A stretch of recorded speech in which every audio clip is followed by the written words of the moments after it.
Hello, this is Jamie Ruby, and welcome to SciFi Vision Presents Fandom Access for December 8th. Tonight is our From Deep Dive / Rewatch. We're starting back at the very beginning to see what kind of clues we can pick up, which hopefully will be a lot. that's the plan anyway. But we had a watch party last night, which we'll be doing again next Saturday for the second episode before we do the live stream, which you can find on Discord. I'm going to copy the Discord link right now into the chat for people to join that Discord in case you want to join the watch party next week. I'll bring in Julie. But please, while you're here, take a minute. Well, yeah, okay, it is live. I was making sure. No, because nobody was here. I was making sure it was working. But please take a minute. Like, subscribe. Also check out Julie's channel, which is in the description of the episode. And all of our other interviews at SciFi Vision are, of course, available on the channel and our past live streams under live. And we also do at some point next week. I still don't have a date. I'm hoping tomorrow because it's Monday. I'll hear back. But we do still have planned John Griffin, Jeff Pinkner, and Jack Bender coming next week to our live stream. So be thinking of questions for that. Oh, we got LP Punk and Dieter already. Thanks, guys, for coming. All right. Well, hi, Julie. Hi, Scarlett. Hello. Hi, Jamie. I was saying before, I was telling Julie earlier, I don't know. I rewatched this expecting to find tons of answers, and so far I haven't really found a lot. And I don't know if I'm just looking too hard or just one of those days that I'm not figuring things out, but I don't know. I don't feel like I found what I should have found at any rate. Well, there's nothing really overt, like, oh, in your face, like, oh, this will solve the show or anything like that. But there's foreshadowing. There are clues that I think are definitely important to go over for sure. It's not like there's like something glaring, like, oh wow, there it is. Because if they made it that clear after only 3 seasons and they're planning to come back, if you could solve it from watching the pilot or something, well then, I mean, that would be a problem. So I'm glad it's not too obvious. It's definitely still ambiguous. There are things that I picked up on, but then there are parts of it that I still can't explain. Like the whole, who does Norman represent? I think it's Jim, but then who is his friend? Who are the secret fairies, plural, if they're trying to save him? Like, why are they saying goodbye to their parents? Yeah, things like that. So there's nothing. None of it is perfect. Like, oh wow, it nailed it. But I think there are definitely strong hints and foreshadowing for sure. Yeah, I'm sure there are. I guess, expected maybe to find more than I did, I guess. But I do think some things are continuity errors and things that they've done and maybe made mistakes because a lot of times I know when they film the series, like, oh, hey, Karen, you should call in. I know a lot of times when they film a series, they may film the pilot and then they get a while off until they find out if they've been picked up.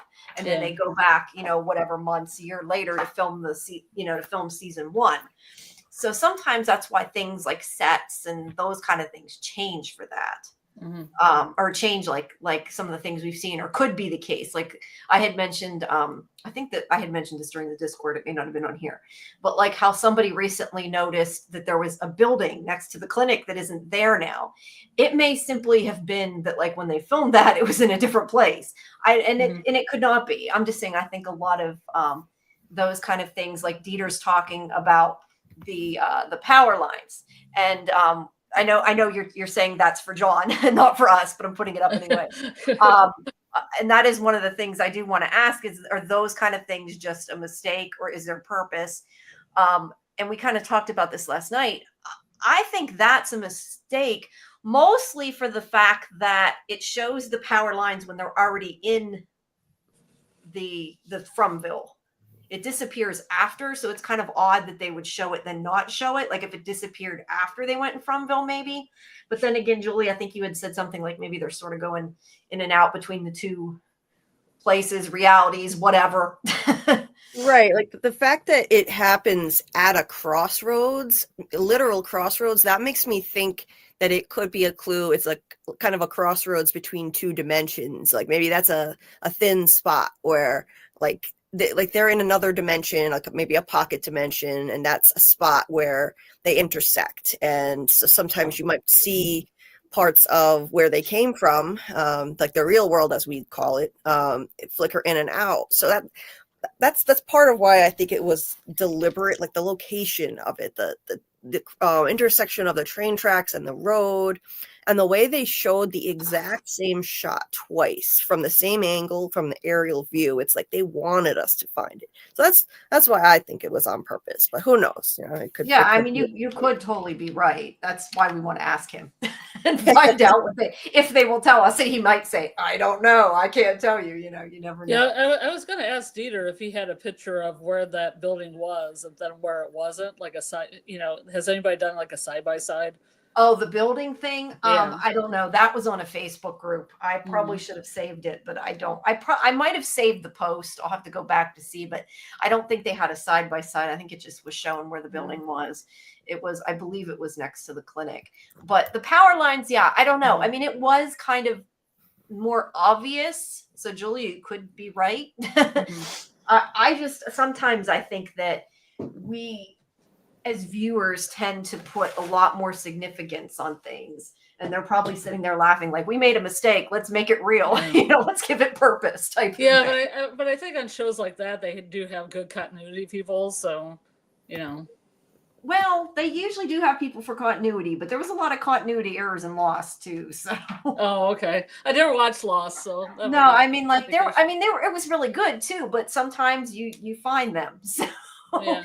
You know, people make mistakes, so it's kind of hard to tell. Dieter isn't sure what building that is. I'll have to look it up later. I'm sorry when I'm talking to you guys. I need to because I know they built the set. They had the streets down first, and then they built the buildings. Oh, the streets were there. They originally were there. There were buildings there at one time, but when they went to build the set, the roads were the only things that were there.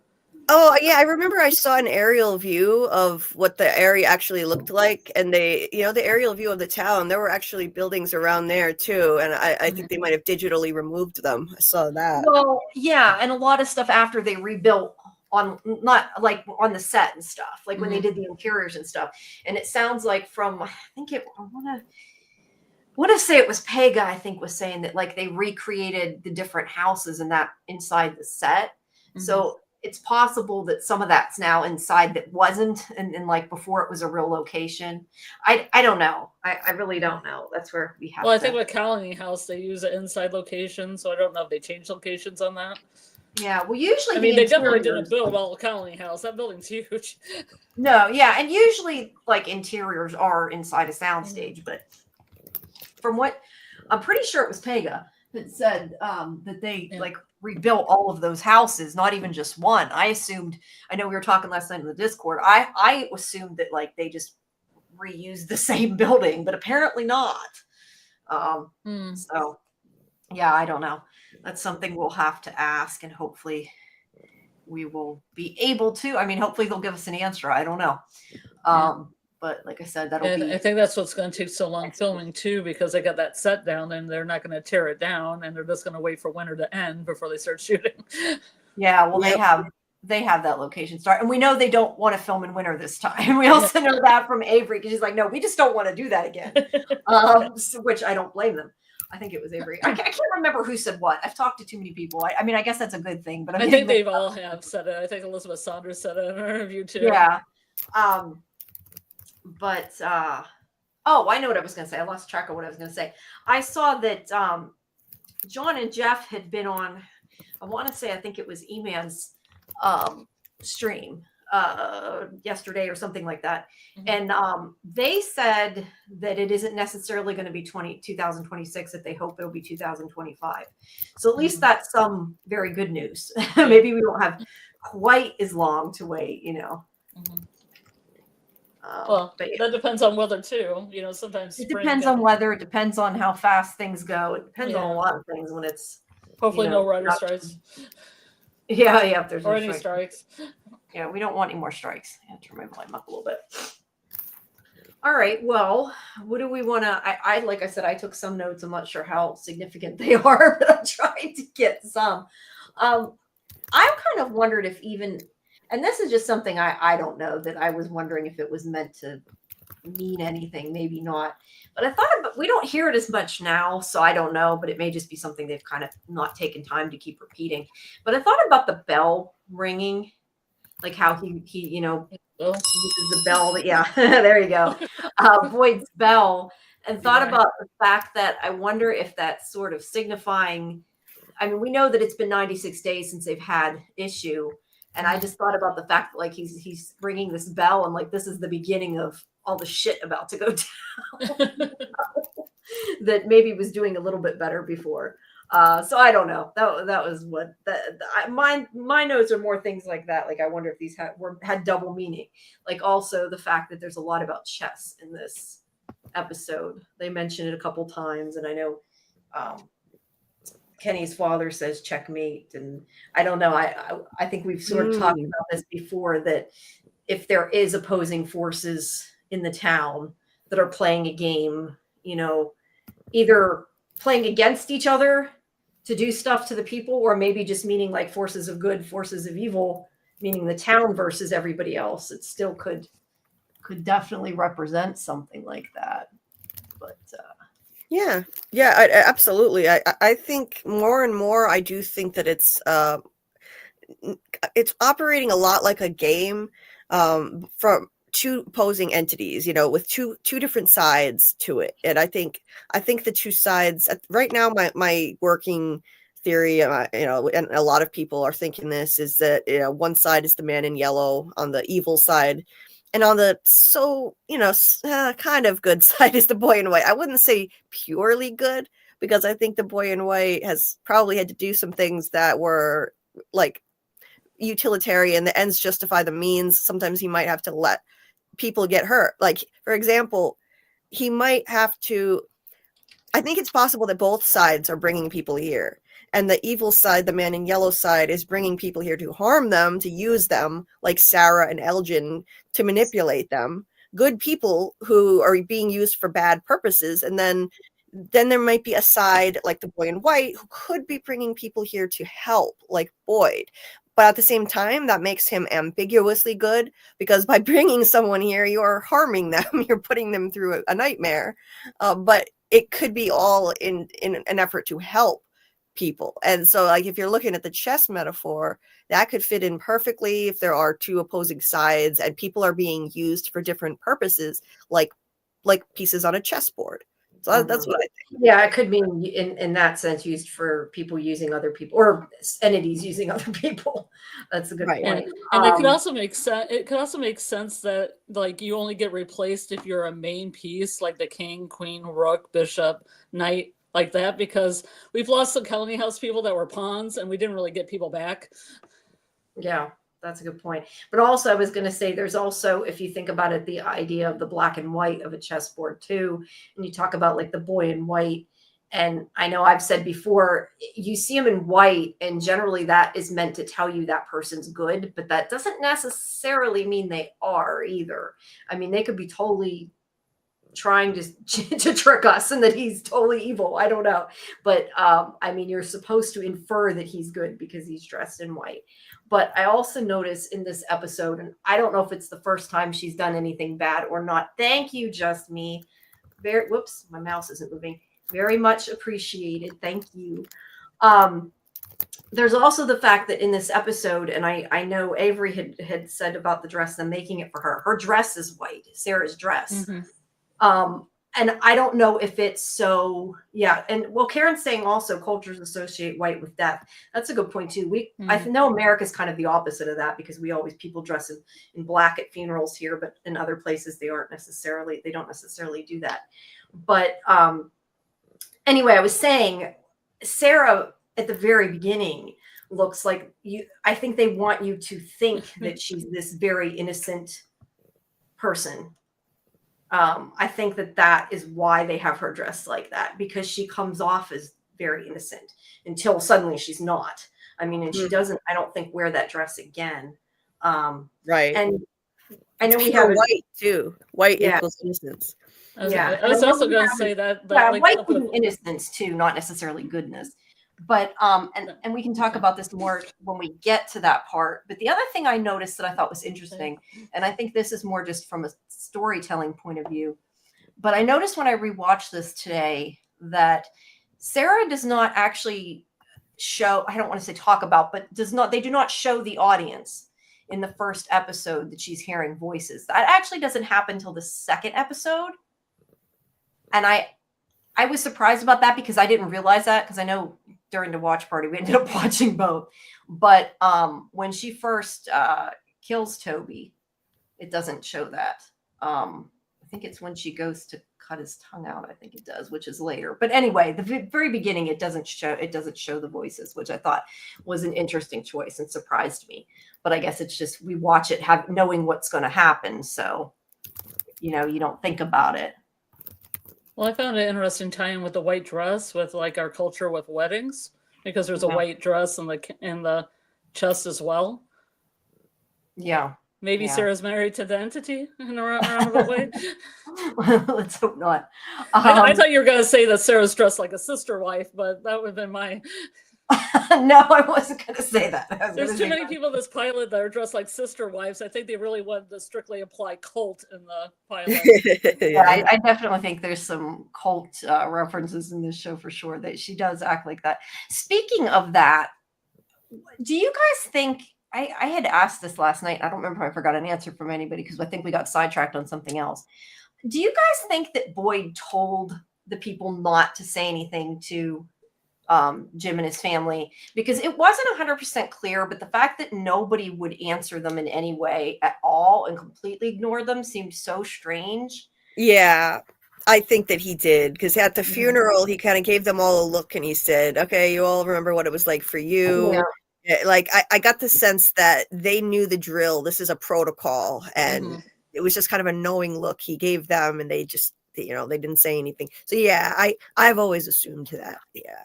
Yeah, and in the second episode, Donna also uses the word protocol for Colony House, so I'm assuming they had stuff in play. Yeah, Karen says he did say leave these people alone. I guess I didn't take that quite literally. I more took it like don't bother them, not don't say any word to them if they ask you for help. Yeah, just make it as weird for them as possible. Yeah, no. Yeah, I just feel like it doesn't really help if nobody will answer them. Like, I get maybe not giving them an answer about the town or something that will confuse them until they're tied up, but I don't know. They seem so rude, and it's. Well, I think they are afraid that people will go crazy and lash out or do something. Yeah, just me saying that they've had bad experiences with people in their first night, and that is why they have the protocol, which is so strange to me. They dropped. And I think it sounds like Elizabeth Saunders agrees they need to bring it back. So hopefully they will, because it just was such an important part. Not even that, but just even like choosing between the town and Colony House, they haven't had since then either. Yeah, but they've had things about like an ambulance come in at night. It isn't really the regular protocol.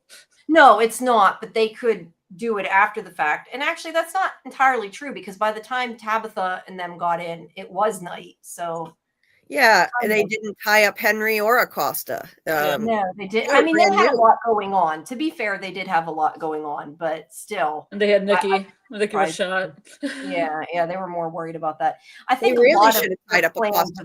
She freaked out and shot Nikki. They really should have tied Acosta up. They really should have. I think that everything's went out the window with their rules and their ideas of doing things, because they're all kind of breaking and forgetting what they normally do. As I say, back to the boy in white. Dieter's saying that the man in white is grown an angry boy in white. Boy in white, he's angry at Jim because he kicked his friend Victor out of the diner. I mean, I think a lot of people have theorized Man in Yellow as boy in white. A lot of people have theorized the Man in Yellow is Ethan. I mean, it's kind of like, it's getting to be like Martin. It's hard to tell, but or Randall, or everybody's Randall as well. Speaking of, I thought that one picture in the opening credit was supposed to be the boy in white, but it kind of does look more like an adult if you look at it closer. You just So have to wait. Just give it a few more seasons. yeah, but Will be an adult. yeah, as he grows. But I mean, maybe it is showing that it's the same person and that you are supposed to infer that. I don't Oh know. yeah. It's kind of hard to. Oh, absolutely. I like your little goat, Dieter. I don't know how you Yeah, I guys like that with too. usernames put things after that. Is that like a YouTube thing? Because I know Julie, sometimes you do that too. Mine does not have emoticons. Yeah. On YouTube, I don't think I do, but in Discord, It I have. must be in Discord. Yeah, I was going to say I don't see it here. It must be in Discord. But yeah, I don't know. Hopefully some of that they'll do. But I think if they had followed a lot of their rules, things may have gone better after the ambulance came there. Yeah, and that drawing, I think in the opening credits, I think we're supposed to infer it's the boy in white. He's got the white shirt and shorts, and it's the same outfit and a similar drawing because the same person drew it. Right, and Sarah, later said, "I don't think he's really a boy. I think that's kind of his true form, and he just presents himself as a boy, so people trust him more, and Victor trusts him. And then we see Miranda painted that in season 3. Like that was crazy. Like, she painted that, so she saw his true form in a vision apparently before she ever even went to Fromville. Are we sure? Are we sure that's even his true form? Maybe it's outside of that. Yeah, I mean, who knows? But I think that's what the boy in white really is. So really, we're going to end up with the man in white and the man in yellow. When this will work well, because when Vox Smith does grow out of it, maybe by season 5, they'll cast a guy to play the man in white. Maybe that was the plan all along, and that's why they put that in there. They've learned from Paul Walt. They knew. Yeah, I don't know, but I think it would be interesting if we found out at some point that the boy in white is just projecting that version of himself and he's not. Because you automatically think he's good, but I mean, we really don't know. Right. Brian says someone will find a paper doll yellow jacket cutout painting that fits over the man in white painting. That'd be kind of funny. Yellow jacket. I know. I thought of that too. Yellow jackets. Yeah, I don't know. I don't know if I think he's the man in yellow or not. Like an antler queen. But there could also be like the boy in white will become the man in white, and there could be like the man in white versus the man in yellow, kind of like. And I don't want to go too much into it because I know Julia haven't finished it. But like in Lost, we have the man in white and the man in black, kind of opposing forces. So it could be that they're completely opposites too. Right. Or maybe he has to grow into the man in white in order to face the big bad or middle management or whatever. Yeah. I mean, I don't know. I hope that we learn more about the man in yellow. I hope that they'll talk about that. That's one of the things I want to ask about. I have a feeling they're probably not going to, but we can try. We can definitely try. But I know that Scarlett, you've said before that they've talked about where they were inspired, from about a real person that I think it was John. Was it John? Yeah. They found there was a guy in a clean yellow suit on a road off the side of the road in LA, and he passed by him and he was dancing and having a great time, and then he saw the same guy years later and his suit was all grimy and he looked really dejected and depressed. Yeah. Well, it's interesting sometimes where ideas come from, and where they're born from, and they become something completely different. Dieter's saying that the man in white could be the boy in white's dad, another bad parent. And Brian, the family in white. Yeah, the family in white. Brian says that he may not be good, but he does believe that he opposes the man in yellow. I tend to think that more so than he is the man in yellow, but I don't know. What do I know? We don't really know. Hey, Aunt. So yeah. Let's see. I started counting how many times they said the F word here. I was curious, but I gave up. I think I counted like 5 or something, and then I forgot to keep listening. Because they swear a lot in this. I remember specifically shit. Yeah, in the pilots. Yeah, there's a lot. Which is a viable response to monsters coming at you. Yeah, I Yeah. know. I think if I lived in that town, I'd be swearing a lot too. Oh But god. You could never do a drinking game with swearing in this show, or you'd have I think alcohol poisoning so you'd be fast. drunk. there was one guy in the Discord that did it way back when, and we're like, "Are you drunk yet?" It's like Oh 15 minutes god. in. It was like any time that like Boyd's like said like the F word or mother F her, take a Yeah. drink. And I'm like, you're probably drunk by now. I'd be worried about that person. Don't do that, kids. Don't do that. No, Don't try that at recommend home. Don't try that at home. You could probably just go by Boyd and you'd still be drunk. Yeah, exactly. Yes. Yeah. I like it. I personally think that it's funny. I don't. Some people think there's excessive cursing in the show. I personally enjoy it. I wish that they could have done that on Lost. There were times that you could tell they wanted to swear, but they couldn't because it was network television. And so you just had mild swears coming from Sawyer. He had his son of a, but like that's it. It's so I like it. I think it just makes the script more colorful and funny at times when Boyd gets really angry. So I don't know. I mean, I don't know. It doesn't really affect me either way, because it's in so many things now. But I agree with you. Sometimes Boyd says something when he swears, and it's funny the way he uses it. But it's almost musical, like when the nurse appears and season 3 in front of him, and he's more like, "What the fuck?" It's really funny. No, yeah, you're right. It's like some kind of Samuel L. Jackson delivery. Yeah. We got lots of people coming. Thanks, guys. Yeah, I don't know. But it wasn't just him. Also, bartender said it. I don't know if there's somebody else. Like I said, I kind of quit paying attention to it, but there was a lot of it. So I guess the big scene in this episode is the opening, the whole with the girl and her mother getting killed because her father didn't nail the windows. Her mother didn't care. Yeah, I was thinking about, like, I know last night when we were in the Discord, we were saying that, like, it was her fault too. It wasn't just the father's fault, which is kind of a moot point because the mother was dead. But she doesn't, when the girl goes to open it, like, she stands there so calmly. Like, if it was, now I don't have kids, but I mean, if it was like my kid, as soon as she went over to the window, I would have already been over there, like, no, and stopped her. Not like wouldn't you already nailed down the window so she couldn't do it in the first place, or have her in the bedroom with you? Yeah. But I mean, she kind of stood there and waited to see what she did instead of trying to stop her. And I mean, the girl even says, you're not you don't look like my grandmother. And, I don't know. I think she could have maybe stopped it if she moved a little faster, but obviously, See, I think the monsters might have something to do with that, because I feel in episode 2 there's something similar that happens, and it almost like the monsters almost make somebody pause for a little bit. Maybe. So I don't know if they don't have the power of persuasion or something.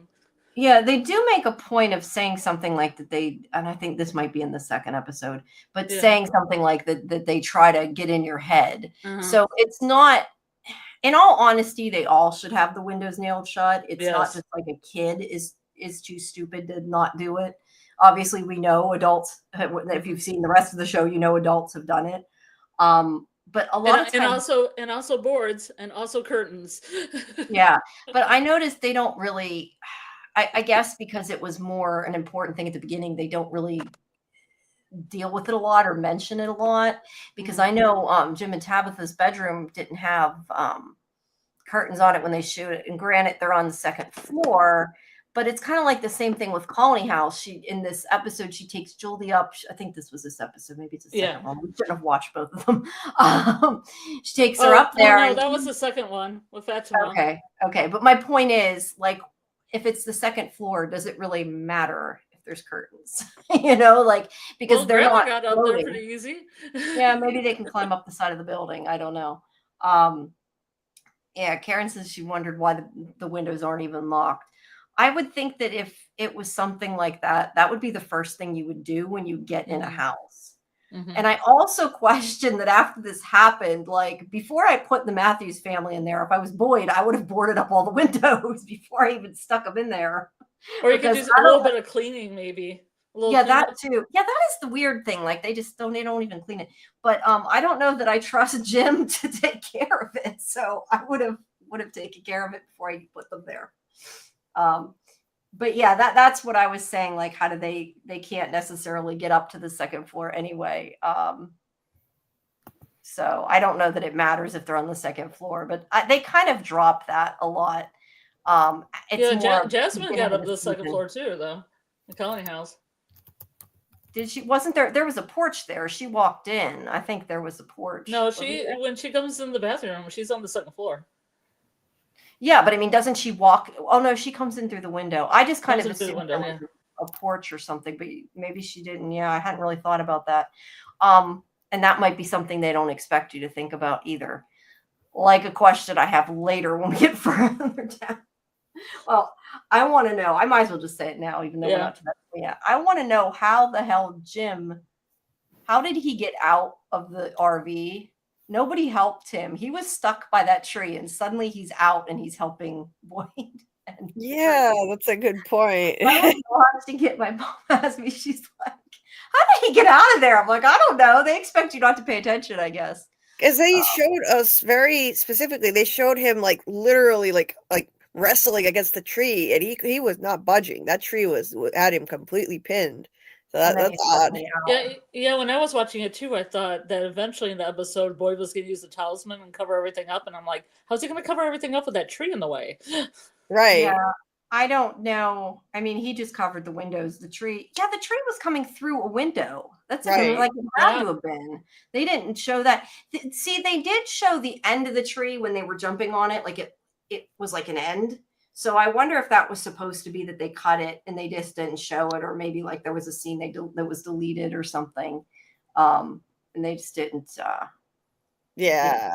I don't know. Just me saying they were on top of the RV. That's true, but I feel like Boyd also climbed on top of the RV too. So Yeah. that's clearly possible. That's not quite as impossible as climbing up to the second floor of a building. Right. Yeah. So, Yeah, they're like Spider-Man, I guess. They can climb up buildings. But yeah, I think they just have really good climbing abilities, and I don't think they can fly or float, or we would have seen that already, because that would be a cool effect. Like, Yeah, they that would would have be. shown us that.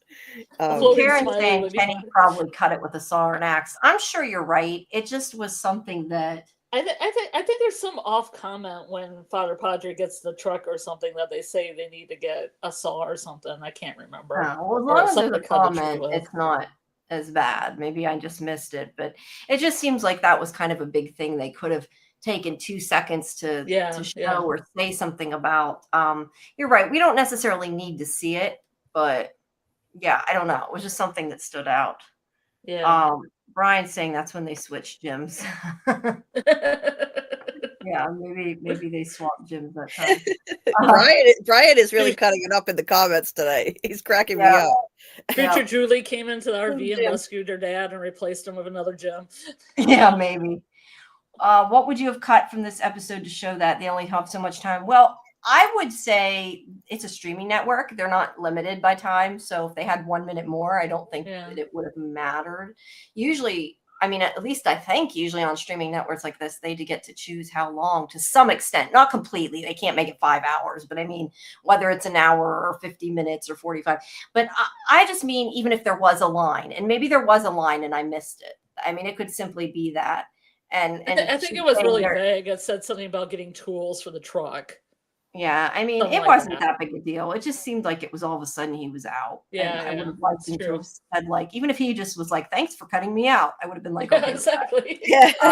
Yeah. Thank you. Handshake. That's funny. I never caught that. I like that. Actually, I've I watched it. didn't either. I said my mom said it. She was sitting there while I was watching it, and she's like, "How did he get out?" He's like, "He was pinned down." I'm like, Voice "I of don't have reason. an answer for that."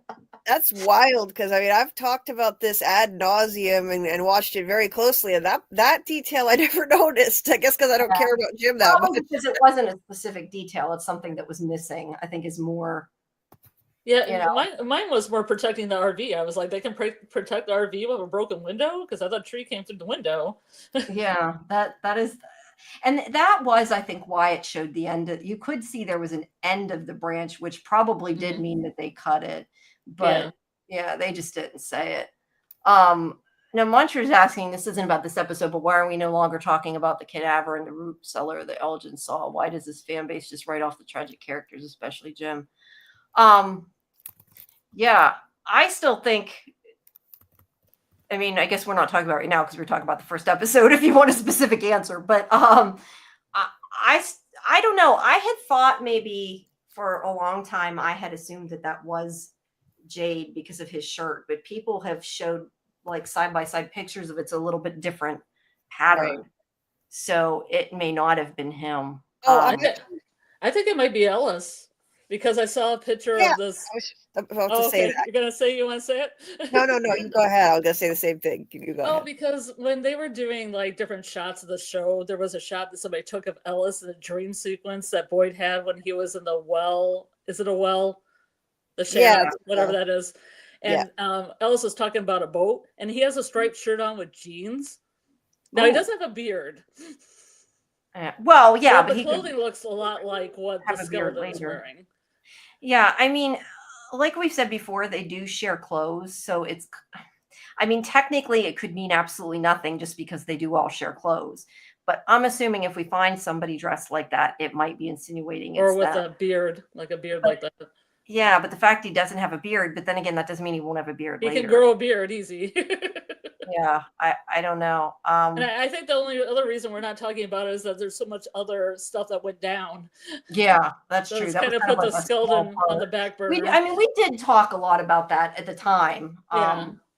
We haven't recently, but why people write off Jim? I don't like feel like I'm writing off Jim. I mean, I like had a feeling it was coming because they were trying to redeem him. Yeah. I mean, I feel like out of all the characters, he was probably my least favorite, but I didn't really want him to die. And they made me like him more after, before that happened. They started to make him more likable. They just should have done that before. Yeah. I never now we're hated talking about him being annoying. Yes, we know Jim was annoying. This is not news. he was annoying.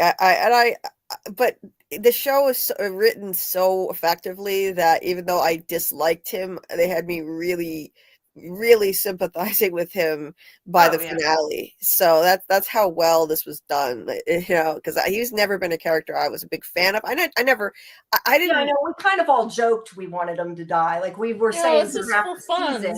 It But was yeah, fun. we weren't It's a necessarily joke. serious. But yeah, but I think the thing is too, I also felt bad for him, not just but him, but like felt bad for his kids, like what's going to happen after Absolutely. Yeah, absolutely. I mean, and that scene, like God, that memorable scene between Jim and Ethan, that was when I knew in episode 9, part 1 of Revelations, that's when I knew Jim was going to die, because that felt like parting wisdom that he was giving Ethan, that no matter how much this place, tries to make you feel like you're to blame, like this place wants you to blame yourself when bad things happen, just know that it's not your fault. As long as you're doing your best, you're taking care of each other. It was like, and then he said, "I love you," and I was like, okay, that's it. Yeah, he's gone. It was so touching and sweet, and he does love his family. I never understood how harsh people are on him. Yes, he has anger issues, and yeah, I did not like the way he manhandled Victor. I didn't like the way he talked down to Tabitha. People forget that he lost a baby 14 months before the events of this show.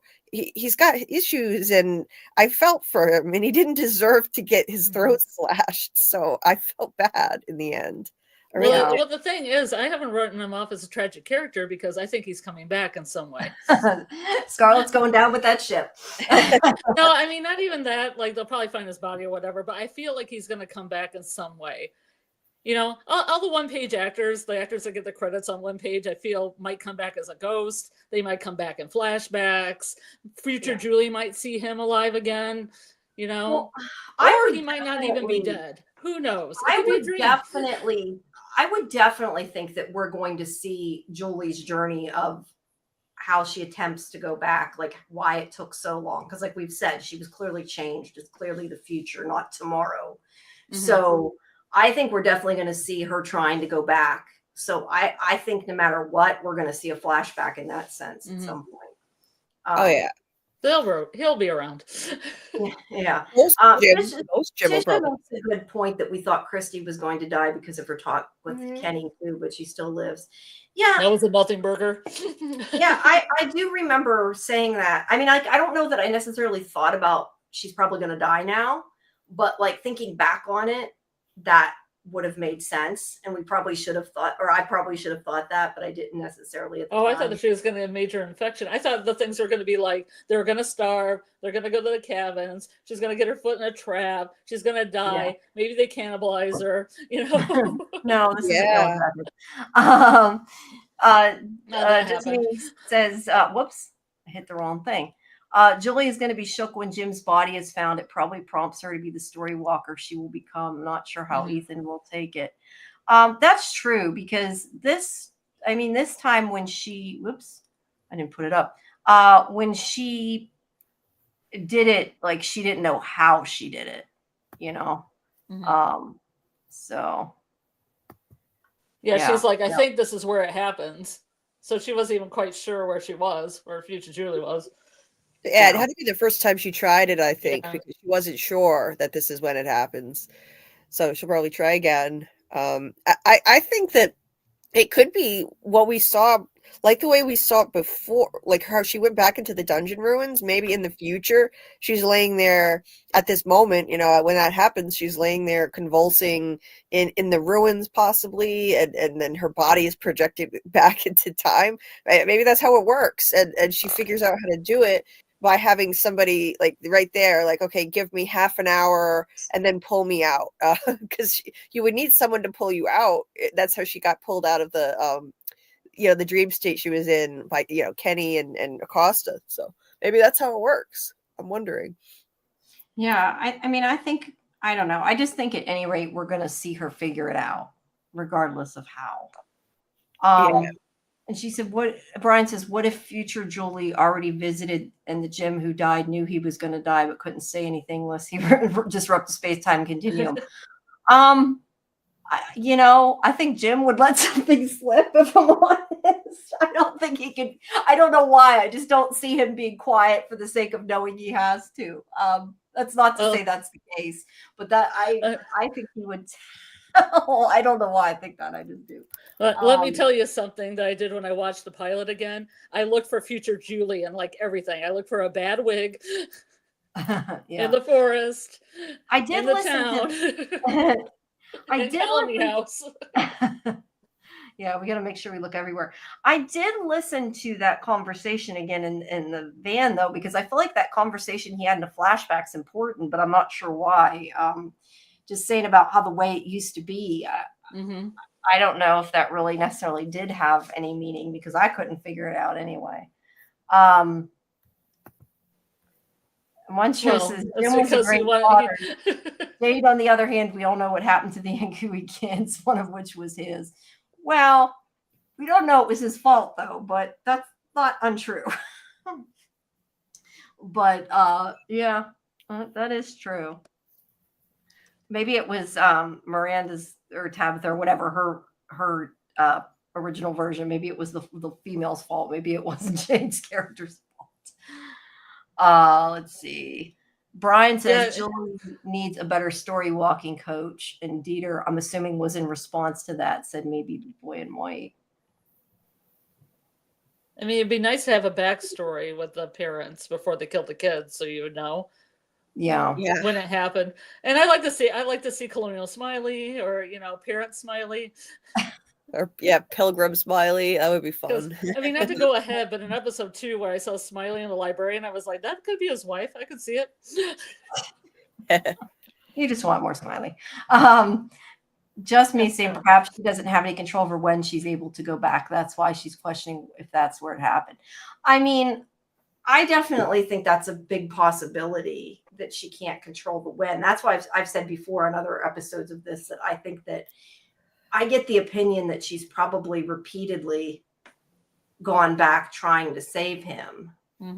As opposed to she knows if she's from the future, she knows he's dead. So, I mean, it's possible she just randomly got back and she's like, oh, wait, this is where it happens. But I have a feeling she's going to try to go back and she's not going to be able to go to that time. And that's why she changed so much, because it is in the future. We don't know how far, but it's not in the immediate future, because if she thinks she can change the future, she would go back immediately. So I think she is going to try to go back immediately. I think it's just not going to work. I think there's some time, like a time gap, and then she gets out of From and then comes back into From. Yeah, I know. Maybe a couple years in the future. Yeah, I mean, it's possible. Enough to get a cute crop sweatshirt and a bad wig. I don't know. I mean, they share each other's clothes so much that I mean, it's possible, but like, I don't really necessarily see it that way. Let's see.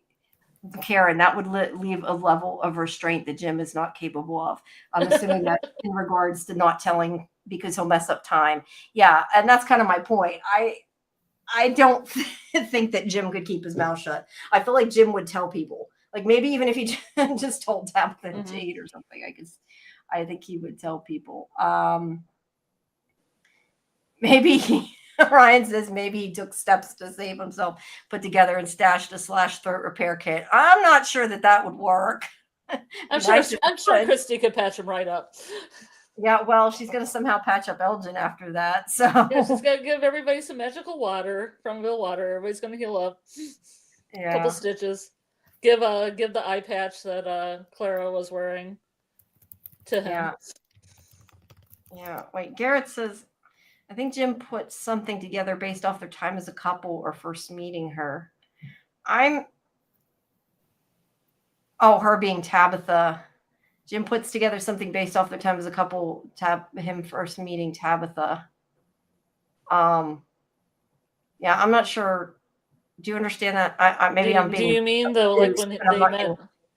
I mean, there was one thing they talked about her meeting, Jim meeting her parents. And he had an old dinged up car, but I mean, it's not like when they first met or anything. Right. Yeah, I don't know. I'm not quite sure. You'll have to reset. Wait, that was Jim first. Wait, he says that was Jim first time dying in the forest. He probably died in the town or by the tree when they played the violin. So maybe things were changed and he died again. I'm not sure if that's what they mean or not. I don't know. Maybe in a sense, Jim's always been dying. Yeah. Yeah. If the other 12 sacrifice parents are in the cave where Smiley respawns, they don't pair up as old-timey conventional married couples, multiple partners. I don't know. I think I'm going to start doing Monster Match. I want to know. I'm sure there's a list somewhere, but I want a list of all the different monsters. Like there is one on Reddit. There's one on Reddit where they list each monster, and you can click on it, and there's a picture of them.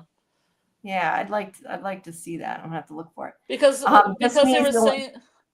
were saying there was nobody. There were only white monsters, and there's one black mud monster, and there's a picture of her on the list. She comes to the colony house. She has a little was she in the cave though? I don't remember seeing her in the cave, but I guess she had to be. I think everybody. No, she's in colony house. I don't know if all the monsters are in the cave, and plus, I don't know if that's Well, I think the monsters in the cave were the ones that sacrifice, maybe just the ones that sacrifice their kids. I guess it doesn't necessarily have to be all of them. I don't know. Just the parents. Yeah, I don't know. But I didn't necessarily. She's saying she didn't notice. I keep saying she. I don't know if you really are a she. Sorry, just me. Just me says, I feel like the only person who didn't notice how bad the wig was. I didn't really think about it. I just was more like they're showing her with short hair to show it's the future. And that was really all I honestly thought about. The problem is I've watched Yellow Jackets and that has a really bad wig. So I kind of want to wig watch. Who wouldn't try to avert their own premature violent death?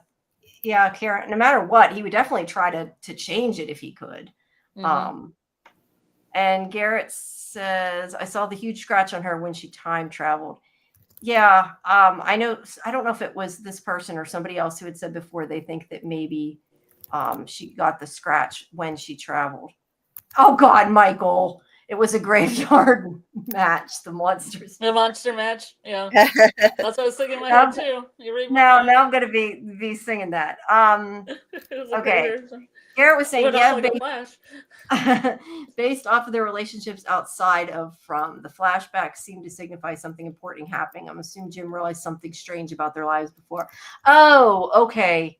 Yeah, I mean, I definitely, that's what I said. It feels like that scene should be significant, but I just don't know what like rewatching it, the scene didn't seem significant. There was nothing that stood out to me, but I do think it probably is significant. I'm just not knowing why. That Jim, Um, that Jim's Tabitha was afraid that Jim, like her parents wouldn't like Jim. yeah. Maybe her parents They run mentioned parents twice in down. that thing too. When Julie's playing with the puppet, she says, "Tell my parents I said goodbye," and then they're talking about Tabitha's parents, so maybe parents have something to do with it. Yeah. Speaking of Dieter saying, I thought all the monsters was parents and that were parents, and that's why they became monsters. Um, yeah. I mean, I thought that too, but I'm kind of wondering if it's more like because of the fact I think there was more monsters, and yes, you're right. They don't want to pay the actors may not have time. It might just be they don't want to pay that many people, but They can only fit 12 people in the cave. they can only fit 12 people. Yeah. I kind of took it more that the town as a whole agreed to sacrifice the kids. I So think the not same way. everybody was necessarily a parent. It's just they all agreed. And it was those two that said, no, we're not doing that. Or no, in Tabitha's case said, no, we're not doing that. Yeah. Oh my God. I can't. I mean, that's definitely not been said, but that's how I take it. Maybe Jim doesn't change it because future Julie told her that if he tells anyone, Ethan or Julie or everyone will die. Yeah, I mean, there's always that possibility that that's why they don't try to change it. She just means a she. Okay, good. I picked the right the right pronoun. Let's see. Michael says, whoops, I think the wording was that the children were sacrificed by people they love, not necessarily parents. That was the wording. That's a good point. I mean, I assumed parents. I think we maybe all did. I don't know. Did you guys assume parents? Because that's a good point. It doesn't actually say that, but I think I assumed that. But I mean, for all we know, there could have been kids in this town that like were maybe 16 or something that were driving and they weren't there with their parents. We don't know. I just automatically assumed it. And maybe that was kind of a naive assumption. I hadn't really thought about it. They didn't really say parents. Probably right. No, they didn't. Well, wait, that's not entirely true. They did, but they didn't. The thing Victor said was that the children were sacrificed by the people they love. That's what the boy in white told him. But Fatima said that the people sacrificed their children to become immortal. That's where we're. Well, it could be the town's children. It takes a village. Yeah, but I think that's where we. I mean, it explained why there's more than 12 monsters. Yeah, it would. I didn't notice her hair was a different color. I just noticed it was short, but I think maybe it was a little darker. It's black. It's like goth black. Oh yeah. She might be going through maybe it's a bad haircut because Marielle cut it. That's why it looks like a wig to you. That's a good point though. Why would they have hair dye there unless somebody brought it with them? That actually does kind of imply that maybe she left. I think she got out. Okay, let's see. Michael says the ones who told them the story were the ones who loved the children. Yeah, that's what I'm saying. We kind of assumed that, but not necessarily. Well, yeah, there could be kids that are there without parents. Karen says, I assume the townsfolk collectively agreed to sacrifice all the town's children. That's kind of, that's how I feel too. Because I think there were more than 12 monsters. I mean, again, I want to look at that list. I haven't counted them, but I definitely do not think they were all in the cave. I can find it. I'll find it and send you the link because I look at it from time to time. Thanks. Yeah, those are the kind of things I want to keep like a document open while I'm doing it. Like has all those kinds of things in it.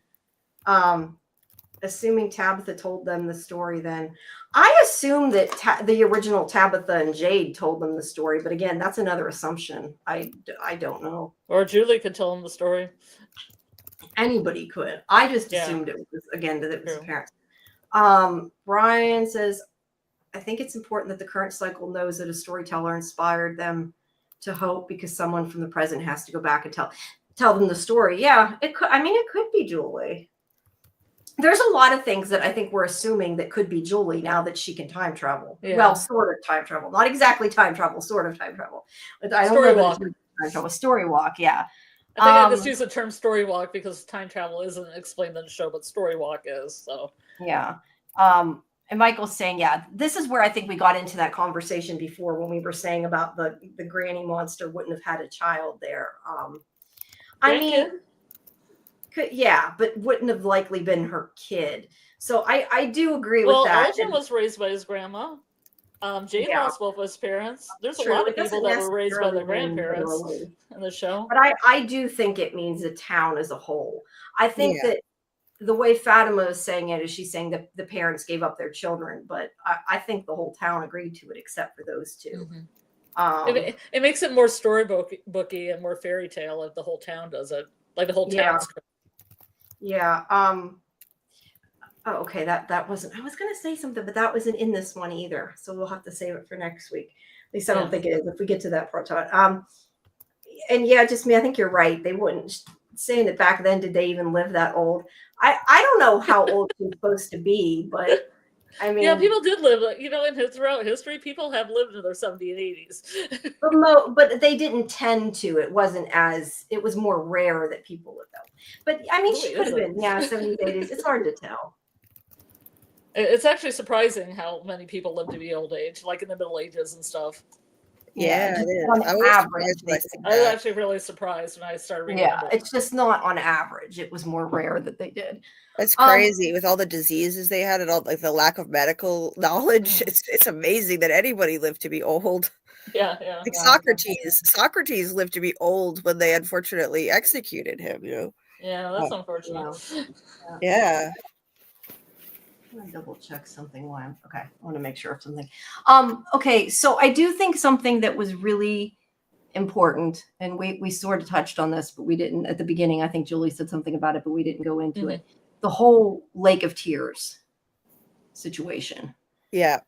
I mean, if and I wish I knew. I've read somewhere, and I know we've said this, but I don't know where it came from, that the writers said that the answers were in the first episode. Where did that come from? Like, because I'm going by people have said this, not that I've actually heard it.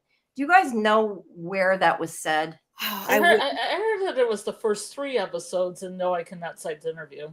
The showrunners, but I gotta ask.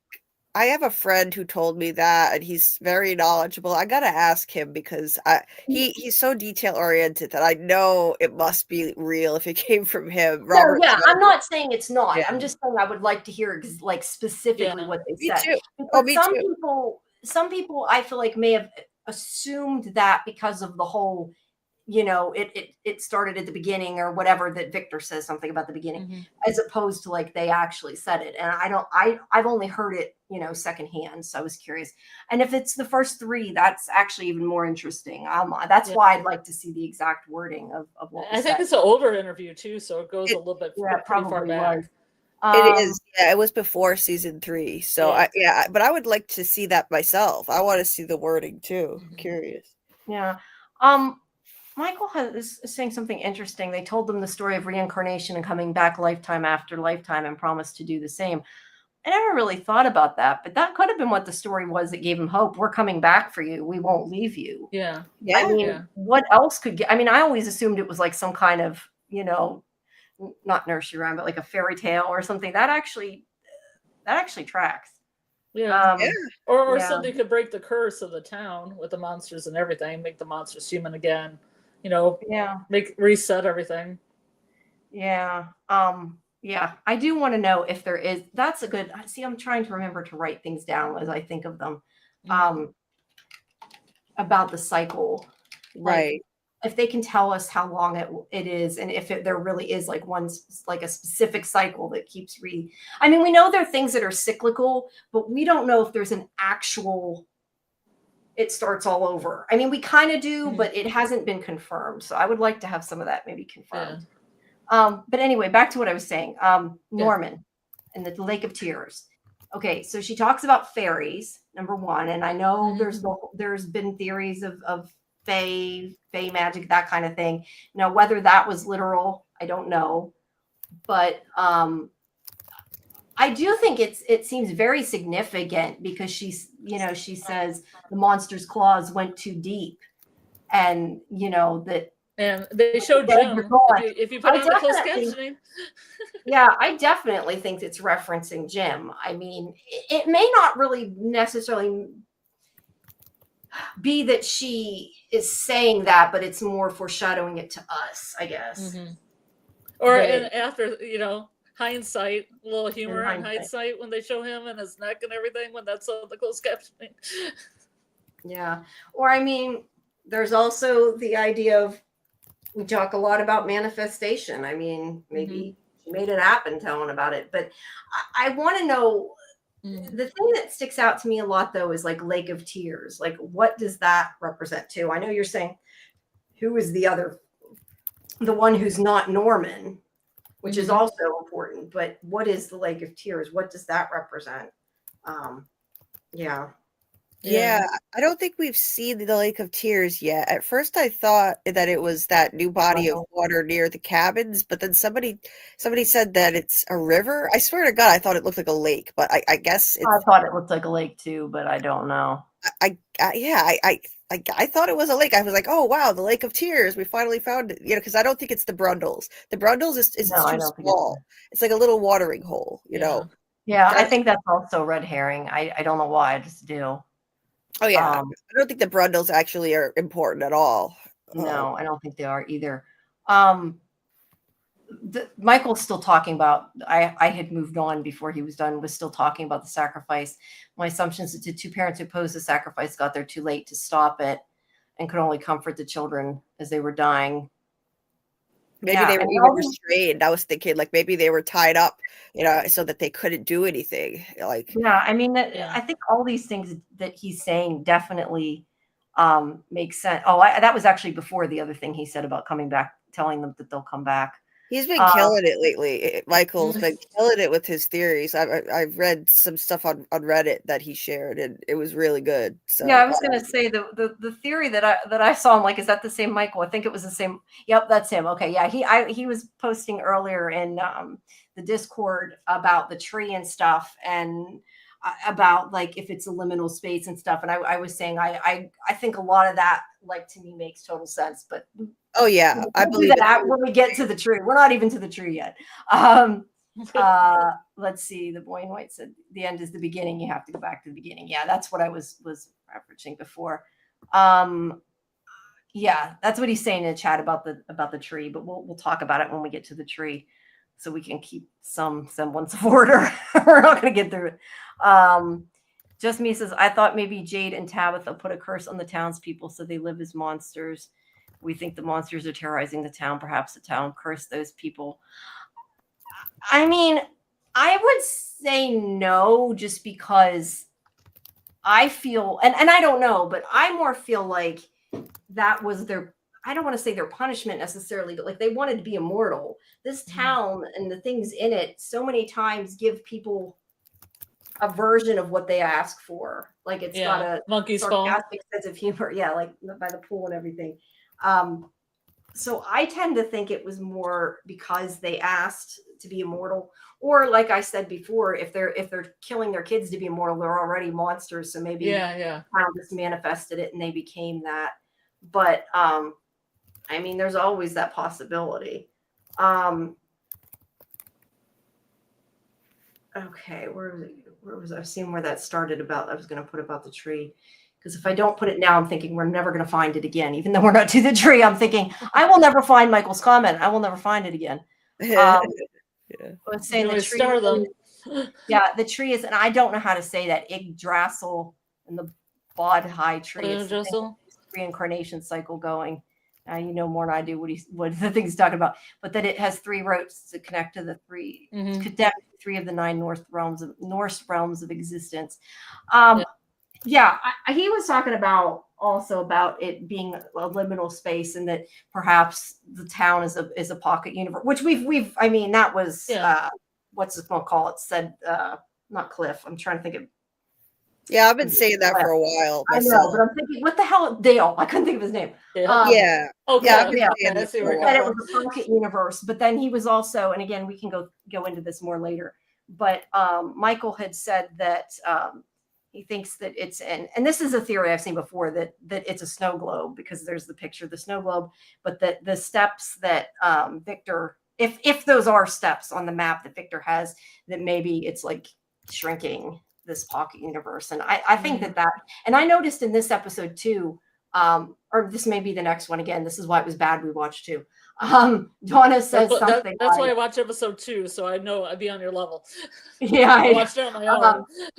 yeah. But Donna had said something to Tabitha. I think this was into that she said something like, "Where straight roads still took you in a circle," and it made me think of when he said that. So yeah.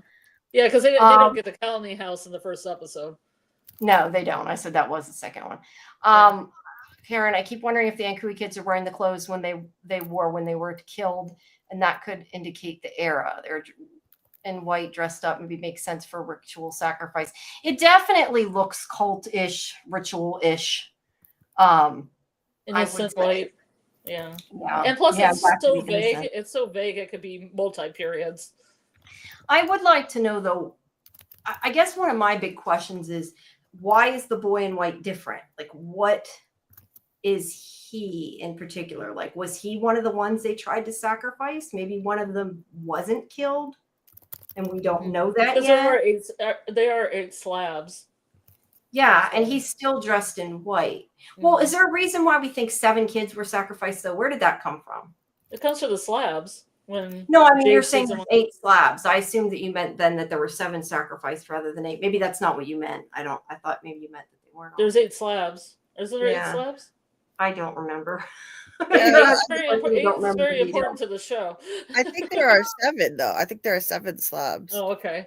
I'd have to go back and look at the cave painting. There are 8 seats on the merry-go-round. You might be thinking of that. Yeah, maybe. Yeah, and 8 directions. I have to go back and look. All that. Yeah. Okay. Weapon X-Wing says, I think if Boyd goes into the Lake of Tears, it'll cure his Parkinson's.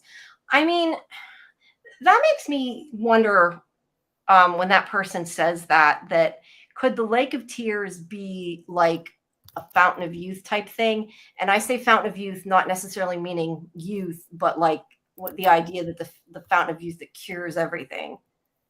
I think the regular water cures people faster. Because even in early episodes, they're like, here, drink water, here, drink water, here, drink water. Yeah. And they heal fast. Yeah. But I do think that that's a possibility. Like maybe that there's something in the water, or Lake of Tears. Maybe the tears is made from the children's tears. Oh no. They cried maybe. So like, I don't know. Let's see. If the kids were born in the dark and unalived in the dark, that would be Jade and Tabitha's kids as well. Yeah, I mean, Jade and Tabitha's kid was definitely killed. They couldn't stop it. That's kind of the point. Well, yeah, I don't know. I don't know what the born in the dark means. I've said before, I wonder if that isn't so literal, and that more means like they were in the dark, like they didn't know what was going on. Yeah, I've heard theories they're just born during the eclipse, which would be weird because each of them would have to be born during an eclipse. Yeah. Born just at nighttime and then killed at nighttime, but live during the day. Yeah, it's interesting that there's that many kids there at the same time too. But yeah, you think about the fact the monsters can't come out at night. I mean, maybe the reason the monsters can't come out, or at least we're assuming, can't come out during the day. We're assuming they really can't. I mean, only because we've been told that, but that maybe that has to do with because of the way they sacrifice their kids. But I kind of assumed that more meant like they brought the children into the cave, telling them it was something else. Like they were in the dark, they didn't know what was going on, and then they were killed before they even knew it. But at the same time, if they read them stories, then they had to have at some point known it. So I don't know. Yeah. Does Elgin say the Brundles is the Lake of Tears? I don't think so. Mm-mm. I don't think so. If you find that though, please tell us because I definitely would like to know, but I don't think so. Elgin I asks think that's just wishing that we had that answer. Elgin asks Fatima, is there a body of water here? And he looks really uneasy, like maybe there was something from his dream that he can't remember, I think. And then she shows him the Brundles, but he doesn't say, I don't think he even knows what the Lake of Tears is. So I don't think that's what that is. But he was just like, is there a body of water here? Yeah, Like, I don't think he mentions Lake of Tears, but if he did, I definitely want to know it. But I don't think he did. I don't remember hearing that. But I mean, yeah, there's so many things I've missed from this show. It's entirely possible. that's just an Um, Ethan thing. Like Ethan, yeah, yeah, I think Mhm. yeah, Ethan I is think that was just an Ethan thing. yeah. It's really sad how Jim tells Tabitha in the opening scene that he misses how things used to be, and Tabby shuts him down. Yeah, and that's my point that I think that scene has some importance, but I'm not sure what it is. Something about Fromville makes necks super slashable. If someone accidentally scratched someone with a knife or gold nails, will magically go for the throat and kill Yeah, the monsters are pretty powerful with that stuff. Yeah. Nathan didn't try to. I'm confused with the Nathan. Oh wait, Nathan. Not. Oh, When I hear Nathan got Nathan, slashy. no, when I hear Nathan, I'm thinking Nathan Simmons, Elgin. Yeah. That means Nathan, as in Nathan, Sarah's brother. Yeah. Yes, you're right. The Brundles could be an offshoot of the Lake of Tears. It could be. I just, for whatever reason, feel like the Brundles to me feels like a red herring. Like it feels like people think that there's a purpose and there isn't. Yeah. For whatever, I just feel like that. I thought it was just sadly she just had a swimming hole, like just a place that would be relaxing for them. That's not all horrible. Yeah. I'm gonna since we're after an hour, I'm gonna retweet this while I'm doing this. But since it is after the hour, we're already in the middle of the second hour. I should say for people, please don't forget to like and subscribe, and make sure that you check out the Discord and join it. And if I can get the thing up, I will put the link in the chat again, because we will. I think every time it makes a new link. I don't know, but I lost my. Where the hell's the YouTube video? It's in YouTube that I'm posting it. I should be posting it here, not YouTube. But we're going to have another watch party next Saturday again with the second episode in the Discord. So make sure you guys join. But make sure you please like and subscribe to the channel. Check out Julie B Deep Dives channel, which is in the description, and check out all our other interviews and everything. And that's my little spiel. And then I keep saying about the writers coming on the show. But I think by now anybody who listens to the show probably knows that we're getting them next week. But we don't have a day. So just stay tuned for that on social media. And as soon as I find out, I will put it down once we get a day. Okay, let's see. The townies did it for impure, selfish reasons, where the parents are doing it for pure, selfless reasons. Doing I'm not what? sure. Yeah, I'm not sure what that was in. This is where sometimes it's bad because we get behind on the chat and then I'm like, wait, what? Because we've already moved on, and I'm like, what was this about? Sorry, Michael, I'm not sure what that was about. But the townies became monster and lost their essential humanity. That's what I was saying about they were monsters because I guess they think he thinks there's two groups. Yeah, unless he's saying about the reincarnation duality. He might mean about the. I think I know what he means because he's saying about that. I think and maybe I'm wrong, but I think he means that the parents, the two of them reincarnating and coming back was for selfless reasons, where the monsters becoming immortal was for selfish reasons. I'm guessing that's what you mean. And if you don't, I apologize, but I'm guessing that's what you mean. Let's see. 7 kids come from Tilly. She's not gone. She'll be back. 7 kids on 7 stones. Yeah. Well, she had 4 kids and 7 grandkids. Yeah. So maybe it's the grandkids. Let's see. There's being born during an eclipse might be a requirement of the immortality ritual induced in Caesarean. I got a question though, or would there really, that would mean there'd have to be 7 Yeah. like pregnancies at the same time though. Or 7 eclipses followed by Yeah, or pregnancy. 7. I mean, I could definitely see it being that like the children that ended up in the town had been born in an eclipse. Like it's like that's why they were chosen or something. Yeah, And yeah. you know, we say, why do certain people come to the town? I think it would make sense that maybe they were born in an eclipse in that sense, but born in an eclipse in the town, I don't know, because they'd have to have 7 pregnancies at once. So I tend to think no, just Yeah. because of that. Well, they're all different ages too. They all look like different ages, so it'd be Yeah, they don't look exactly the same. That's true. And there aren't that many eclipses. Well, then again, though, here there could be lots of eclipses all of a sudden. Who We knows? don't know. Weapon X-Wing says the Lake of Tears could be the source of the water for the faraway trees. That is actually, I hadn't thought of. That. Yeah, that's a good theory. Golden I always thought the Lake of Tears was going to be the impending flood that Victor has in drawings. So, or the drops with the spider. You saying that though, like that brings me back to we've talked before about the theories that it's all in somebody's head or something, and or they're creating it and manifesting it. Maybe the Lake of Tears is literally tears. Like maybe one of them, like if it is like a snow globe or something, like Alice in Wonderland. Cried.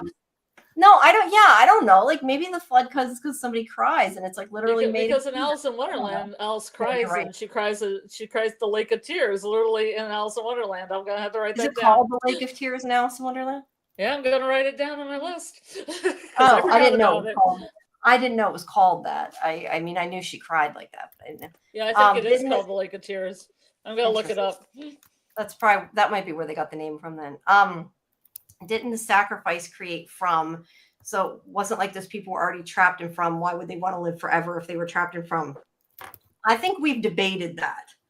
I personally don't think people were trapped back then. I think it was a normal town and it became what it became after they became monsters. Again, like the town kind of screwed them, but we don't know that. That's my theory. I think because didn't one of you disagree with me, or maybe it was Karen or AJ disagreed with me. Somebody disagreed with me. I just don't remember who it was. Disagreed on what? I know what you mean. No, I don't think that they were trapped. I don't think they were trapped to start. I think that this place became a trap and kind of split off from our reality, maybe formed like a pocket dimension or whatever you want to call it, and trapped people because of what they did, because of the sacrifice. That's what I think. But somebody disagreed with me. I don't remember who it was. Somebody did. I'm pretty sure. That's why Karen needs to call in. Dungeons are on its own. Julie seems like. Wait, Michael or Brian's saying, "Ooh, what happened? Scarlet disappeared." Dungeon is a realm of its own. Interesting. I hadn't thought about that. They're talking about. I think they're talking. I'm assuming with dungeon they mean the ruins. The underneath part of the ruins. It's called the Pool of Tears, not Lake of Tears. Well, still very similar. They could have been. Yeah, I'm gonna look into that for the book club. And Michael says the dungeon seems more like a spiritual realm, and could be astral projecting. Yeah, I don't know how I feel about that. Whether I feel like it's real or not. I tend to think it was literally there, like the area, but I definitely think that story walking could be a form of astral projection. Oh yeah, I think it could be. It's complicated. I think they kind of made up their own time travel model, their own version of time travel for astral projection on this show. I've never seen anything quite like that before. That's a good thing to ask. Is did they get story walking somewhere? Probably can't ask all these things, but I'm just trying to make notes of everything that seems interesting. Muncher says Elgin didn't tell Sarah where Fatima is. The voices struck a deal with Sarah and promised to tell her where Fatima is if he mutilated Elgin. She took that deal. That's one theory. I know that granted, she doesn't know the answer, but Avery said did say, so I forget exactly what she said in the interview. Maybe somebody who's on remembers, but she said something about Elgin telling her. So I think so at least Avery doesn't think that. But again, I don't think she actually has an answer. I think that was just how she took it. Mm-hmm. So I somebody I know said the same thing, although it might have been Muncher. I don't know. I can't remember who said what, but somebody else had said that before in the Discord about that. So it's a possibility. Did anyone else know Brendels and think that a fan of the fly named the place? Maybe a previous rock cursed used flies and genes spliced into Brendel flies. I haven't. I think I said the wrong person said that. Brian said that. I think I said Michael. I've seen the fly so long ago, I don't remember. Well, he does call himself Brundle Fly, so yeah. Hi, Mackie. Let's see. Yeah, I think that he did mean what I was saying about the.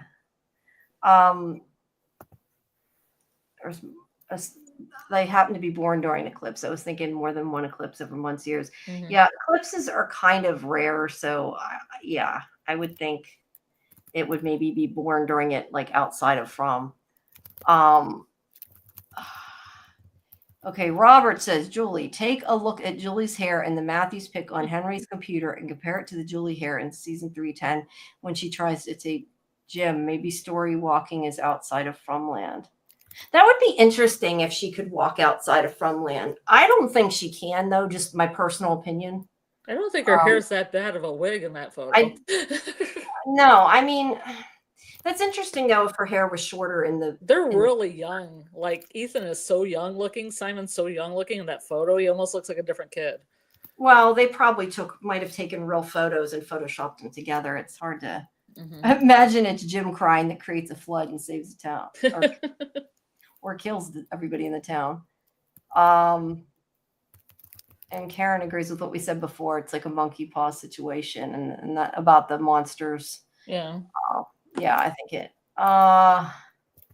Let's see. Michael. Alice cries a lake of tears in Alice's Adventure in Wonderland, Chapter 2, titled Pool of Tears. Alice becomes very upset after drinking from a bottle that causes her to grow extremely large.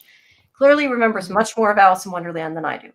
That's so interesting. Really, I've always thought there are parallels between Alice in Wonderland and From. Oh, definitely, most definitely. That is a really interesting comparison. I like that. Yeah, but we also have in the cave, the whole table that was set up was very Alice in Wonderland-ish. Yes, I caught that too. It was like the tea party with the Mad Hatter, and it was absolutely vibes. Yeah. 100%. Yeah. I bet you could go through. I bet you could go through From characters and assign them Alice in Wonderland character. Close. Probably could. Yeah, and the tea party was underground too. It's just it fits. It fits so well. Yeah. Yeah, it does. Still a Sage is saying we're making crossword demon deals now. I'm assuming that was in relation to something we said a while ago that I don't remember. Sorry, I suck with that. I do that too. If you're doing okay, that was to somebody else. That's about the fly. Just me. What part of the spear are we at? If the monsters are just the tip of the spear with Maniel being introduced, how far down the spear did we get? I don't know, because there could be tons of different monsters we haven't seen yet. Yeah. Or they could all be the same monster. Oh, he's ChatGPT. Yeah. Maybe Martin is the Queen of Hearts. Yeah, Michael. Everybody's Martin. Maybe Martin is everybody else, right? But yeah, I do think the whole Norman, back to what we originally were saying, I do think the Norman Lake of Tears thing is important. I don't know. And I think it might be referencing Jim. Oh, the other thing, and I completely forgot about it to do it in time, but my tab crashed. Why did my tab crash? Restore that. Let me make sure this is okay. It's muted. Let's make sure it's muted. Okay. I have the video open. I don't want it to get unmuted. It'll start making noise. I meant to take a screen capture and forgot to do it, but I wanted to know if you guys thought, did you guys, I'm sorry. I answered that and didn't. Do you guys have an answer for what just me asked? Sorry. Did I cut you off or did you not have an answer either? Really?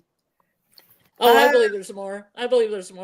Yeah. I definitely believe there's more. I don't know how many more. I feel like how many more kind of depends on what they haven't written yet may Yeah, decide. they only have 2 seasons to finish up.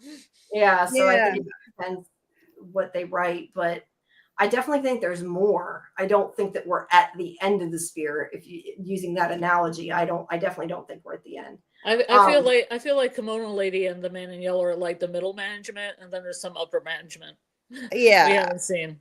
Yeah, I I think that's don't know. I tend to think that the Man in Yellow may be the big bad. I think he could be. He Yeah. could even be the devil, like a representation of it. I just wonder that Yeah. because I think, and I don't know, but I think that he's the thing that made them immortal that was there the whole time. Yeah. That's what I think. But I was That would I kind was of go with the thinking- King in Yellow theories. yeah. Dr. Mabuse. Yeah. I know you. I still haven't. I need to look at that stuff when I get a chance. But I was going to say the one thing I wanted to ask you guys if you had noticed or you thought, and I should have gotten a screen capture, but I was watching it before this, like not that long before we started, and then I forgot about it. When they show the tree that's in the middle of the road in the first episode, it kind of to me the way they showed the one shot, and it could have no meaning. It could just be if it is true, it could just be it was done like as a directorial thing to look cool. But the tree and the branches, the way they showed it, made me think of the symbol on the rock, like the sort of F symbol. I call it an F. It's not really an F, but do you know what I mean when I say that on the talisman? Yeah. Yeah, that rude. Yeah. Yeah, the tree reminded me of that in this episode when I watched it. It looked a lot like it for sure. I saw that. When we were doing our live, I also said it kind of looked like the rune that looks like a B or a rune that looks like an M. And well, either way, it kind of explain. Well, I kind of explained both of them. One of them was a fertility symbol, the B-shaped one. And I can't remember the name of it. People in the chat help me, Michael. And the M one is Arwaz, which is this beginning a new adventure and maybe getting rid of old things and coming into something new and an impasse and a threshold. And I thought maybe that was the one. Well, threshold definitely makes sense. But yeah, I don't know. It looked like definitely looked like a rune to me though. Mm-hmm. I don't know how it looks like an F though. I'm calling it an F. The symbol to me looks like an F on the. Yeah, I know, but within the tree itself. I mean, I can send you that picture. I took a screenshot of my television. Yeah, sure. No, yeah, if you want to send it, you can. I was just the way the angle it showed. I could be like looking at a different frame than you were too, as they panned the camera over. But it made me think of that at any rate. And let's see. Karen is saying, and it says that I think might be these guys using the Lost Playbook, and the monsters are like Smokey and the other, and the Man in Yellow could be the Man in Black. Yes. I'll just say yes without getting into that, since you guys won't know what we're talking about. But yes, I also I'm going to say to you, Karen, without explaining it to them, that I kind of wondered if some of it could be what Smokey was supposed to actually be, what Smokey really was. But I would tend to think, I don't think they would use the same thing for another show, but what Smokey was could actually make sense for the town. I'll just say that. And if you've watched All From, you know what I'm talking about. And if you don't know what I'm talking about, text me and I'll tell you. Yeah. Let's see. Okay, I did that one. Okay, send you a picture. Okay, is it in Discord? Oh, I didn't get a ding. I should have. Oh, there you. Yeah. Yeah, they might be. Oh, did I send it to you? Or Yeah. Julie? See, if you look at the bottom of the tree, like the bottom looks like an F. No, I sent it to you. Yeah, I know. Look at the Oh like. Yeah, If you look I at guess like the F, but I was the looking dot, more at that the was- branches that looked weirdly bent at Yeah, the top. that's why I said we were looking at different branches, I think. I'm just Yeah, I wait, think let so. me look at the text. Okay, one wonders whether Yeah, Norman's the other F name could is be by incorporated in there too. Yeah, it's twisted branches. It could be a lot of letters and runes and everything else. Wonders whether Norman is the original daughter's sacrifice, and Ethan's question about the fairies coming to save him refers to the two Chromonockles coming to save their daughter. Ooh, It could be. yeah, it could be. Definitely could be. Um, let's see. I think young Tabitha saw the man in yellow in her nightmare. Ooh, we were saying that maybe it was the spider or Eloise, or I never Mhm. thought about that. It definitely Yeah, I she thought looked about the man up. in yellow. Yeah, She yeah, looked up, which makes me think it was something like flying. But then again, a little girl would be a lot shorter than that guy, so she still could be yeah. looking up. You could just pop up behind the rock. Yeah. Uh, okay. They're saying again that the hair looks the same as in that photo, so maybe she traveled back in time for the photo. I Yeah, think that's maybe. possible. I'm not sure. I guess I'm I'm gonna have to just go not find this photo. sure.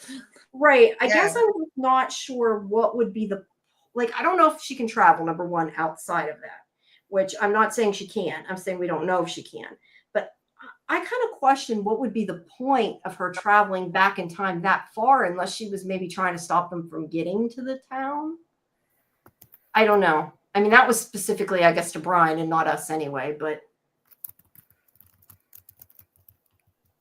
sorry, I want to make sure that Mhm.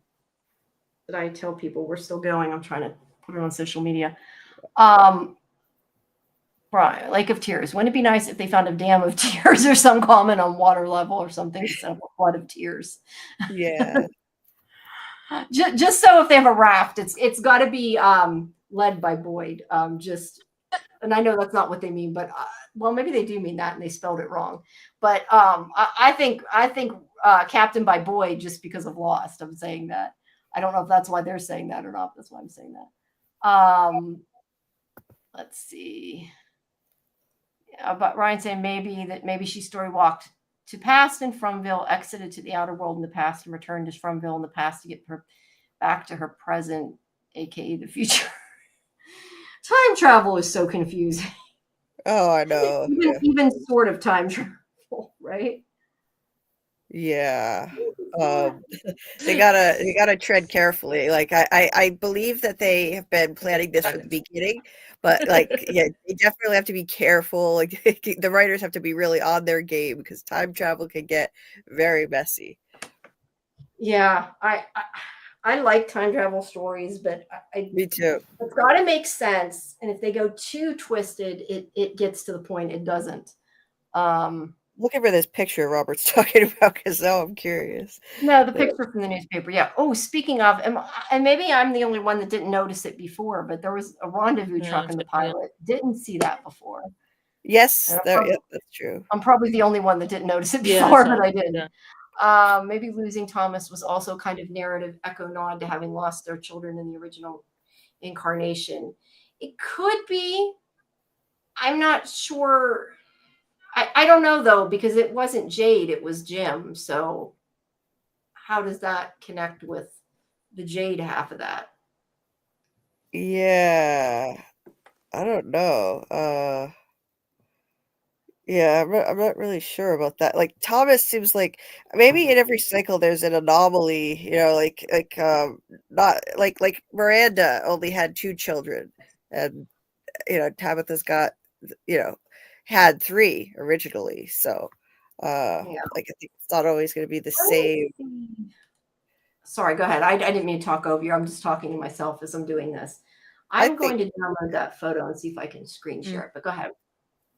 yeah, I think maybe honestly, I think maybe like Fromville orchestrated Thomas's demise, because things had to happen a certain way again, and it only wanted Miranda and two children, not three, and also her trauma, like on the subject of Thomas, like not Tabitha's trauma of losing a child, really messes her up and makes it more difficult for her to try to figure things out. So, I, I believe in Robert Saunders' theory. Robert has said that he thinks.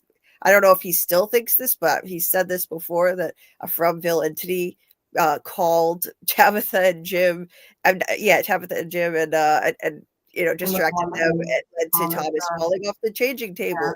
I Yeah, think that could be. Could be, could be. Let me see if I can screen share this. I'm going to see if it works. Can't promise it, but let's try it and see what happens. Oh, Select a window or screen. We want to share this. Ha! Allow. There we go. I did it. It took me forever to do it, but I did it. Yeah.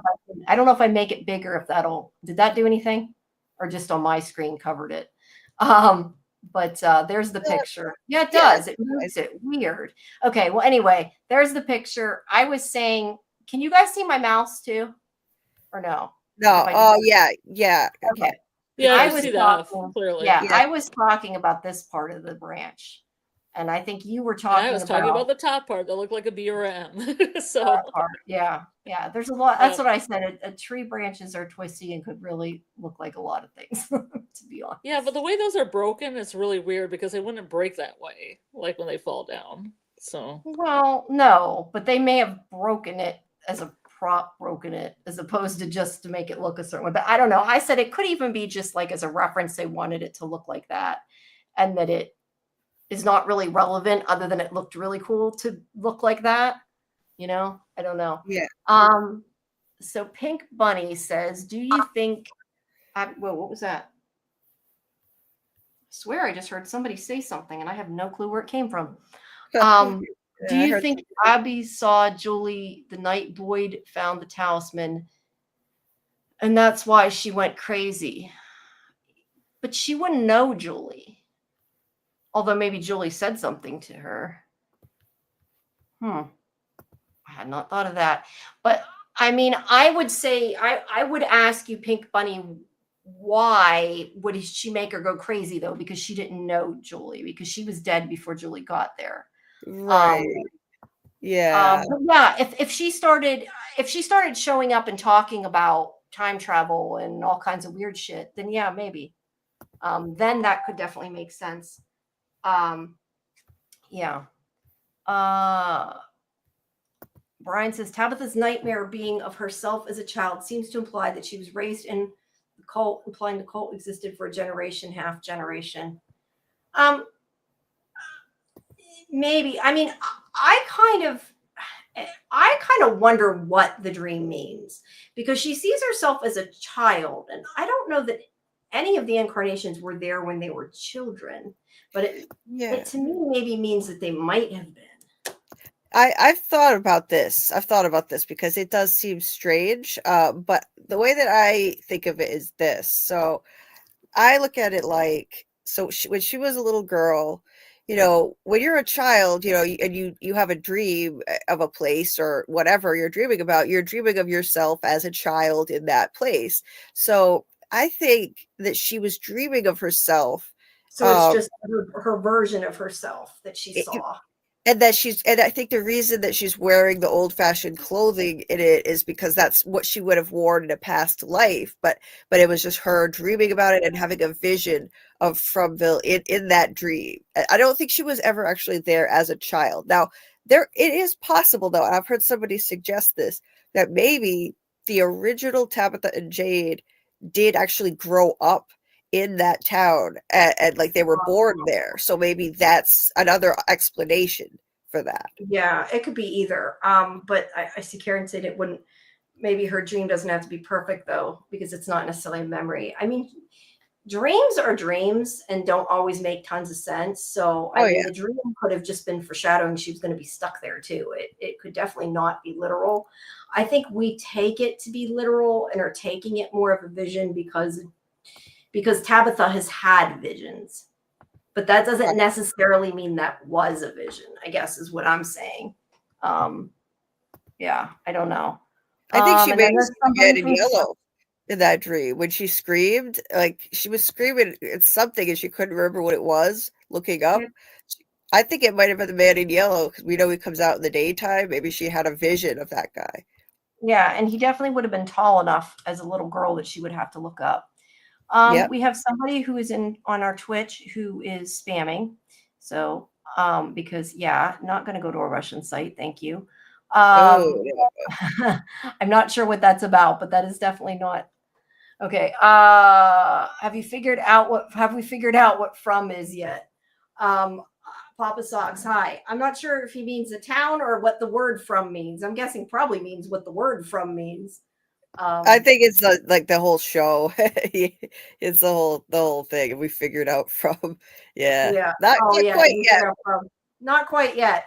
I tend to think though, going on the word, that it is maybe that where they come from is more important than where they're at or where they're going. But I don't think that that for a while, because that was one of the things I did want to ask the writers. But if they haven't even told, assuming that he was telling the truth, I don't know why he would lie. If they hadn't told Perino what it meant, at least at the point of the beginning of the season, I don't think they're going to answer for us. Oh, I think I think it means that, it's about their, where they come from, as in Tabitha and Jane reincarnated from the original place, the original from Ville, and it's called Origins in certain countries, which also, I think that's why it's called that. It's like it's where I just want to say, marketing people, why did you not suggest they name the show Origins here as well? Origins would have been better. So much easier for the Google. So much easier for the Google. I'm just saying. By the way, Jane, I found that picture, that rendezvous picture, the picture behind it, and a full screenshot of it if you want to show it. And Julie's hair is long, so I'm not getting where people think she has a bob haircut in this thing. I've been looking everywhere for this right now, and I can't find it. I can send it to you too if you want. Let me get that. I'll probably get kicked out of StreamYard again, but I can do it. I must have closed Discord. Let me reopen Discord. Is this the picture on the computer? Yeah, she sent me the screen. Okay. The article. It's the article with the picture. The article. Let me save the pictures and I will. I took a longer shot of it because there was a few adverts and stuff around it, and I had a picture. What's the thing? Why is you got one that's of the article, and I don't know if those were ads, but you have somebody's video next to it. Yeah, it's the Movie Gurus. It was a shot at the bottom of part of the screen. Oh, okay. I see what you're saying. He took the video. Okay. Or took the screenshot. No, I took a screenshot. It just happens that I was watching his video at the time. I was also taking a screenshot. Okay. So you can block that corner if you need to. You can block the movie. No, I don't care. I mean, I don't care, but I just wondered why. I'm like, okay, look, I did it again. Well, I keep closing. They didn't have this on for very long, so I took shots of everything because I thought if they took it offline, that I'd have a copy of it for my records. No, I get that. I get that. Okay, present. And we want to present share screen, and we want to share screen of photo viewer. Allow. You could just put the article up because the article has the. Yeah. It's a pretty good shot of the article, actually. Her hair is longer there, isn't it? Yeah, it looks pretty long. Yeah, I'm not sure that I would say that's the same hair. I think that hair looks completely. I mean, it still looks like a bad wig, but yeah. I think he must have done something else. I'm not sure. Yeah, it is different. I mean, she's got like bangs in this picture. Yeah, that's definitely different. Definitely different. Yeah. But it's not the same as future Julie that we saw, for sure. And plus, girls could grow out their bangs, She could have been like 15 in that picture and grew them out. Yeah.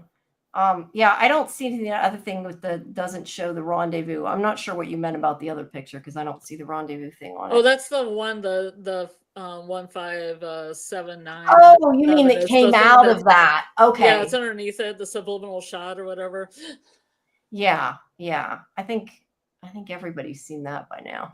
Yeah, I just want to group. I kind of grouped them all together for your benefit. No, that's fine. Yeah, if somebody wants to see it, I don't want to show it. I meant I thought you meant like the literal truck. Let's see. No. Yeah. I did. Okay. Michael says, I think the voices lied to Abby, convinced her it was a dream. I definitely think that. I mean, I most definitely think that. Do you guys? I mean, I think it was probably. Well, she thought she killed people. They would go back to the real world. Yeah. I mean, I guess it's possible that it was more mental health and she went a little there. But I think that's a definite possibility that they told her to do that. I mean, and I Mhm. kind of was thinking about the fact of like how that we were talking about. We want to know why they made Sarah kill Toby when Mhm. she left the door open and he would have died anyway. I Mhm. sometimes think part of it is just the game and doing something to Mhm. screw with them. So it may have just been like, "Ooh, this will be fun. Let's make Abby go nuts," type of Mhm. thing, and like really You know had what no you should do, purpose. Sarah, is make out with Toby before you stab him. Yeah, Yeah. yeah. I don't know Hey, unless that Jasmine, was you should like make out with that dude before you take out his tongue. yeah, unless it was like Right. I'm sorry for what I'm about to do. I don't know. Yeah. Brian says, I definitely believe Tabitha was dreaming. She's Tabitha Prime in that nightmare. Yeah, Yeah, it I could have agree. been her dream. That's definitely a possibility. I agree. Yeah. Pink, what was that? Pink Bunny. I got a message from Karen. Yeah, that's true too. Karen, I don't know why she's not putting it in the chat. Karen said maybe it was a test. First, they got her to kill a stranger. I'm assuming she means Sarah. That's Mhm. actually interesting because maybe they thought she couldn't kill Ethan because she knew him. Mhm. Yeah, I don't know. Julie For knows like a about Boyd. day. Yeah. Pink Bunny. Julie knows about Boyd and Ellis and wanted to know where his boat is so she could lead them there. Wait, Julie knows about Boyd and Ellis and wanted to know where his boat is so she could lead them there in the future. Maybe that was the last thing to happen to make Abby think it was all a dream. Ooh, I like that.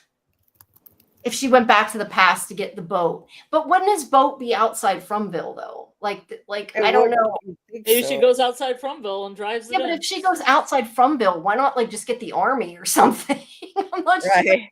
Because Like I'd be nobody going will for think she's telling the truth because everybody that's will think she's true. insane But and put her still, in They I a would wouldn't be coma. believe I her. would be go well no, I guess guns don't help. Yeah, I don't know. That is that I like that though. I'm not sure that it tracks because the boat was outside of Fromville, but I like the idea. Um Michael thinks the dream feels more like a vision of a prior incarnation who was there as a child, or maybe it was a vision of their lost daughter. I definitely don't personally think it was supposed to be their daughter because I think Tabitha would have known it wasn't her in the dream or wasn't supposed to be her. That's why I say that personally. But I also do know, and I think I brought this up once before when we were talking about this with dreams. I remember when I took a myth and symbols class in college. And one of the things we talked about was dreams. And the teacher told us that a lot of times when you dream about someone, well, I mean, sometimes it just really is about that person, but oftentimes the person you dream about, it's not about them, it's about yourself. So, like, if you dream about a daughter or something, it could be that child part of yourself, or you dream about your mother, like it's your mothering part of you that you're dreaming about, as opposed to like an actual person. So, yeah, I don't know. But I tend to think if it wasn't looking like she looked, she would have noticed that. And yes, her child would look like her, but it wasn't Tabitha's child. It was Tabitha Prime's child. So I don't know. Do you guys have anything to add to that? I know sometimes I'm answering them and then clicking them off. If you guys have comments about them, please give them. Don't just let me click it off. Um, yeah, I don't think it was. I mean, it could have been their lost daughter, but Tabitha said after the episode where she remembered the dream, in the next episode when she was telling Jim about it, they were out there near the cabins, and she referred to the girl in the dream as herself. I don't remember the exact quote, but she did refer to the girl in the dream as herself. I mean, unless she was confused, I think that was a past incarnation of her for sure, but probably the original Tabitha, the Tabitha Prime, if you will. Yeah. I agree. Yeah, no. I don't know. I think that she would know. Hopa Sucks is based on the vagueness of the show and even what the characters know. I think that Aliens is not off the table because where they all come from is our worldly Twilight Zone, not human. I mean, I think it could be aliens. I think it could be a lot of things. Oh yeah, sure. I mean, I haven't ruled anything out. I still think it could be there in the Matrix or something like that. So you never know. I mean, the entity that that convinced them to sacrifice their children and turn them into monsters could be an alien. Like that's definitely not off the table. Yeah, I yeah, I agree. I don't think it's off the table either. I tend to think it could be more of like a demonic figure, like maybe the man in yellow is some kind of demonic thing. There are a lot of biblical references in the show, but it could be an alien, it's possible. Yeah. I'm looking through a lot of Michael's stuff because a lot of it's on that thing that I can't say, and Engakuk.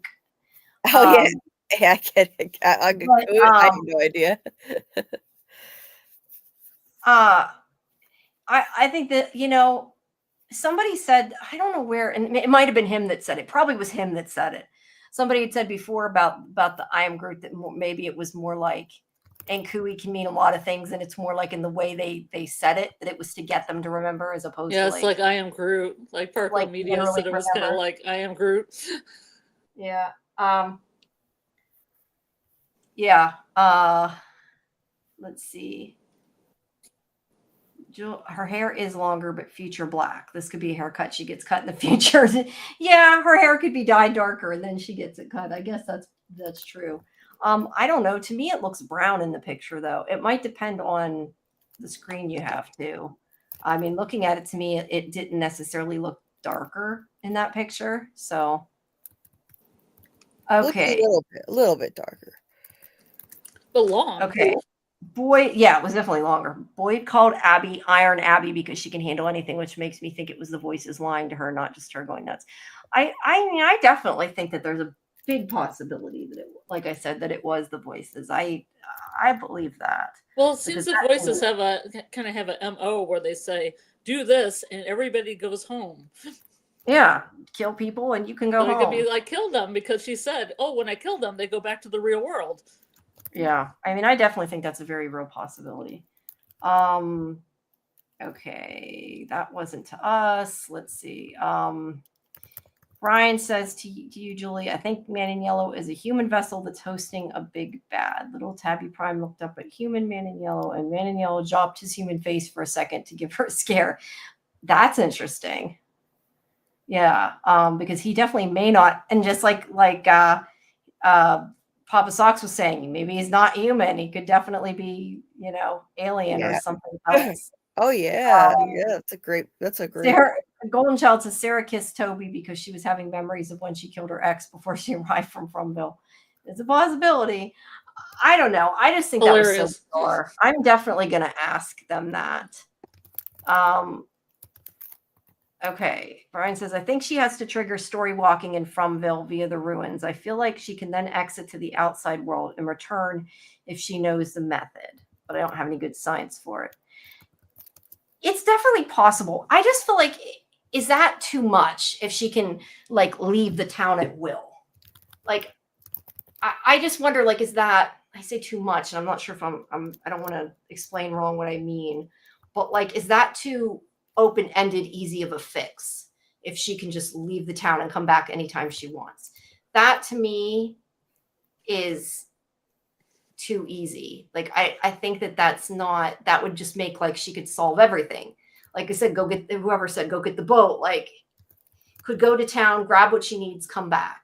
Like that to me, just personally, I don't feel like she can maybe exit because of that. See, I feel like future Julie is from outside of Fromville and coming back in, but there's going to be a really hard way for her to get out. Yeah, it's not going to be easy. Yeah. I mean, she could have came back that way, but yeah, I don't know. I just think that the story walking is limited to Fromville. I personally.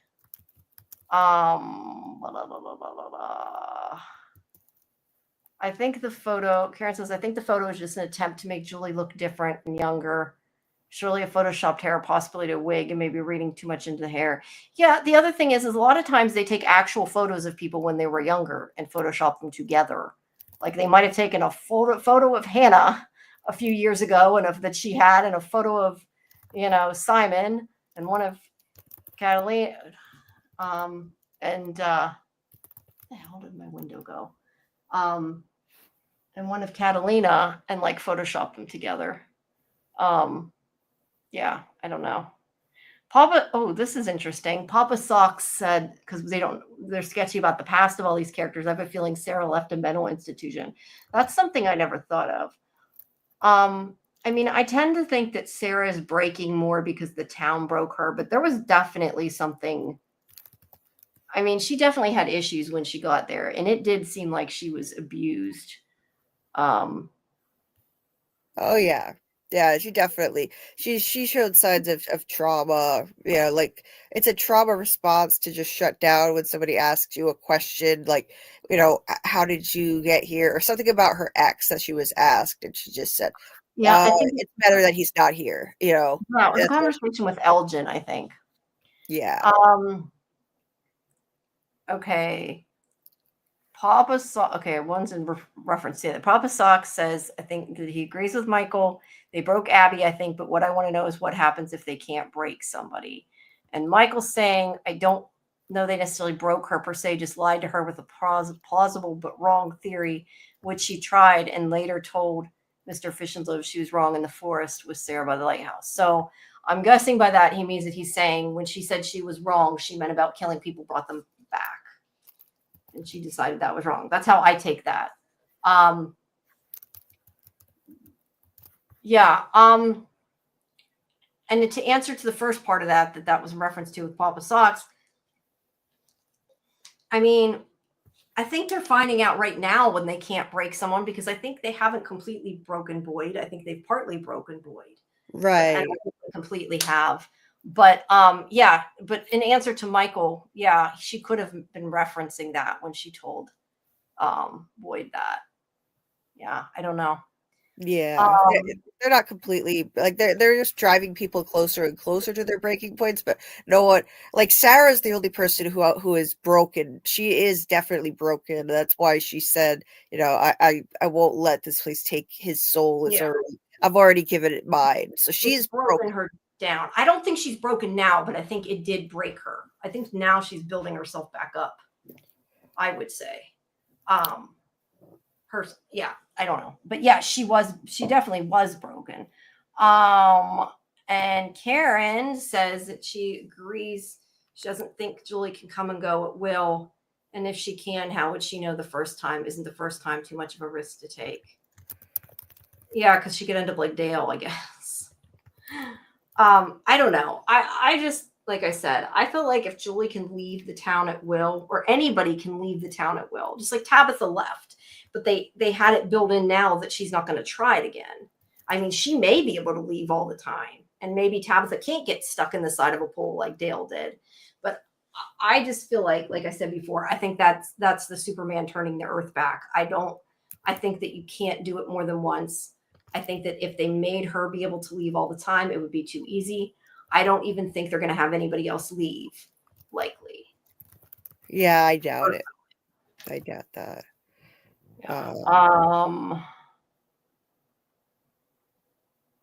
Let's see.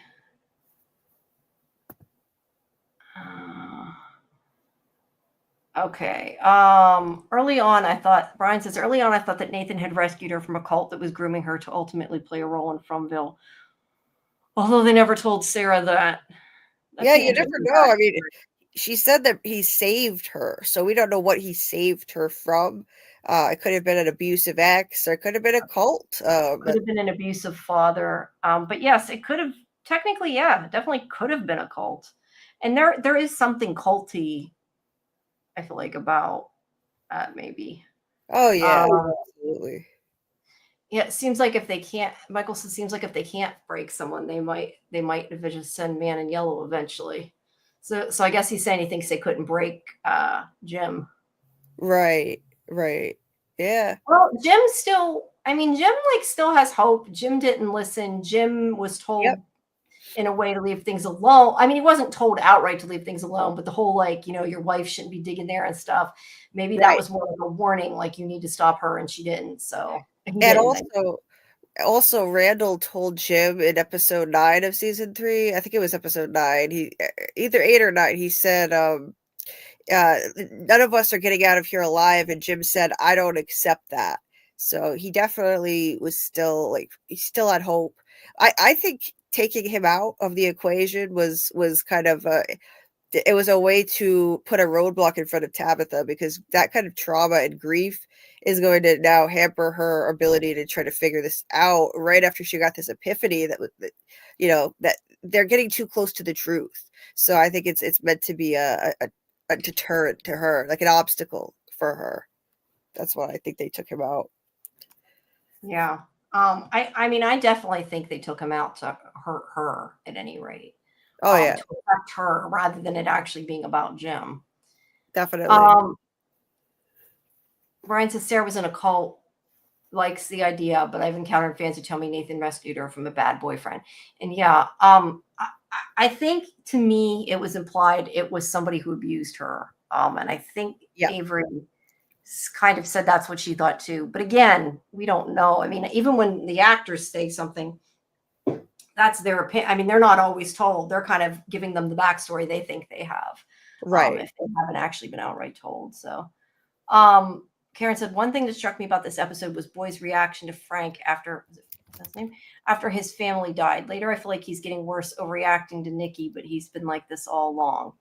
I mean, he definitely reacted bad, shoving the gun at Frank, but I think he's just like devastated that this happened. And I feel like Boyd blames himself. Like, even though he's saying it's Frank's fault, I feel like Boyd is sort of blames himself because he feels like he should have done a better job, like making sure they did what he said, which it's not his fault. But I just feel like Boyd blames himself for everything.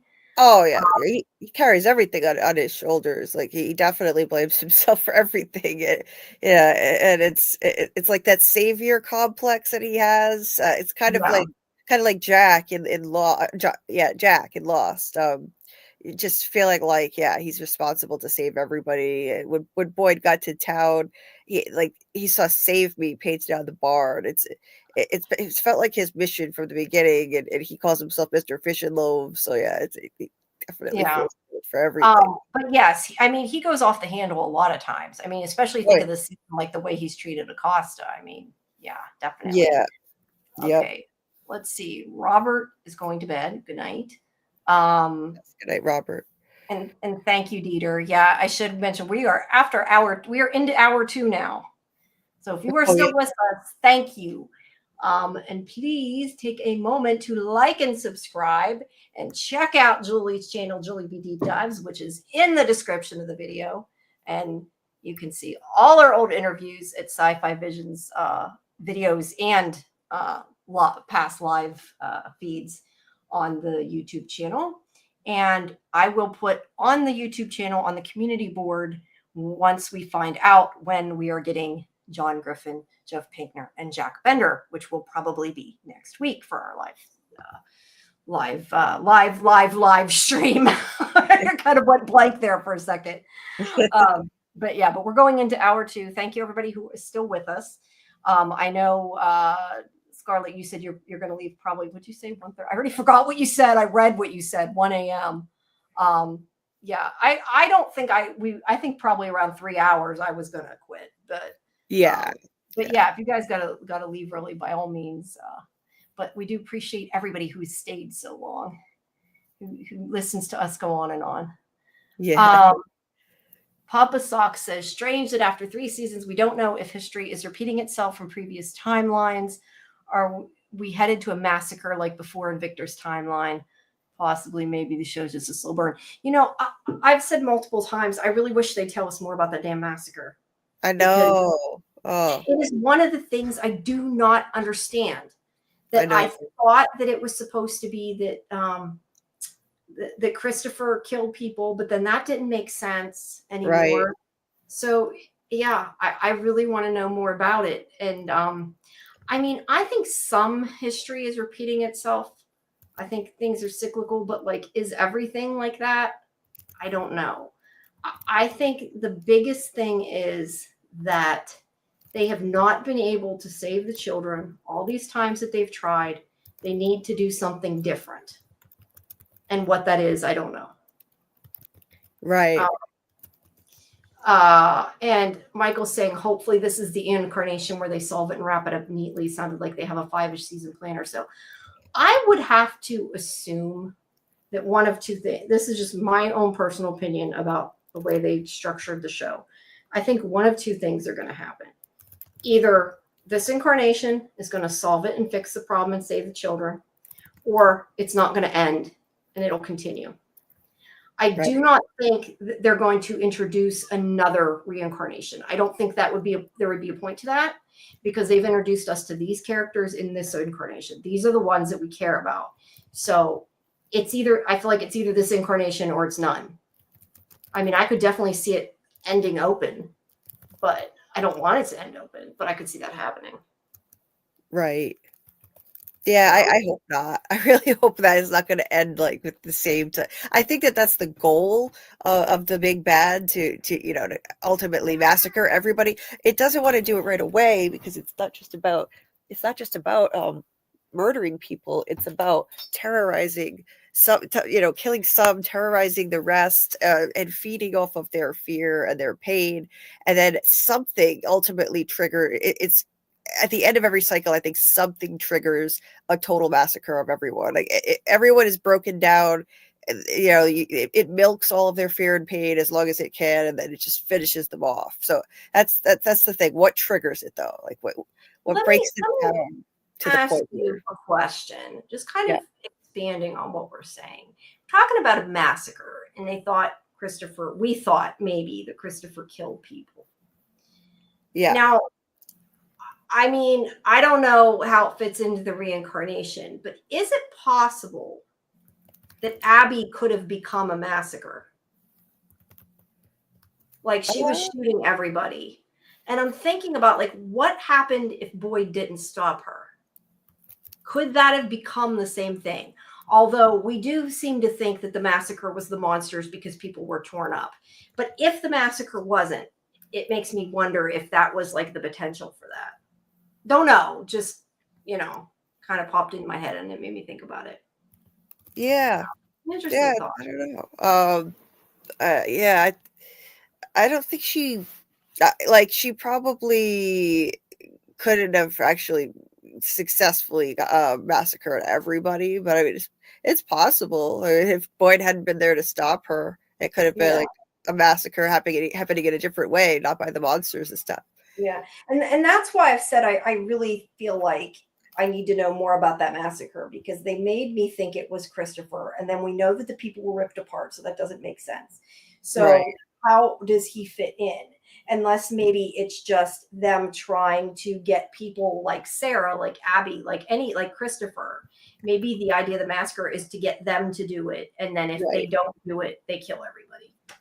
I think that may be actually. Yeah, I think so. I mean, I don't want them to. I would think they wouldn't probably massacre everybody though, just because I don't think they're going to kill all the characters people like. Like people wouldn't watch it. I think people would get too mad if they did that. I mean, there could be like the threat of it, but I don't think they're actually going to massacre all the people in the show, because what would be the point? Like, oh, that would be a terrible ending. That may be the intention, but I think this cycle's already shown signs that it's different. I think there are anomalies already. Miranda, as far as we know, never got out, was pushed out and came back. Tabitha got out. I think they're making progress that hasn't been made before. So I don't think it's going to be the same. Yeah. But yeah, you're right. Tabitha didn't make it. I mean, Miranda didn't make it. If the show repeats events and characters' interactions, and how much of the history of another character can we depend on to fit the current character in action? Miranda and Tabitha both were bad mothers. I don't know. I mean, I think a lot of things, it may not be so much repeating events as it is. I kind of wonder if some of it is more foreshadowing and we are seeing it as repeated events. If that makes sense. Like, because I question, like I had thought, and this isn't in relation exactly to what Papa Socks is saying. I just, it makes me question it, because as soon as Sarah looked at the screwdriver, and I've said this before, I like instantly knew, I'm like, she is going to stab his eye out. because I remembered the one-eyed guy that Jade saw. Now we're assuming that we've said before that we assume that is one of his reincarnations. But if that's the case, then why did the same thing happen that happened to Elgin? Because Elgin is not his reincarnation. So I sort of wonder if some of it is more just like pointing to what's going to happen, or it is just everything cyclical. I don't know, but I don't know that things being cyclical are necessarily the same repetition as reincarnation. Like, I think there's two different things at play. Does that make sense? Or did I lose you? Which is possible. Everybody got quiet, or maybe you. Sorry, maybe I'm back. I put it. You're back. See, I'm talking to myself. I asked if I lost you. You weren't even listening to me.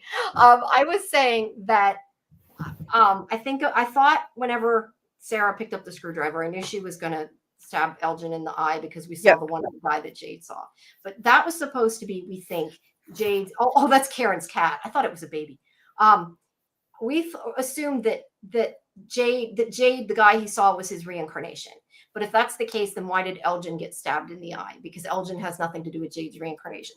So what I was saying is, I feel like some of that stuff is foreshadowing more so than has to do with the reincarnation, and that there are things that are cyclical, repeating events, but the events that repeat are a separate thing from the reincarnation and the people coming back to life type of thing. Like, I'm looking at that as two separate issues. Yeah. That's what I'm saying. Like, I've been looking at it like that, because even like the eye was the opposite eye too. So I think it was more just pointing to what was going to happen. I think so too. Yeah, and it doesn't always happen the same way. There are just certain things that keep repeating, but not always in the same exact way in every cycle. But yeah, like losing an eye, like that's definitely a recurring theme. Like, it's, for some reason this place has a certain playbook, and that's part of it. And like the getting tethered to a tree, like it happened to Kelly in season 2 with the rebar, and it happened to that Puritan guy with the spike through his eye stuck to a tree. So yeah, that's the guy that I thought was like connected to Elgin. Maybe that's why. Is it possible? And we've kind of wondered before, or maybe some of the other ones reincarnated, but I don't know if that fits with the story. So yeah, I don't know. I think it's more the cyclical part of it. Michael's saying maybe once they do their vision quests, they'll see what happened in prior cycles. I would like to see that. I want to see what happened in Victor's cycle, like with the whole car crash that happened before. That's what I would like to see. Yeah, and Victor is, he confuses things a lot with the way that he changes things around. In season 1, he says that the first time he saw the boy in white was before the 2 cars came. And then in season 3, he says he first saw the boy in white on the morning after everyone was massacred. And so that's 2 different things. His memory, we know, is messed up.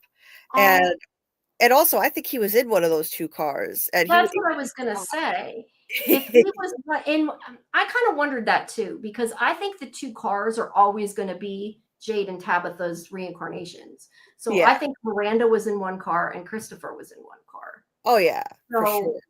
I mean, if that's when they got to the town, yeah, then we know the massacre happened after that, because he met Christopher. So that could definitely be the case. But yeah, I agree. I think it's always the 2 of them that are in the car because they're colliding. I think that's the important part of it. Right. That's why Victor said in episode 2 of season 1, he said to Julie, 2 cars, 2 cars coming. So he said something about how, like, it's, do you think it's special? It's special. What do you think it means? And I think it is special because in every cycle, it's these 2 reincarnated people colliding every single time in 2 vehicles. So that's why it's special. That's what starts a new cycle as they try once again to save the children. So I definitely think Victor was just confused when he said that, he saw the boy in white before the 2 cars came. I think that was his before the 2 cars came. Yeah, unless maybe he saw them right before they crashed. I mean, who knows? Right. But yeah, I mean, that's the other thing too. Maybe the massacre is just like the outcome of one of the things they did wrong too. Like, it maybe they didn't save the children, they made a mistake, and that's why there was a massacre. Right. Like I think each iteration could be different in that sense. Like maybe the end of the iteration could be completely different. oh, because absolutely. because I think I think that the cycles have to be different this time, because otherwise, like I said, like these are the characters we're following. So this is the cycle we're following. So there's a big possibility that they're going to solve the problem. Well, maybe just like the boy in white said, I'm not helping because they didn't listen. Like maybe him not helping is what made it worse, or him helping made it worse and caused the massacre. Like maybe that was just the end of the cycle. I don't Right. know. Yeah, I don't know. Papa Sock said Victor threw so many things out the window that he thought were necessary to help the From people, but he also knows remembering brings bad events. What I don't know what WTW. I'm like, wait, what's WTW? I was thinking way to go. That's not way to go. Okay, I'm getting too I old. believe But I don't, what the what. what the what? Okay, so instead of Oh, WTF, what the what? Okay, I would okay. use WTF. You use it as a teacher. Okay. It's a polite version of a WTF. Got it. Yes. That's it. And also CT5, you're fine. We're not going to be here 6 hours this time, but you're not too late. It's cool. We're still here.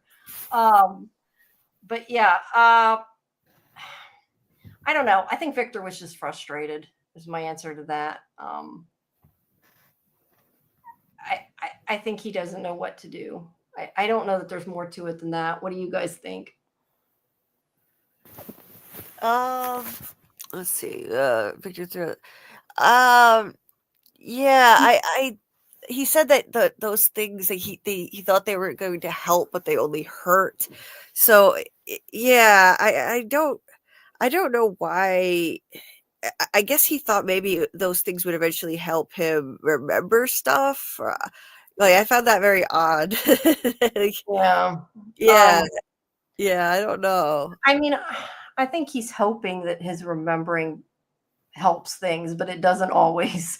And that's why I think he's just kind of like frustrated and is like, I don't know what to do. So he's kind of like acting out. That's the way I look at it. He's just acting out, not knowing I what think to do. so. Yeah.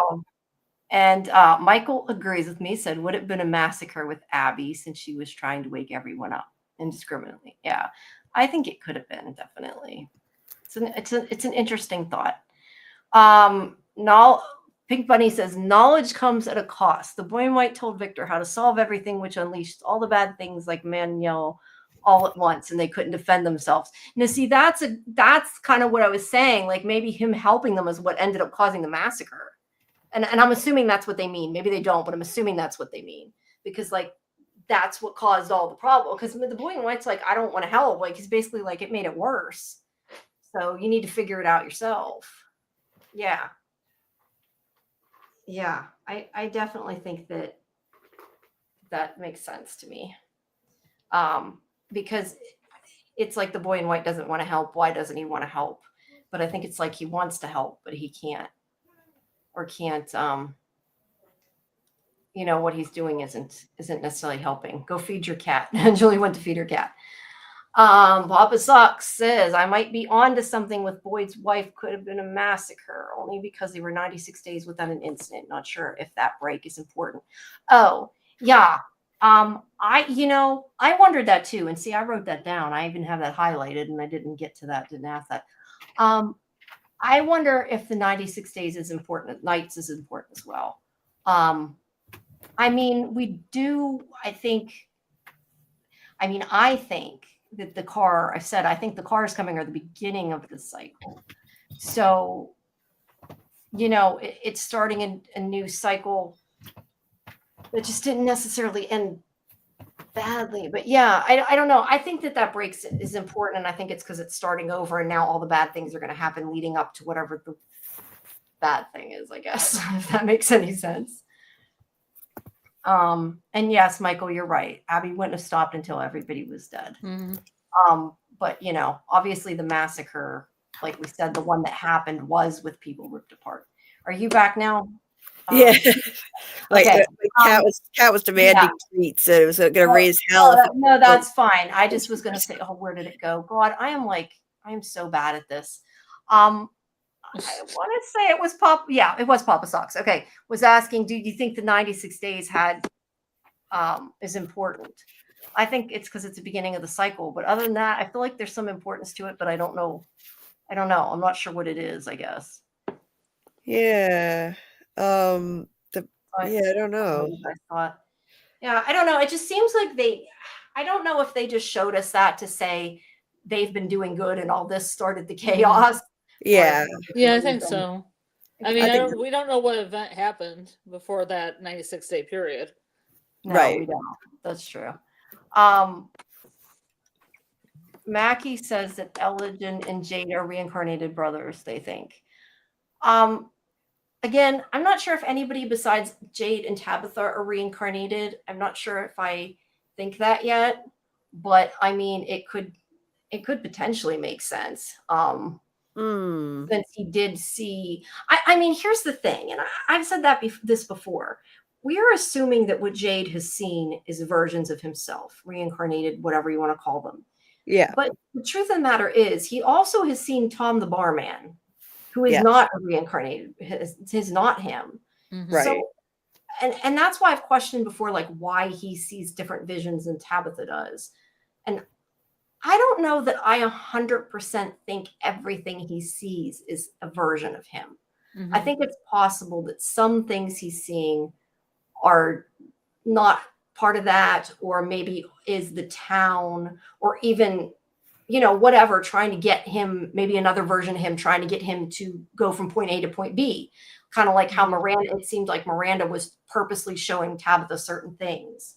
I don't think it necessarily is always, I don't know. Yeah, like the skull guy, the skull guy either tried to choke him or vice versa, so I didn't think that was him. I think it was the guy he was choking. Maybe the one who was being choked, was who he was actually. Well, no, because he would see them rather than see into them.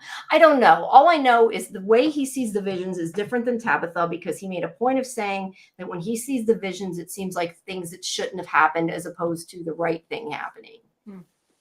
So I think he feels that way because he hasn't had the benefits that Tabitha has had, or Miranda. Like, Miranda dropped acid, so she saw things very clearly. Tabitha has the connection of being able to interact with the son of her reincarnated self, which triggered memories, and her husband in her past life. So I think Jade's visions are so confusing because he doesn't have anyone related to Christopher to jog his memory. He didn't drop acid as far as we know. He did other drugs. So I think it's possible. I still believe that every one of those men in his visions is a version of him.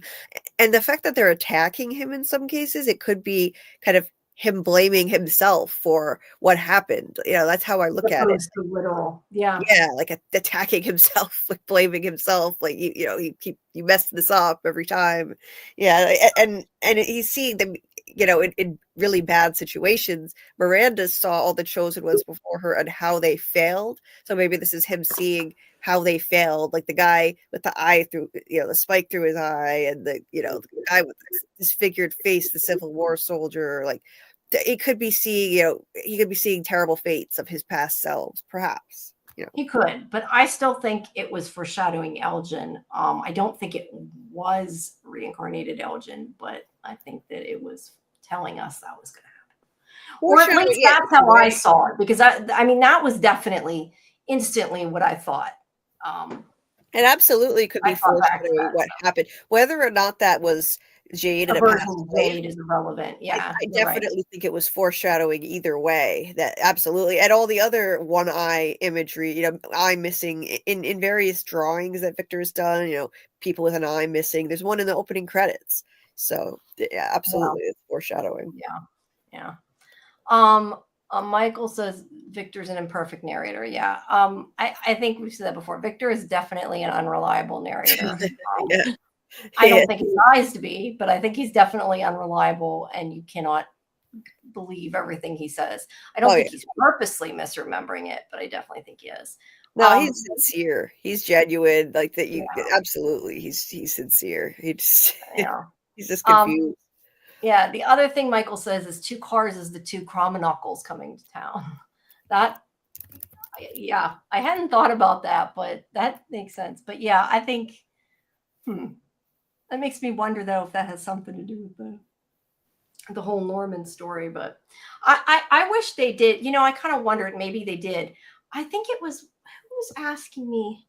This is again where I took a picture of it or something to see and don't remember who asked me. I think it might have been Karen. But somebody was saying they wanted no, maybe it wasn't. If it was one of you, you can tell me. But somebody was saying that they wanted to know if they wrote the whole Chromonacle book out. And I apologize if it was somebody else and who said it, but it makes me think of the fact of like, okay, you guys don't know this. I mean, you haven't watched Lost, Scarlet, and Julie, you haven't finished it, so I doubt you know anything about. I don't know how far you are. I can't remember if it happened yet, but there's a book in Lost that they actually wrote the book and published it called Bad Twin, and it was like a reference in the show.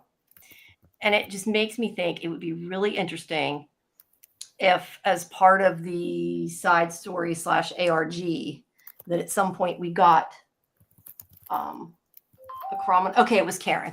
She texted me. She's like, that was me. I would think that'd be so cool if we ended up getting like a Chromonacle book and like it actually has clues in it and stuff. I'd totally buy it anyway. Oh, they're missing a lot of marketing. Yeah. Scarlett and I talk about this a lot. They're missing marketing opopportunities. They could have a jade chia pet where he grows that crazy hair. Like you could sell talismans. You need to tell David Alpay that. I'd love to hear you tell David Alpay that. I need to. You know, like there are ways you can actually do Cameo, send a message to David Alpay and some of the others. Like you can pay to send them a message. Like somebody should. Say, I think you should market a jade chia pet. That's hilarious, Julie. That's funny. I mean, you could do the Boyd's boat keychain too. Yeah, you could do the talismans. Yeah. You could do Smiley doll, everyone. Jasper doll, everyone. Yeah. God, that reminds me, I want to get people's opinions too, because I want to, if people remember this, maybe you can tell me in Discord later. I want to design, like I had previously designed well, that wasn't Walking Dead. It was for the new Walking Dead series for Rick and Michonne. But I had designed, made a design, and I put it on Redbubble, and I made like, well, I didn't actually end up ordering anything, but I did it to make a t-shirt was the point. And I keep thinking like, I want to design something for From, because I want to buy like a From shirt, but like, I want it to be my design and I don't know what to put on it. So if you got ideas, people, of what I should try to draw out, tell me. Because I want to seriously, like, I want to make some From merch because I want some. It's like I want to order a talisman from somebody. I know Dieter had that link before. I don't know whose it was, but there was a link in your Discord about a talisman. I at some point need to order a talisman. I also want to try to make them out of clay too. This is I'm completely going off on a tangent. Yeah. But I make stuff out of polymer clay. Yeah. I'm going to try to make a talisman because I think that'd be so cool. And there are people that 3D print them and like they're selling them on Etsy. Rabbit Tree Designs gave away 3 for me to give to people. It may be really cool ones. But yeah, I'm going to try to make one out of polymer clay, like to make like a charm and see how it comes out. And if it comes out really good, which it may not, it depends how good I do at it. I say I'm going to try. I'm only so good. If it works, I might give some of them away. I was thinking about that, about making them to give away, but that all depends on how well my clay making skills go once I try it. Anyway, sorry. That's just something that's been on my mind. So I'm just telling everybody. Yeah, I mean, they've just lost some marketing opportunities. There's so much marketing they could do. Yeah, they definitely, there's a lot. There needs to be a shirt. Oh, Victor was just frustrated. No axe, no tree. Sorry. I like that. I'm gonna have to remember that one. I'm gonna take a picture of that. That's awesome. Yeah. They need to do something with peaches. There needs to be some kind of peaches. Let's see. Victor is a little bit of a hoarder. Yes, Victor is definitely a hoarder. Karen says Victor is intellectually, emotionally, and psychologically stunted. He's eternally a child, and I think acting out is good description. Yeah. I think, like I said, I think Victor just didn't know how to handle it. I think that was his way of like, well, acting out. But yeah, just kind of like, I'm going to destroy everything because I don't want it to be there anymore because it's making things bad type of thing. Whoa. Otherwise, there's a lot more in the chat. It was at the bottom and now it's not.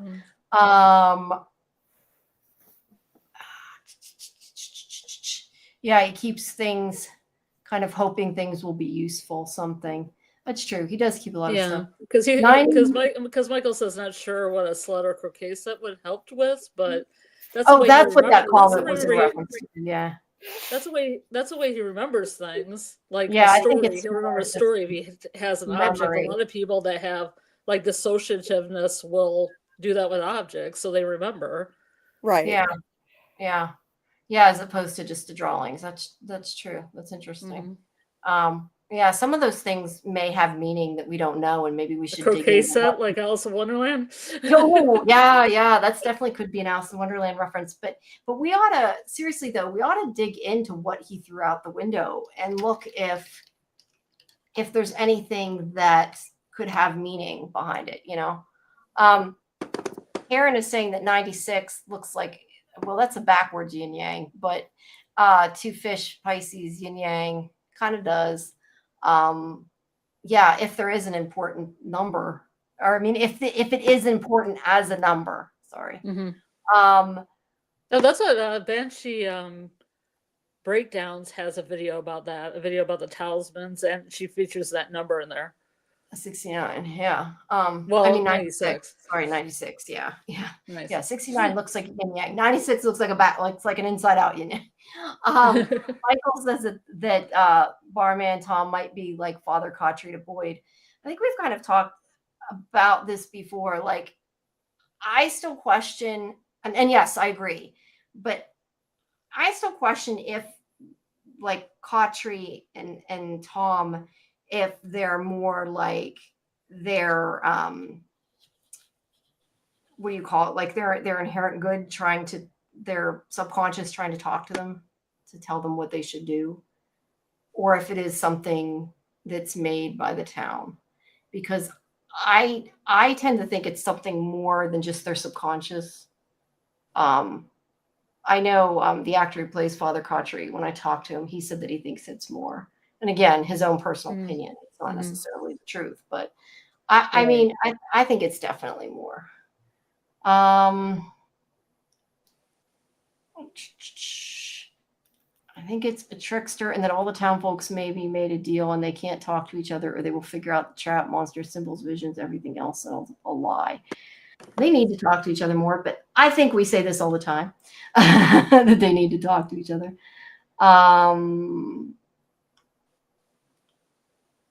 That's an interesting idea, that maybe instead of the art, Miranda wrote chromonocles. One of them definitely could have written that story as clues to the past, Hopefully not future Julie wrote it. Yeah, maybe future Julie. A chromonocle book would definitely help. How the talismans work. I asked this before, and we'll ask it again. Would you like to travel through Fromville and try to figure things out?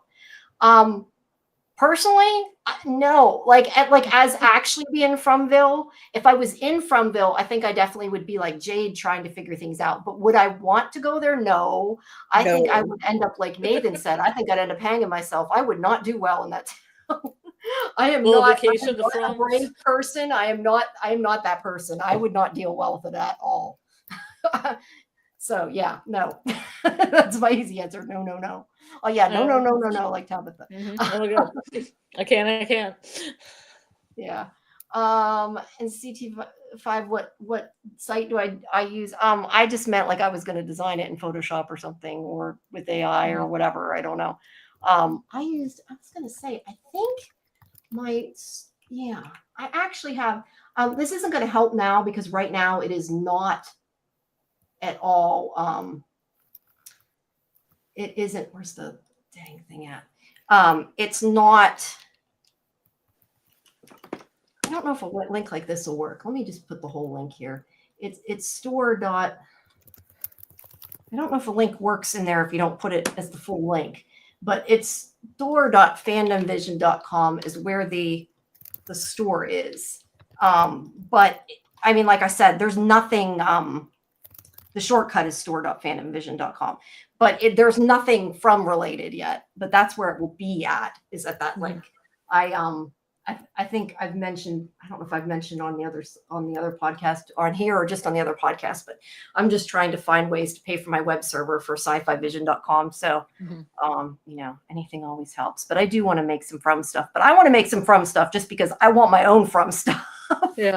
Like I told, because I was thinking too, like I'd like to, have it to where around. Then you meet somebody and they're like, "Hey, you like From?" And then cloud shirt with a lighthouse on the back. That's pretty cool. That's why I always carry this bell all the time and ring it constantly when I'm outside. Yeah. Hoping that somebody will notice. Yeah, no, I know. Yeah, they need to make a bell. That's a good thing. Make a logo for Tom's Bar, Fromville Motel, 96 days with no incidents. Yeah, that's pretty good too.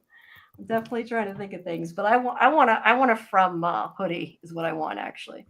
Why doesn't anyone ever talk about the call Kenny got on his house phone? It was him and Tian Chen in their kitchen, and the phone rang and a voice said, the poem. Wasn't that in his dream though? Yeah, it wasn't his Or dream. sleep, right? Yeah. Well, it also burned him though. It was kind of like a Freddy Krueger dream. Yeah, it was a He dream. had a burn on his arm. Yeah.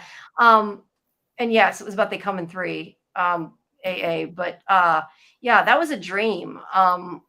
Which I would say is probably the reason why they haven't really gone into it, and also because I assume that since they used it to solve that riddle, like we have the answer now. So I don't know beyond it helping them solve that riddle if it was really relevant. But yeah, nobody really mentioned it. Like Jim gets a call and it's a big thing, but it was a real call. So I would say that could be, different. Michael has a good point.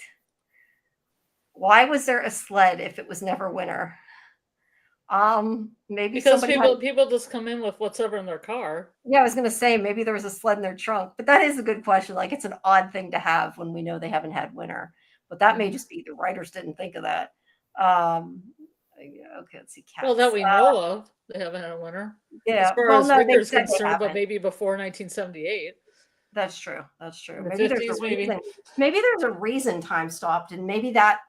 I mean, if they start dressing different, then I'd say the place changing is why that's happening. Yeah, we But have so to far see they haven't. what Smiley dons in the Yeah. next season. Yeah. Let's see. This was about, we were talking about the Cautry and Barman Tom. Michael says, are they helper spirits or something, or Fromville trying to be misled? Seems like they're trying to be helpful. I feel like, yes, so far they've mostly been trying to be helpful, but I don't know that that's necessarily means they will always be.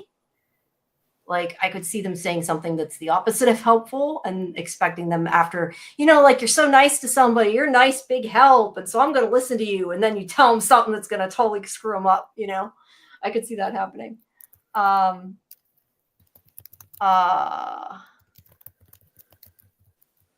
Oh, that's cool. Leader got some talisman stuff. Let's see. Okay, Michael leans towards helper spirits, like voice Abby trying to give Sarah a message for Boyd. Yeah, but Abby, what Abby told Boyd seemed to me to be not helpful. Like she was trying to take away his hope or whatever.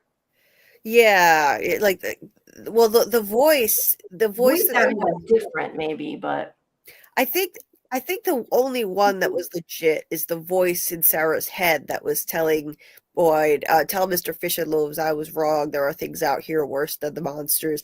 I think that was really the spirit of Abby speaking to Sarah in her head.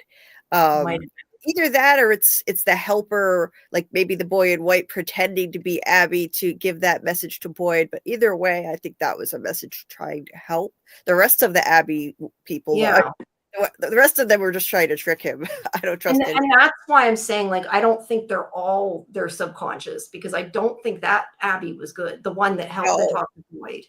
No, definitely not. Yeah, like one of them, she was in the RV when the monsters were closing in, and she was saying like, come back to me, boy, come back here, stay with me. She was trying to get him to stay in there while the monsters were approaching, and he would have died. So yeah, that's not his unconscious. No, I know. And speaking of that, I was just going to say, the whole spider web thing. Oh is yeah. what I was kind of thinking that maybe was to do with what I was saying, like the smoke monster was. Like I wondered if it was like manifested as like what he saw as his fear, but that it was. I don't know what I'm talking about. What I was talking about earlier. Right. Yeah. Yeah. I don't want to say too much because I don't want to give away something big on Lost because I don't know if you know what the smoke monster is yet. Do you? I don't know what it is, but I Okay. do have an idea of like what the kind of thing it does, like the way that it seems to manipulate people, like what it did with Mr. Echo and his brother, manifesting his brother there, and then it just killed him. Yeah, so I can see what you mean, even though I don't. Yeah, but there's Yeah, like another part of it that I don't want to spoil for you. But yeah, I'll tell you once you get to it. You'll see what it is. But like Karen said, I don't know that it was the best idea of a storyline, but it makes me wonder if it's possible. It could be this. uh-huh. But thank you, Papa. I'm glad you're enjoying it. Um, Michael saying would rather it was a prior incarnation and not a future Julie, which feels like a stretch. I'm not sure what that was in reference to. See, this is what I don't like when we get behind because I get confused with what people are talking about. Okay. Yeah, I'm sorry. You'll have to tell me what you're talking about, Michael. I apologize. Could Cautry and Tom be playing a long con, get Boyd and Jade to trust them or at least not fear them and set them up? That's kind of what I was saying. Like if they think that they're really helping them and then suddenly they turn on them. Although I have to wonder what their end game would have been to stop Boyd from torturing Elgin, unless maybe for some reason they wanted Sarah to do it.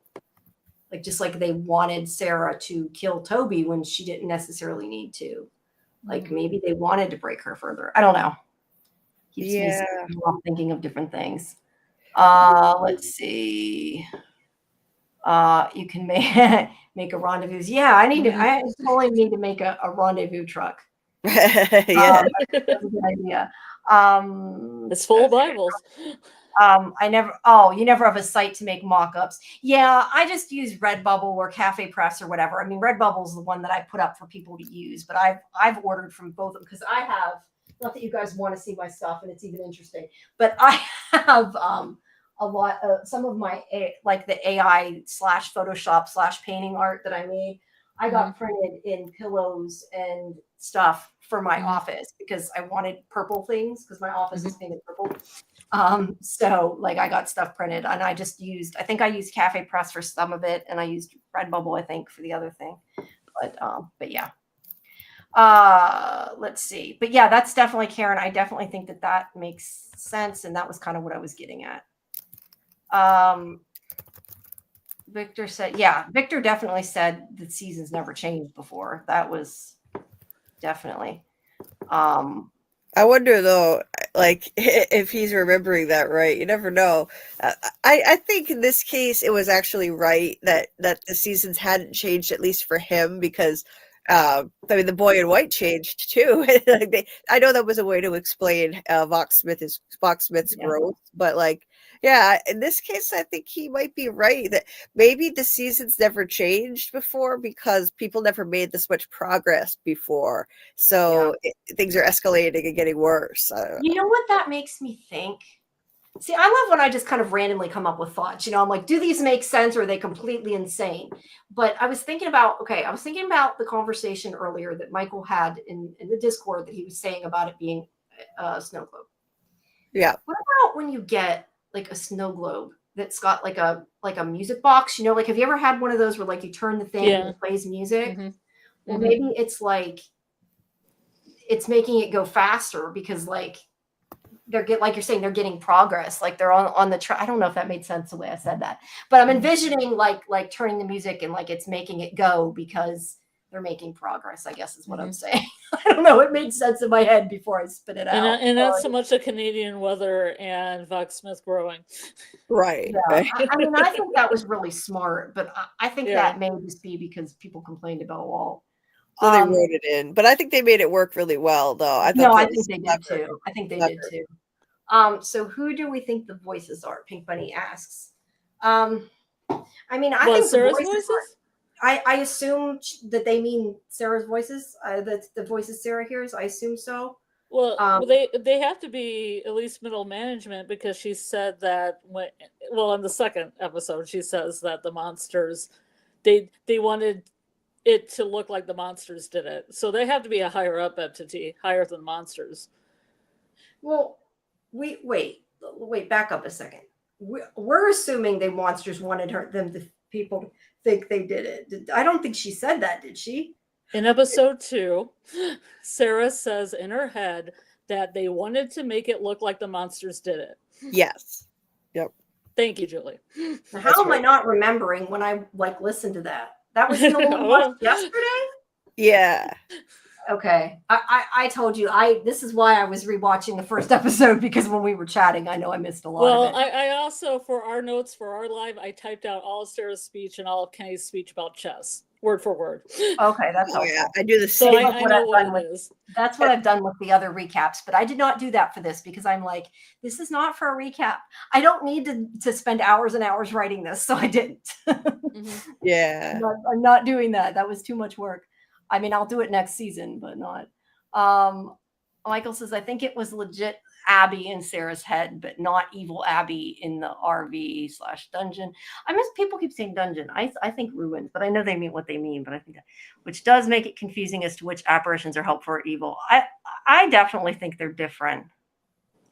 I mean, I don't know what they are, but I definitely think they're different. And I think it really could be Abby. Although I wonder why she's still hanging around there, though. Mm-hmm. Yeah, I don't know. Souls trapped somewhere in from? Yeah, maybe. It wouldn't be the first time. Or they could just be pretending they're Abby, too. I mean, it still could be something helpful that's pretending to be Abby's voice. Mm-hmm. It may not actually be Abby. We don't know. But the way they framed it with Sarah, it seemed like it was the first time she heard a female voice. It seemed different. I feel like it was legit from what I see. Well, I think it was legit, but I'm saying, like, was it really her? It could have been helpful, but not really her. But yeah, it could really be her too. I mean, I would say it was her from what I've seen. Abby. Yeah. Or Sarah heard the boy in white, like Father Cautry and the other priests. They saw the boy in white later on. He doesn't want Boyd there. Maybe only Tabitha and Jade. Isn't Sarah and Victor and Tabitha are the only ones that have seen the boy in white, right? Sarah, Victor, Tabitha, yeah. When Elgin saw him in a dream, he saw him in his dream saying the cicada nursery rhyme. He remembered that at the end of season 2. So we just didn't see it. Right. What the heck? I'm not sure what he means. Sarah heard the boy in white like Father Cautry, because maybe I'm reading that wrong. I know. Am I wrong? I think his first language is in English, right? Yeah, he's because what you're writing to me grammatically implies that you're saying Father Cautry heard voices, and I don't think that's what you mean. Yeah, I'm not sure. You'll have to explain what you mean, Dieter. I'm sorry, I'm taking that wrong, because I don't think that's what you mean. Mr. Echo and his stick. Oh, Mr. Echo, dude. That was so sad. I was so angry they did that. They did him so dirty. Oh, yeah. There's a lot of things you'll be mad at if you're not mad at if you haven't seen him yet. Don't worry. There's lots of things to be mad at. He meant about wrote the book. He would rather that it was a prior incarnation rather than a future Julie wrote it. Julie. Yeah, Julie going back in time to write it does kind of seem like a stretch. Yeah. I think that's kind of like the Martin of everybody. I think people are just saying Julie can do all kinds of things because she can story walk. And yet it is a trope when these things happen. Yeah, it is a trope. Okay. The nickname code word did seem to indicate it was Abby who would have known it. Okay. He doesn't mean literally code word. He means iron. Yeah. Yeah. No, or he might mean Mr. Fish and Loaves too. Yeah, that too. Yeah. Okay, I'm still at the stages only on season 2 of Lost. Yeah, that's why I don't want to spoil too bad for people who haven't seen all of Lost. But if you haven't watched Lost, go watch Lost. I honestly think if you like From, you will like Lost. Don't listen to the people that tell you everybody was dead all along, because it's not true. I laughed so hard during the documentary because they're saying they were not dead the whole time. People, for whatever reason, either don't remember it right or didn't understand it. Right. And that is the only spoiler I will give. They were not dead the whole time, because they said that from the beginning. But I think people who like From, I think you'd like Lost. Okay, no, that's okay. Father Crotchery, who thought to have heard the voice. Oh, heard the voice of God. Okay, in the real world, but it might have been the boy in white. Yeah, it might have been. I think it was. That Yeah. I guess that biggest question for that comes with, can the town affect the outside world? I think is the biggest. So, Dieter, do you think the new priest also did? The one in Camden? Was that what you were talking about? Like Kadri and That the must have been other what he meant, priest? yeah. That's what I think. The boy in white must have the sus priest. I think that's his playbook again. Masquerading as the voice of God, you know, telling the priest that Tabitha was coming, make sure she looks in that lunchbox. Yeah, like Yeah. I think. I mean, come on. It's yeah, just but I definitely uncanny. Yeah. Sorry, I was gonna say, yeah, I definitely do think that it makes sense it was Abby, and if it was, that's why she would say fish and loaves. So they knew it. But I don't know. I mean, I don't know if I believe the town can affect the outside world or not, but it's an interesting thought. But yeah, Karen's saying it is similar to Lost. From is similar to Lost, but not because like people say, well, they worked on like some of the people worked on Lost. It's not like all the writers were from Lost. But I think it's similar to some Lost. of them worked on Fringe too. Yeah, some some worked on Fringe too. I think that it's similar to Lost, simply like meaning such a deep mystery that you can go down the rabbit hole. That's the part I mean similar to From. I mean, whether there are things you don't like about Lost, maybe, and I know a lot of people don't like the ending. The ending is very polarizing. That's all I'll say. A lot of people liked it, a lot of people hated it. But that doesn't mean it wasn't a good show. You know what I mean? Like that's the end. To be honest, there's probably going to be a lot of people that are going to hate the end of From too. Nobody like there's never going to be everybody agreeing. You know what I mean? They're not going to make everybody happy. There's no yeah, way. They can't. And still the Sage loved Fringe. Yes, we loved Fringe too. Oh, I don't know about you guys. I mean, I it. did. People I from my love Fringe. Yes. I was going to say for people, no, you guys don't know this, but I was talking last night when we were on the Discord that like Karen and AJ and I, who do the other SciFi Vision podcast that we do on Tuesdays, we all originally met in a chat room during the Lost ARG. That is how we met, how we started working together and everything. At that point, we started a show called Lost Causes, which was our podcast, which was this podcast. It's what it became. But it was Lost Causes. It was just an audio podcast. And we had Lost Causes, and we had On the Fringe, and we had one for Flash Forward. We kept changing the name. That was a dumb thing we shouldn't have done. But that's why eventually, names, though. Lost Causes. Yeah. That's why eventually we became Fandom Access, and then recently I started saying we need to make it SciFi Vision, like we did SciFi Vision Presents Fandom Access, so it's still Fandom Access, but because it's a lot easier to get interviews and stuff when it's connected to the website, because it was very hard to explain to people that it was part of the website. They didn't get it, so it was easier. But anyway, we did Fringe, we did Flash Forward, we did lots of shows. We had Middlecast for Middleman. We had a lot of things. But yeah, I loved Fringe too. One of my favorite shows ever. I just watched that for the first time this year too. I watched Fringe for the first time, and then From, Severance, like Silo, and now I'm watching Lost. Like all some of the best shows I've ever seen. Like I've watched all this year. It's like you've had a great awakening. Yes. Lost and Fringe are definitely two of my all-time favorites. My other all-time favorite is not like it, but my other favorite is X-Files. That will always be my other top show, even though it's not necessarily like From. Was my first fandom I got really into. He also confirmed Nathan's theory about From Phil getting angry. He could have just told her Abby was wrong if he wanted to do that. Okay. Okay. I'm assuming he means the boy in white. I'm a little confused by that. I think he means the boy in white.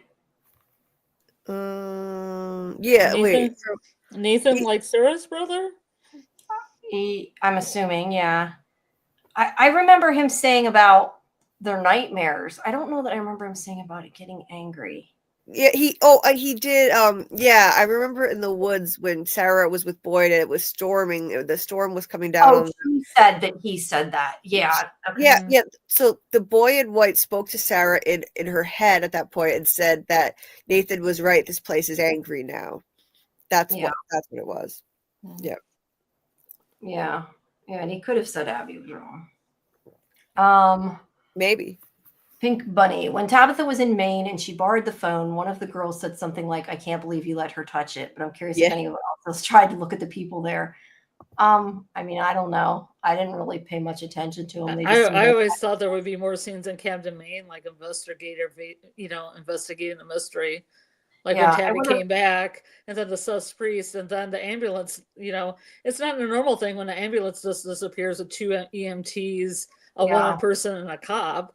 Somebody's got to be investigating that. I and agree, she and called her mom. I definitely would like to see more on the side of the town. I mean, the real world outside of the town. But the problem is we don't got enough episodes, and I feel like it'll take away from the mystery of the town. This is why I would love to see like either a web series or as part of an ARG that you get that kind of information, so it doesn't take away from the 10 episodes we get a season. Either that or writers put more than 10 episodes in. That's my other suggestion. Make them more longer. Put an extra 10 minutes on each one. No, or even put even longer. That's a good idea too. Yeah. But yeah, I don't know. I never really thought about those girls again, to be honest. Well, I thought about her calling her mom because her mom. Yeah, but I mean, I investigated girls being important because Pink Bunny says, "Do you think any of them are the monsters?" Was she an extension of her? Level 2? No, yeah, because people were saying she didn't really get out. I've said before, I tend to believe she got out just because, like, that was what we were told, and I know that not everything we're told is true, but it's like I'll believe it until I hear it's not true. When it comes to that, like that to me makes sense. So I just assume she did, but I know some people think she didn't. And from it heading to Battlestar Galactica favoritism for still the stage. I liked Battlestar Galactica. It wasn't necessarily my favorite. I liked it. I liked Stargate a lot better than Battlestar Galactica. Stargate was a big one for me. We were having this talking about that last night. Yeah, Karen didn't like Battlestar Galactica a whole lot either. I don't like that they're in space for so long. I don't like the space opera thing necessarily. Not the whole time. Stargate's one of the best. I agree. But my top, in case anybody cares, I think my absolute top is always going to be X-Files. I think because I grew up with that. That was when I was a teenager, and then I went to the set, and that was just that will always be my top. That's not going to change. I think my second is probably Lost. But yeah. I was going to say, I did put, I'm sure I did. I'm pretty sure I did put the StreamYard link in the chat a long time ago, didn't I? Yeah, it's still pinned there. If anybody wants to join us, although I don't know how much longer it's already 1:30, but yeah, I was going to take off in a sec here. No, it's fine if you want to. I figured I'll go till 2 if Julie wants to, but I don't know that I really want to go too much longer just because we were going to try to keep it shorter, and I know we've already gone 3 hours, so I think at 2 a.m. I'm going to be about done. But same. Yeah. Well, maybe I can hold on a little bit longer. Well, it's addicting. It's definitely addicting. It is. So yeah, I totally get it. Yeah, but often 2 o'clock becomes 6 o'clock in the morning with us. So. Yeah, no, I think we need to be a little more. Have a little more self-control. Yeah. Yeah, that's the word I'm looking for. We need to have a little more self-control.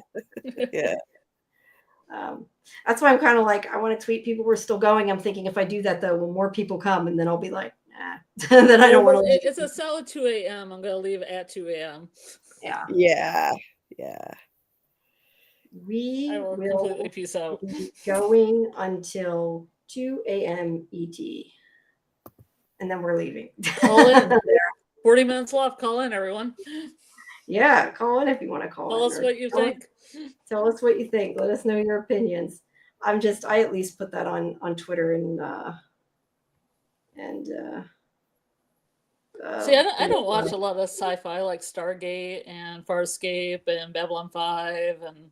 Yeah, me neither. Yeah, I've never seen. I mean, I've seen a little bit of Babylon 5, and I never really liked it. That was my dad's show. I didn't really like Babylon 5. Farscape, I could never get into. There's again that Martian thing. I don't know why they come in the chat just to advertise. I like sci-fi. I like fantasy sci-fi, but see, I didn't really like watching Andromeda either. I mean, I watched it some. I think at one point I started watching Andromeda, and I, for whatever reason, never finished it. But I think I did watch some of Andromeda. What's some of the other ones I liked while we're talking about it? Odyssey 5. The thing was canceled so quick. But Odyssey 5 was awesome. That was one of the ones I loved back then. What's that one with that? See, some of them I can't think of the names of. Karen probably, if she's still there, can think of some of the ones we've talked about that we like. I'm too old. I can't think of what I liked. I draw a blank. It's too late at night. I'm like, I'm getting old because I can't think. Wild West. No, not Wild West. But no, but yeah. I mean, I like the shows like From, but I like a lot of the sci-fi stuff. I mean, we like Arc right now. We're covering on our other show. I think I like more surreal stuff, like I said a while I was more steampunk stuff. If it's in a sci-fi, did you ever see Reese? No, I haven't. I've seen Warehouse 13. Oh, Warehouse 13 was awesome. I loved Warehouse 13. Stuff like that. But, it's more like my genre. That's the stuff I like more that leans towards sci-fi. Like the sort of quirky stuff. But I did watch The Expanse. And I like The Expanse. And see, I couldn't get into The Expanse. I don't know. I just couldn't get into it. But if you like steampunk stuff, watch Reese. It's a web series, but it was really good. I don't know if I told you guys the story of that. I wish this would happen for From. We had a podcast. We had been talking about Reese every week and talking about how much we loved it. And we were on a podcast, but it was audio. Like we got phone calls come in. And the creators called us in the middle of our podcast, like as somebody calling in to give their comment. Like we answered it. We thought somebody was going to tell us what they thought about it. And they're like, hey, we're this, it was two guys. And they're like, yeah, we created. It was so bizarre. It was the most surreal experience. It was so fun. Dark Matter. Yeah. Karen's saying Dark Matter, but she means, well, we like Dark Matter, Apple's Dark Matter, but we also like Dark Matter, Sci-Fi Channel's Dark Matter. Both are good, but yeah. She liked Expanse. I wasn't a big. I think the other thing I think you guys should watch if you like From, and I don't know, it's not the same tone or anything, but it's like mystery, is Lost Room. Although be warned, it doesn't end because it was canceled pretty quick. Yeah. Also liked Millennium and Harsh Realm. Those were good ones too. Kind of sounds like Outer Range got like canceled after 2 seasons. Yeah. Some of them don't last real long. Yeah. I think a lot of times if they have deep mysteries, they don't keep going. That's why I think it's awesome that From has lasted. I think it being on a more obscure network, I think has helped it, because I think if it was on Netflix, it never would have made. Yeah, I've been too strangulated by all the other stuff that's coming down the pike. Yeah. I don't know what Backrooms is. Will. Lost Room was about a hotel room. I forget exactly what happened, but it was like they shut the door and like they opened it and like different things appeared. It was like, like a dimension or something. I don't know. I don't remember for sure. It's been years since I've seen it. It's on one of the streaming networks, but it definitely wasn't on very long. It's like Harsh Realm, Firefly. Great shows, did not last very long. I've seen Firefly. Yeah, Firefly is another one of the ones Julie, have you? I love. Yeah. Nope. Never seen it. Watch Firefly. Make that your next one. Another thing for my list. Yeah. I mean, it's not the tone of From in any way, but it's a really good show. Oh yeah, 12 Monkeys. Karen said we all love 12 Monkeys too. Yeah. Oh, I hear a lot of good things about that. Yeah. Like there's a series and a movie, right? Yeah. Well, yeah. The TV series was, I think, based on the movie. I think. Kinda, vaguely, not really. I think, well, no, the characters. It was based on the character, but 12 Monkeys was one of the few shows that I think did time travel really well. Like it made more sense. I mean, maybe not scientifically. I know, well, you go by if it's scientifically possible. I don't know about that, but then you watch Primer instead. Yeah, no, but I mean, what I mean by is like the time travel, like it made sense. Like they stuck to their rules. It wasn't like weird off the wall. And then of course, Doctor Who's my other, and we completely got off track. Sorry. Well, that's okay. Because I put that up a while ago, and I don't even remember putting it up. Do we think any of them are monsters? Oh, that I did. I did put that up. She was talking about the girl, I think, with the cell phone. Yeah. And by the way, Michael, Backrooms is going to be a full-length film from A24 sometime this year. What is Backrooms? I gotta look. It was a bunch of like creepypasta. Oh, that's right. You did tell me about that. Okay. Yeah, where you can like no clip and then fall into these rooms that look. It kind of has a Severance vibe actually, Oh, from what I've cool. seen. Check it out.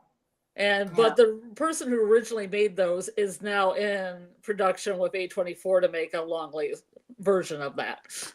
More That's professional, more money, more budget. Yeah. I did watch a lot of the newer seasons. I hated that at the end of the season they see a spaceship above them in the bridge.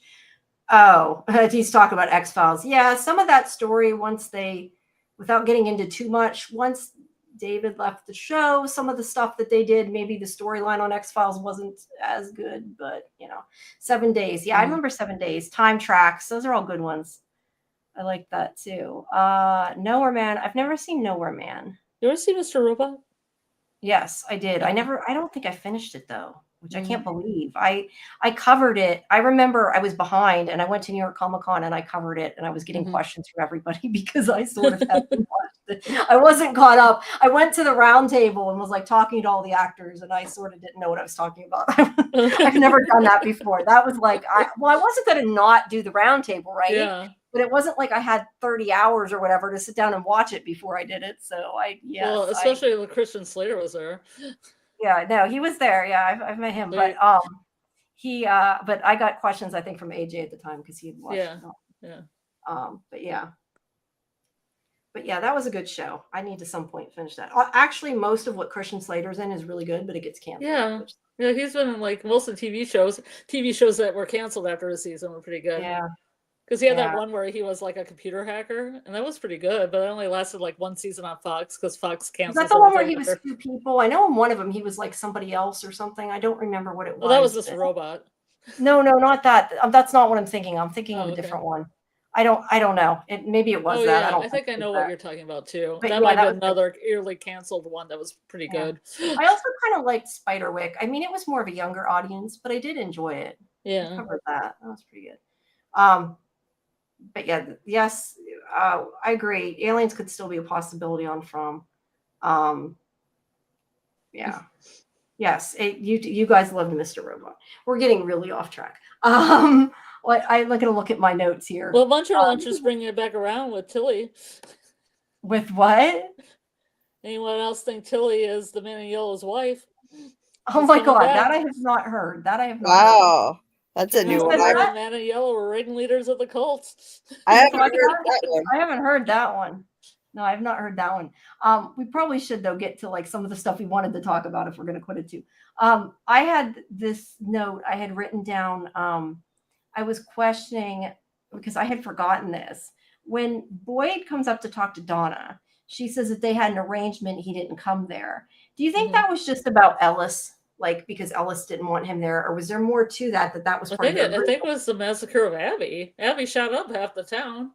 Maybe, but I don't know. That's what I mean. Like, was that more like I run Colony House, you run the town, you don't come here, or was that? Because I was kind of a little. I think it's enough to split the town in half.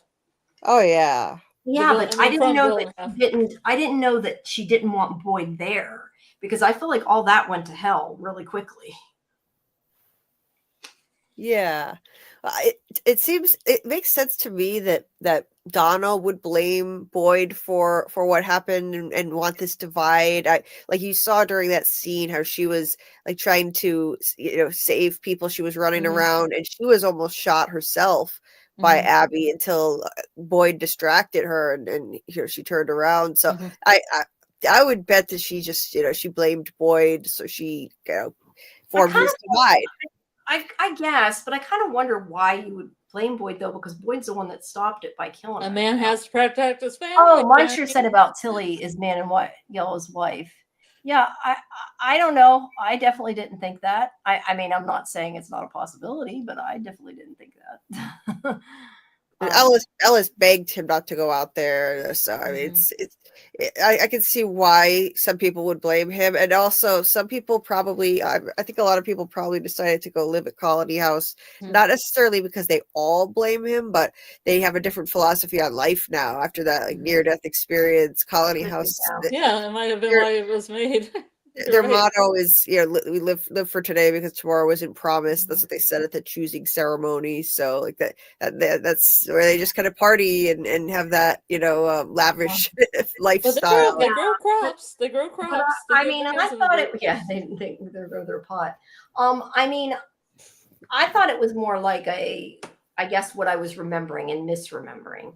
Like I thought it was more like, okay, this is our way of life, but and not yours. But like I forgot that Boyd wasn't welcome there. That part I don't. and maybe some people didn't want him being sheriff. Right. Maybe they mean, wanted somebody else, and they after said that, no, but- and they're like, okay, we're gonna just put ourselves in, protect ourselves. Right. Yeah. Because what Sure. else could happen?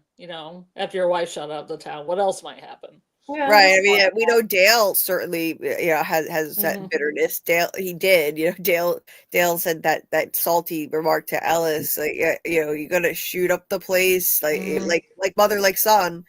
So people Yeah. definitely probably have some resentment toward Yeah. Boyd and Ellis. Yeah. I guess But my he point can't- was I just didn't remember that he wasn't welcome because that sort of changed apparently because I mean he's over there now a lot, so it's not like I think the um massacre is what changed it. Like Boyd had to take everybody in, and so then that they came together after that Colony House massacre. He took everybody yeah, in. that's true. Well, he also helped people like with the talisman and stuff. You think they'd trust them a little more, Yeah. Karen says she don't know if we'll see Tilly again. I do think there could be more people who are cycling besides just Tabitha and Jade. Um, I think Tilly's whole little speech about how she doesn't think death is the end, but maybe the middle or or the beginning or the middle of a grand adventure. I think that was a hint that reincarnation is happening, and she could be one of the reincarnated people. Who knows? But I think more than anything, it was a hint to us that at least someone here is reincarnated. Maybe her. Maybe we're also just implying she was going to die too. Yeah.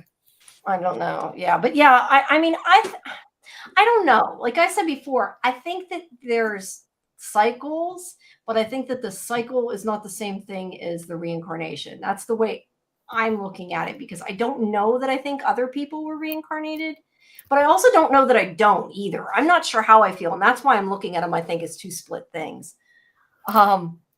Will says Abby turned it to the OK Corral. Yeah. Oh yeah, she did. And this is about the Tilly being the man of Mule's wife. Think about it. Tilly reads the tarot cards, helped Fatima for Smiley to be born, and could see the kimono lady as a visitor of his dream. How did she do that? I don't know that she helped Fatima for Smiley to be born. I mean, she helped Fatima when she was pregnant, but do you guys think that she really? I mean, I get what I don't know. I'm sorry. What Muncher Luncher is getting at that thinks Tilly knew about Smiley. I think that she helped her because she was pregnant. I don't think that she knew about Smiley. I think she was just trying to be helpful. I don't know. I always felt like people were putting too much on Tilly, thinking she was bad or thinking that she knew a lot. I don't know. What do you guys think?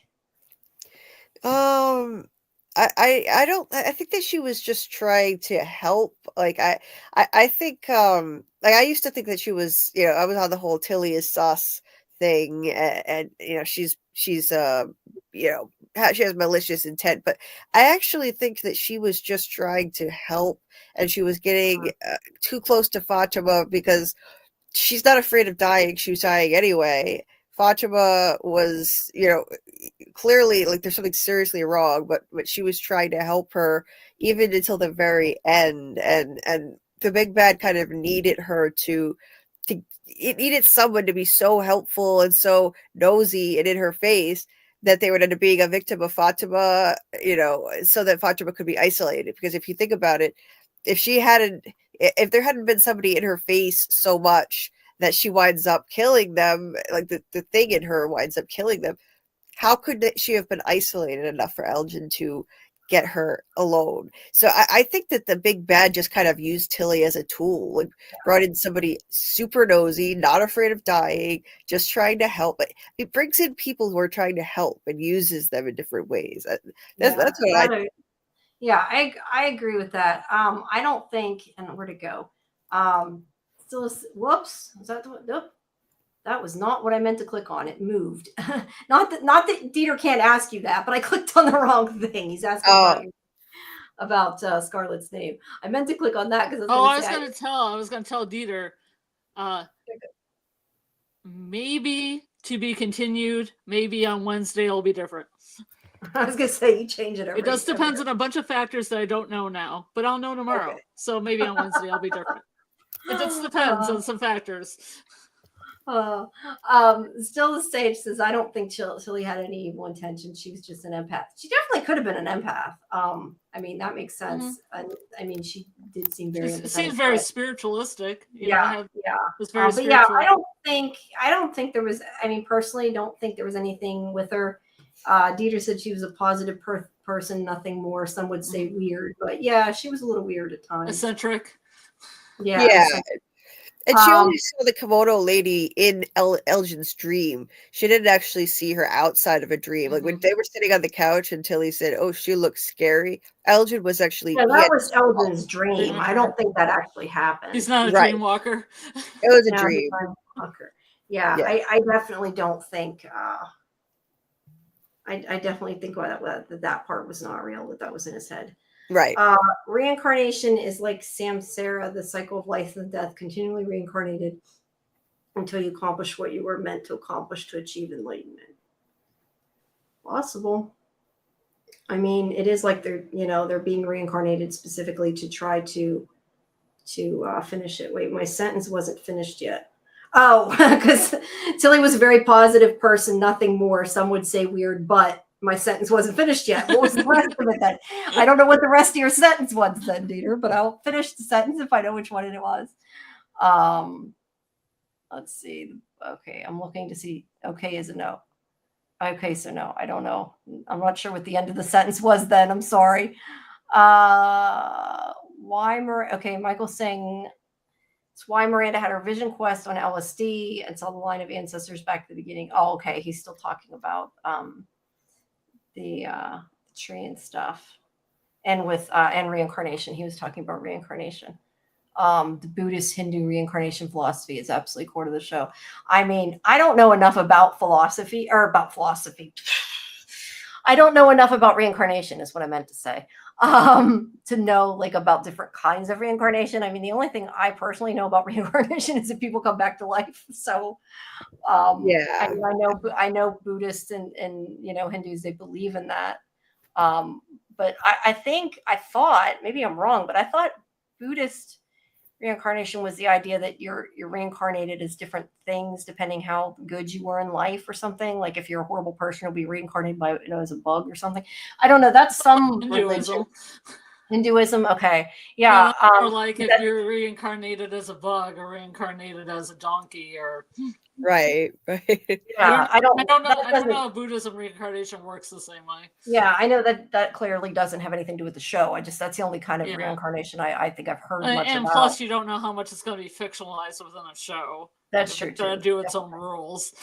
Definitely true too. And Karen has a point too. If Tilly was helping Smiley to be born, the fetus would not have the urge to kill Tilly. That's yeah. Yeah. Or I don't know. Let's see. Smiley. Yeah. Prior to the warning to Jim by the man in yellow, has anyone else been warned that you can think of or suffered consequences of a warning ignored? That's a good question. The only thing I can think of warning wise, and I don't know if this is in the same vein, but the only thing I can think of is Boyd ignoring Father Cautry. But yeah, I don't know that that's the same kind of warning. Not a very direct one, because the Man in Yellow is pretty direct. Yeah, right. That's the only thing I can think of in relation to that, and I don't think that it's the same. Like we don't know if it's we don't know if it's coming from a bad entity, a good entity, if it's in his head. So I don't know, but that's the only warning. Oh, there was one other warning I could think of. When Boyd and Sarah were in the woods, and the voice in Sarah's head, the female voice said, "Tell Mr. Fish and Loaves I was wrong. There are things out here that are worse than the monsters." So it was warning them, like, to basically go back, don't keep going, and they continued on.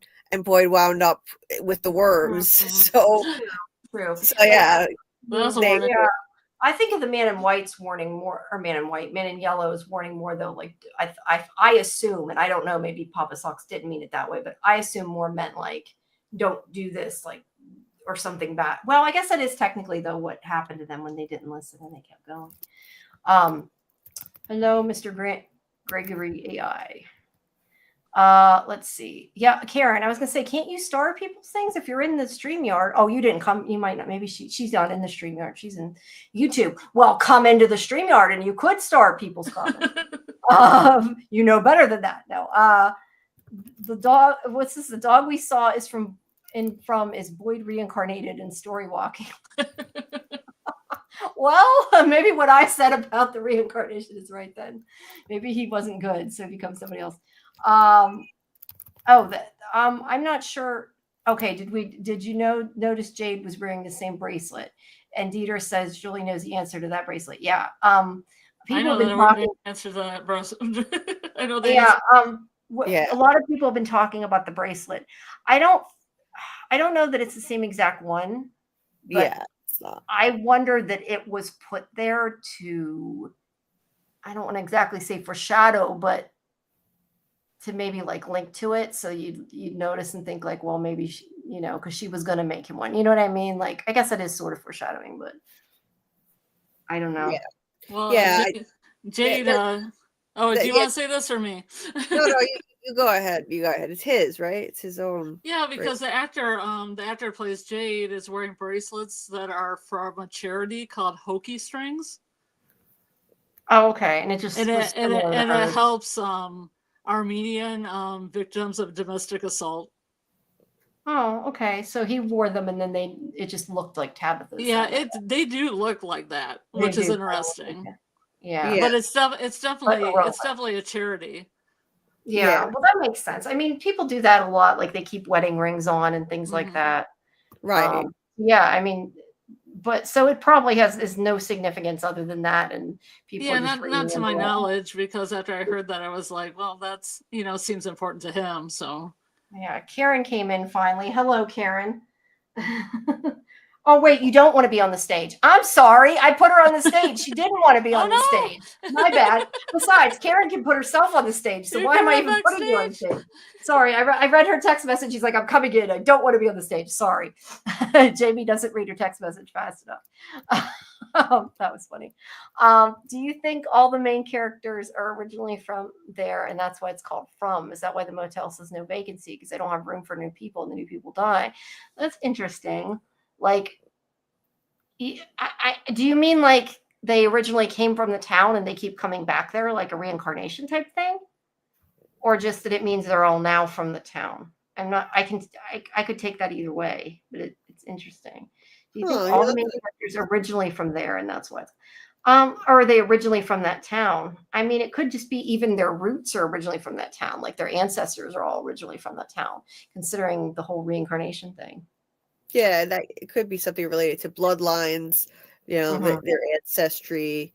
That's interesting. Yeah, I'm still trying to decide if I think that other people are reincarnated other than Tabitha and Jade, and if so, who? Because we don't have evidence for them like we do for Tabitha and Jade. Well, we had a confirmation, but before that, we had evidence pointing to that.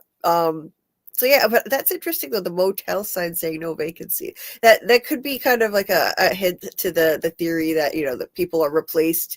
Like there's a certain number of people in town supposed to have. Everyone thinks like you know what that is. Yeah. We need to go back and look. Do they show that sign more than once? And maybe sometime it says no vacancy, and other times this is vacancy. Then that could be the case. Very interesting. Yeah. Hello, Diz guy. You came in at the end. We're going to be leaving pretty soon. Yeah.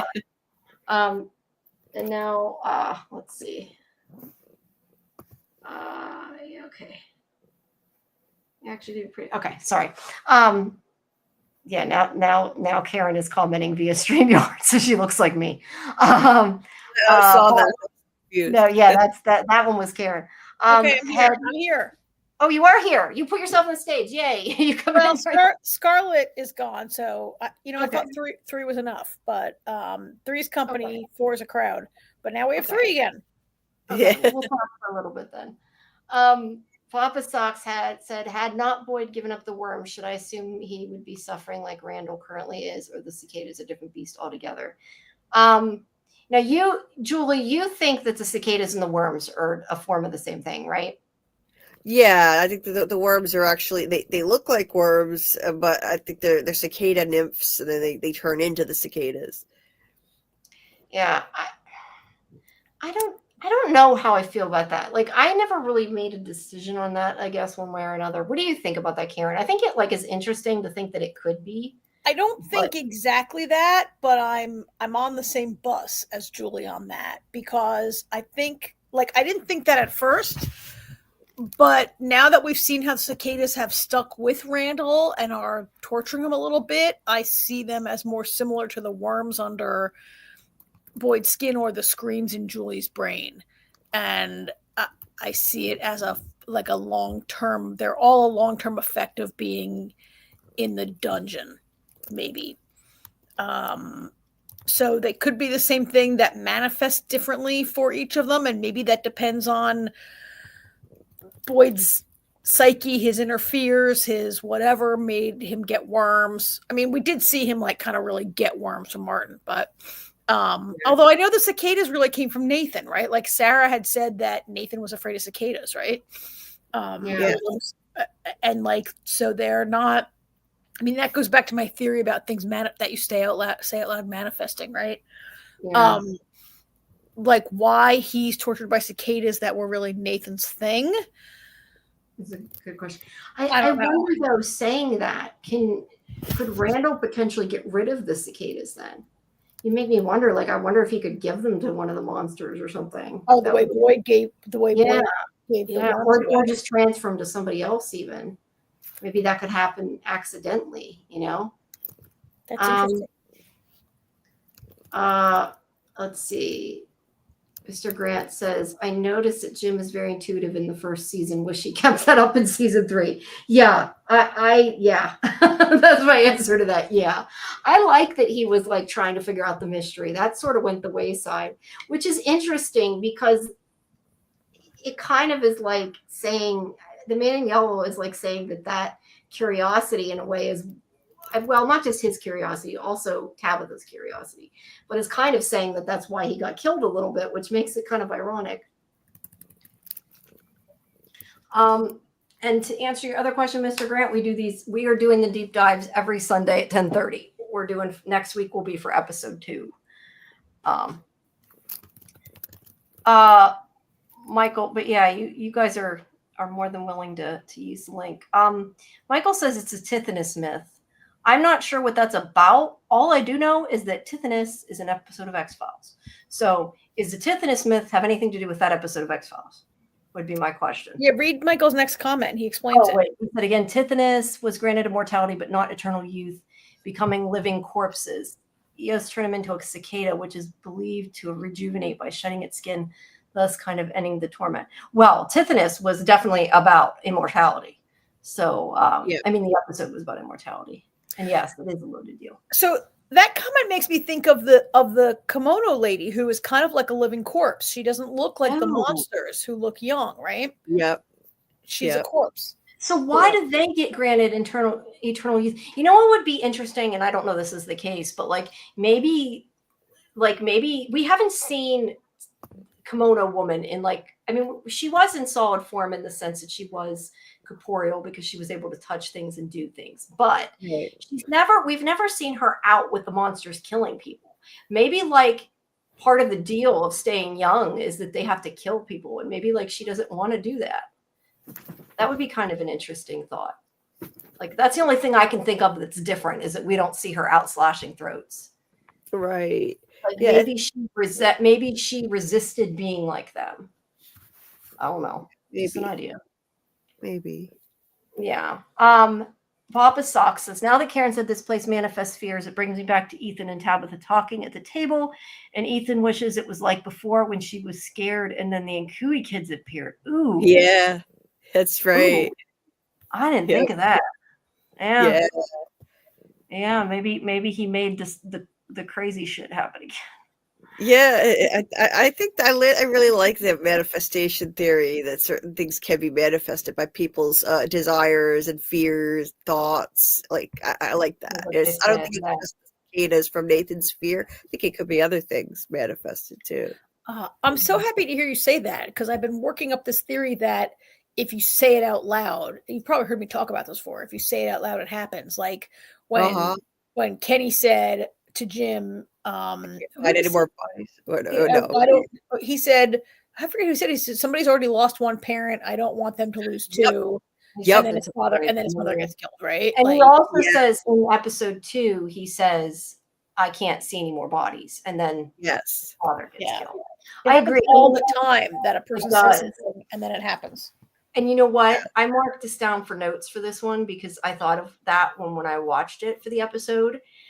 Boyd's asking Christy, can you stitch him up in the RV? Will this work? And she's like, it'll work. Like that's what she says. And then she goes in and she does it and he heals. And I'm thinking, maybe. I mean, maybe not, but it could be manifestation. Right.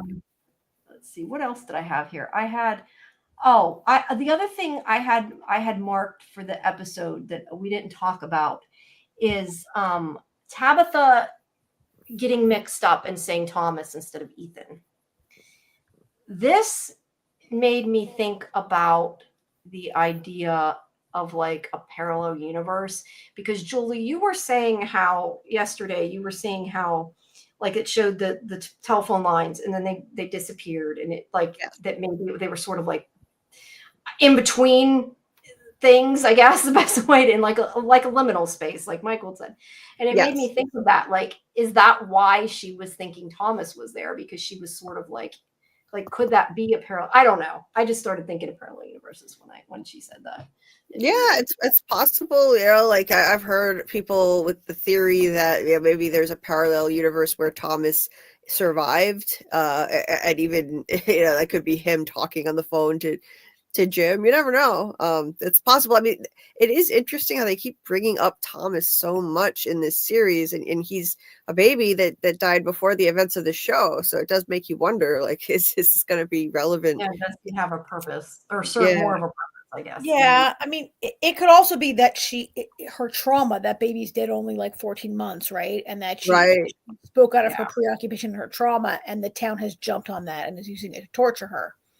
Yeah, there's that too. It could be either one. Any of those is the most likely. They're all the most likely right now. Yeah. Oh yeah, everything is the most likely with all the theories. Okay. Pink Bunny is saying not all the this is back to what we were saying before. Not all the monsters look young, but we have seen some monsters get younger. The librarian and the nurse is unaged. Okay, wait. Back up. I do know that I thought there was 2 nurses because I remember thinking they looked different. So they recast the nurse. The original nurse is gone. Yep. Why did they recast her? Was there? I mean, because that's actually an interesting thought. Maybe it was the same. It's the same character, and she got younger. But I hadn't really thought about that. Yeah, I'm not sure, but they got a different extra to play the nurse for season 3. So yeah, and she does kind of look younger, but it could just be like they just happen to get. The nurse isn't the nurse the one that was knocking on the window. Yep. Boyd at the end, the one that made up the hanging thing or whatever, or the gun thing. The finger gun, yep, that was her. Yeah. Karen, were you around when I said that? I don't know if you were around, but do you remember the monster that mimicked killing, like shooting herself when Boyd was screaming out the window? No, I don't remember you saying that. No, I mean, do you remember seeing that? I'm asking. Do you remember that scene? Boyd's like when he's screaming in. I think it was pretty close to the finale. He was yelling out the window, and it was when Ellis was trying to hold him back. And he has the gun. Oh, he's pointing the gun at the window, right? I think. Right. And, yeah. The monster outside does like a finger gun to her head, like blowing her head off. Yeah. They had said on Twitter that actress just did that. That wasn't in the script. That was my point. It was improvised. Yeah. That Wow. was pretty cool. That was really cool. But yeah, I don't know if they're supposed to be the same characters. And that's one of those things where it could go either way, and it could just be like they had to recast them. Maybe the actors couldn't come back for that, Yeah. for that specific reason. Mm-hmm. Yeah, but I mean, definitely could be. I hadn't thought about that. About them being de-aged. I guess when I'm more looking at like more like the fact that the kimono woman is like all dried up, Yeah. more so about young or old. Michael says Tithonus and slow walkers both seem like parables on the perils and consequences of the quest of immortality. You mean slow walkers, like literally, like that they walk slow, or is that meaning something else that I'm missing? So some people just call the monsters slow walkers. Oh, okay.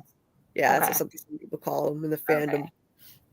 Yeah. Still the sage. You're lucky I'm not in this town if it manifests fears, because Chulu. How do you say that? Cthulhu, not Chulu. Cthulhu. I always want to say Chulu. Would be running around with aliens and demons. Yeah, I don't know. I would think there would be spiders everywhere if I was there. That's why I said I know Charlotte keeps joking around. They're gonna have more spiders. No spiders. I don't like Oh spiders. God, yeah. No. I'm the person that screams when I'm one of those people. I remember this one time telling a story that nobody cares about, but I remember this one time I was down in the basement and I saw this spider, and it was pretty big. It was one of the big ones. And I freaked out. Nobody was home. And it's like I couldn't make like my dad kill it or something, which is what I normally do. I scream until somebody kills it. I took a glass and I covered it with the spiders that couldn't run. And then I ran and I got really heavy books and I put them on the top of the glass. And I left it there until somebody got home. Oh, I do stuff like that too. I totally do. I have done things like that. Yeah. You know what's funny though? I've always thought, like, if it was like a choice and I had like, I think like Fear Factor or something, like, I would rather see like a tarantula than like a tiny spider. And because like I feel like when they're little spiders, like you don't know where they go, like when they rush off when you're trying to kill them. And that freaks me out more. Like if it's like a huge tarantula, like I would know it's not going to do anything, I guess, if that makes any sense. I don't know. My weird fears. I got Giles, I guess it's pronounced. But is that Julie or Karen typing? I think that's Karen typing. Yeah, that's not me. It's me. Sorry, I'm a hard typer. Sorry. No, it's fine. It's just I hear you during the other podcast. I'm like, that's Karen. No, it doesn't. I'm typing you in the private chat. Okay. Yes, that is normal. I'll just answer there. It shows all of them every time I type too. It's because it's coming from all the different versions. But your name comes up as SciFi Vision and mine comes up as NDB Media. That's because you were in YouTube. You weren't in StreamYard. You were only seeing Sci-Fi Vision because you were in my YouTube. Oh, are you commenting in? No, I'm in. No, before from YouTube. Before you were from so you only saw my YouTube. But like when you're in StreamYard, all of them come up every time. Yeah. I get it. Okay. So when you see NDB Media, it's one of us. Yes. Yeah. That's why I know Papa Socks. I told him last time that we weren't actually. I mean, we are part of NDB Media, but like when I'm talking, it's Sci-Fi Vision. But yeah. Papa Socks says, Karen, I thought the manifestation a while back. That is why I was concerned for Sarah, because she said she would do anything to be good again. I knew she was dead, fall asleep. That's interesting. Yeah, maybe. I mean, it could have been a red herring, or it could come back around. Still the Sage said there's a lot in here from multiple mythologies, even the once and future king. Oh, King Arthur. Yeah. There's a lot from a lot of things. I think they pull from a lot of different things. Mr. Grant hopes it's not parallel universes. That removes a lot of stakes. I don't know that it's completely parallel universes, but I like the theory, the idea of the pocket universe. I don't know. Parallel universes is so much fringe, Oh, yeah. Not that I don't like parallel universes, but I feel like I want this to be something different. I love parallel universe stuff, but yeah, like I loved it in Fringe. I loved the way Fringe handled that, but yeah, like this, I think this would just kind of muddy the waters too much. I don't think it would fit with the show. I could be wrong, but I definitely think that this is something different, like this, than other things. Like I feel like they're trying to make it different. Maybe I'm wrong, but I think I'm so over the multiverse in so like you're always said that before. No, It's I mean, overdone. Karen does not like magic, and Karen is over the multiverse. Yeah. I also liked the way they did it in Fringe. I liked the Yes. way that the John Noble character, like, really Walter explained it. Oh god, yeah. And the way he explained it was a little bit similar to the Loki thing, where they're branches, right, that go off different ways, and maybe like, Every time but make a different in choice. general, the multiverse is so overused in so many shows and movies now, and not just the MCU, that Yep. I would hate to see it here, and I don't think they're doing it here for that reason. Yeah. Yeah.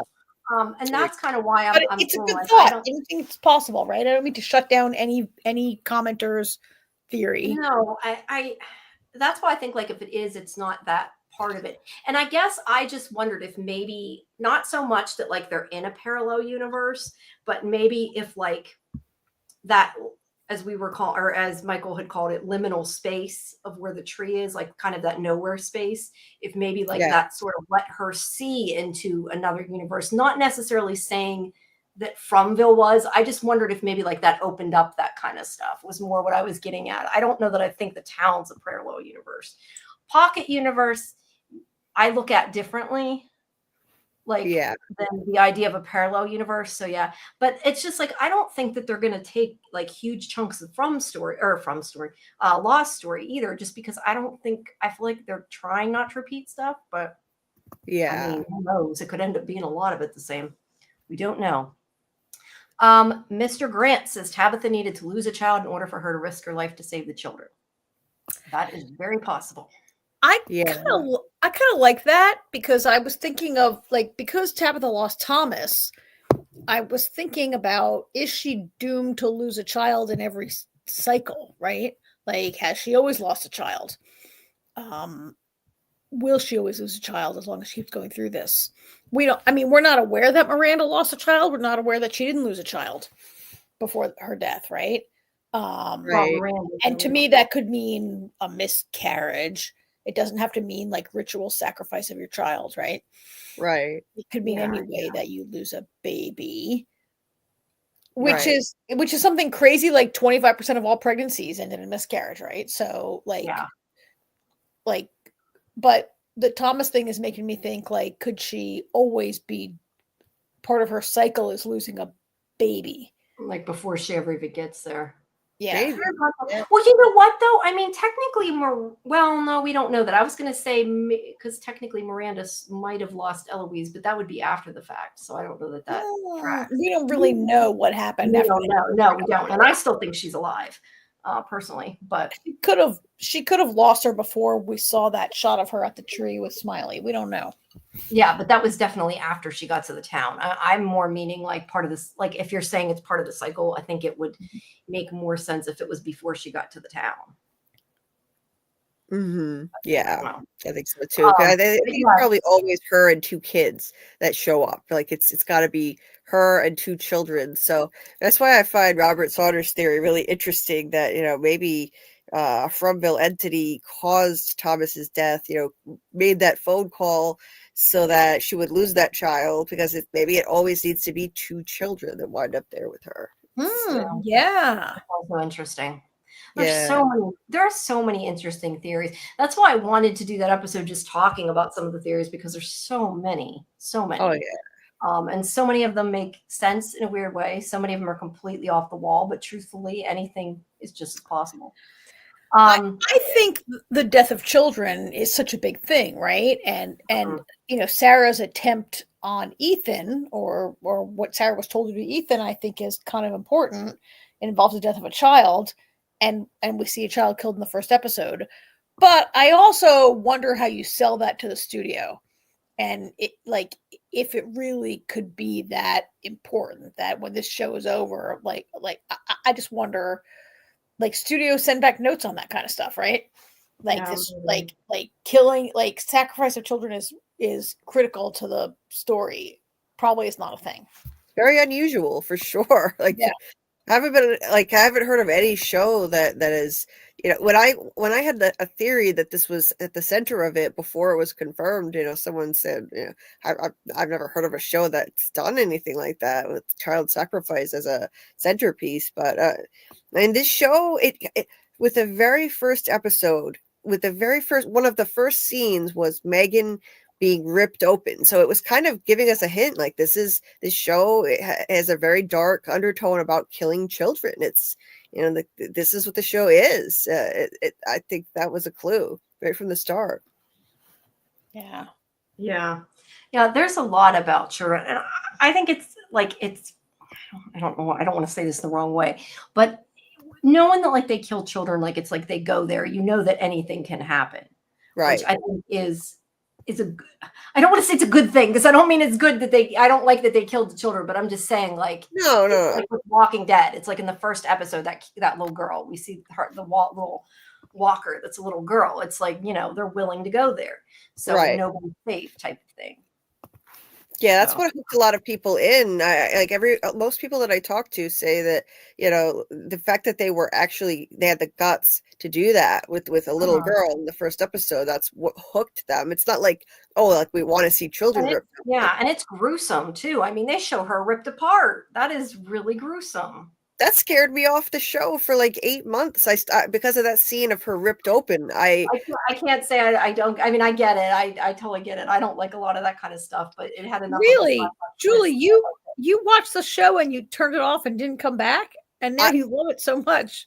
Yes, I almost gave up on it. I saw that ripped up body and Boyd shoving Frank's face in it, and I thought, I don't know if this is the show for me. This is too much, and I'm so glad I came back to it, because I became obsessed. I would have missed out on such an amazing show.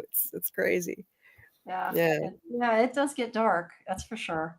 Yeah. I know when I first watched it, I didn't know for sure if it was the show for me, because it scared the shit out of me. But I mean, I kept liking it and kept wanting to know what happened. It has enough of a mystery. Like if it was all dark, I don't know that I would keep watching it, because I'm not usually into that kind of stuff. But it's got enough of a, it's got a mystery. It's not just dark and evil and scary. Right. That's what keeps me going, because it's not about gore. It's not like it's not about blood and guts. That's just part of it. The mystery is what hooked me in. Yeah. The reason I started watching it is because of the Twilight Zone like vibe of driving around in circles, being trapped in a town you can't leave, and so that's what keeps me going. The gore is just something I tolerate. I know some people really enjoy gore. That's just not my thing. I thought you were going to bed, Scarlett. She said she's leaving. She's still in the chat talking. Yeah. I noticed that. I'm like, wait a second. Let's see. Grant says the answer is time travel. And by the way, I shorten names. I hope people don't get insulted. I do that a lot, like Grant. Sorry, Mr. Grant. The answer is I do that too. No, I'm just doing it because I go fast. The answer is time travel about the nurse. We're seeing a younger version. They swap times with their future and past selves. I mean, it's definitely possible. I'm curious if it was just recasting. That's kind of one of those things I sort of want to ask. Like, it's one of those weird oddball questions that I think they will probably answer if it was just casting, because they're going to be like, what? Like, why are people focusing on this? Like, the nurse monster? Yeah. I mean, maybe you can't get your same extra back. That would be because we saw Smiley born and return to his normal format within 90 seconds, right? Mm-hmm. Like he seems to be perpetually Smiley age. Yeah, because he said that there was like a baby Smiley and there was like a little Smiley that we didn't really see because they just had him growing. And that's a good point. Why would they age? They did that in a minute. So he couldn't really age, but I guess we don't know if the same rules apply to every single monster. Yeah. I don't know. I tend to think it was just the actress couldn't be in it for whatever reason. That's or it's just a different monster. They have other jobs. But I mean, it also could just be a different monster. Like she's dressed the same, so people are kind of like it's the same. But I mean, it could just be supposed to be another monster. I don't know. Papa's saying about if they recast the monsters, that messes up the 14 monster parents killed the 7 Ankui children. But if it's not the same monster, the math is wrong then. Well, see, that's where we think that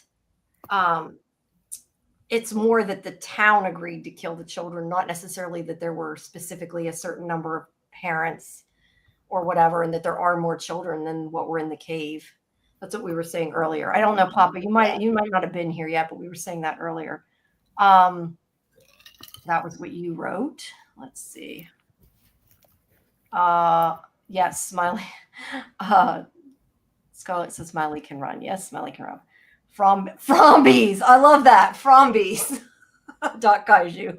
That's pretty good. That's good. I like that. Hey, that's like a good idea for like a mashup shirt. You know? Yeah, Frombies.